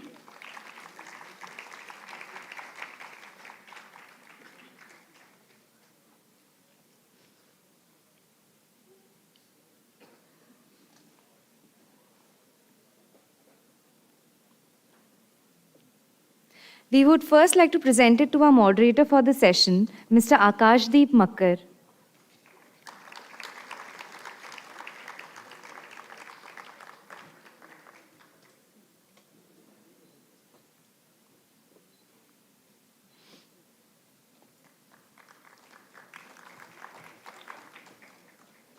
Next, we would like to felicitate Dr. Biswajit Mohapatra.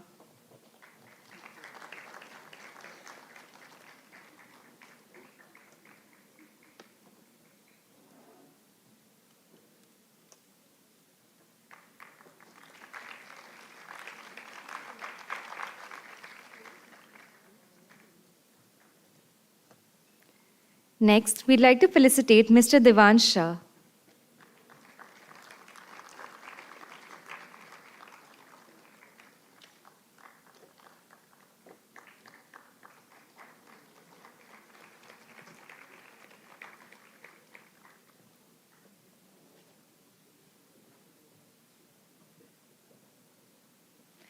Last but not the least, we'd like to felicitate Ms. Rama Kirloskar.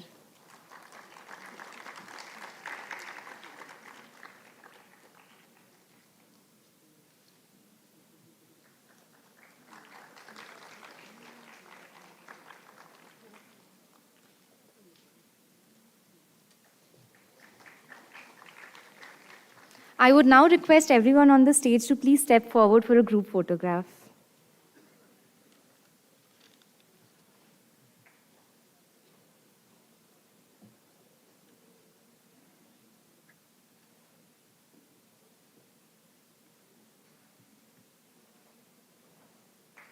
Thank you, ma'am.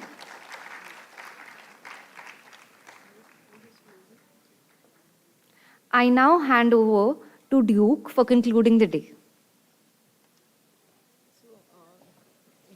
Before Dhruv comes here, I just want to make a disclosure here. We have Rama, and we heard her speak, and she spoke so well, and of course, all the others spoke very well too. But her father, Mr. Sanjay Kirloskar, a proud father who's sitting here in the audience. So there were two women, young women, whose fathers are as accomplished as them. Here you have Sanjay Kirloskar, and just in the earlier panel you had Kairavi Khimji, whose father also spoke about 2 weeks ago on the same podium. I must say that the daughters are smarter than their fathers when they speak.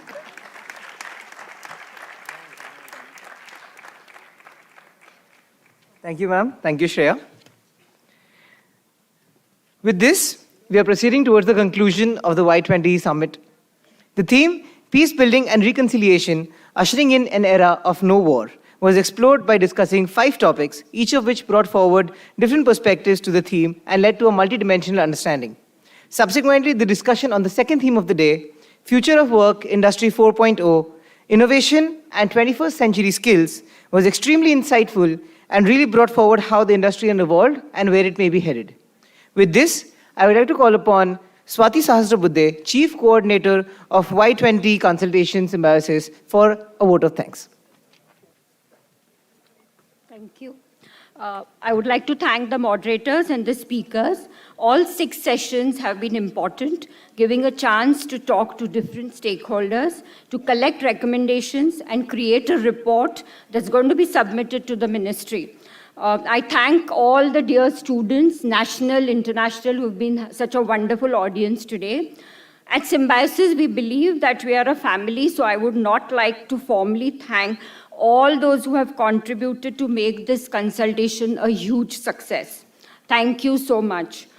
We request the speakers and moderators and of course those delegates who are interested in giving recommendations, because the report will be compiled now, to move to the convention center just opposite the auditorium. Also of interest to some of the stalls are open in case you're interested for shopping. So thank you and have a wonderful evening.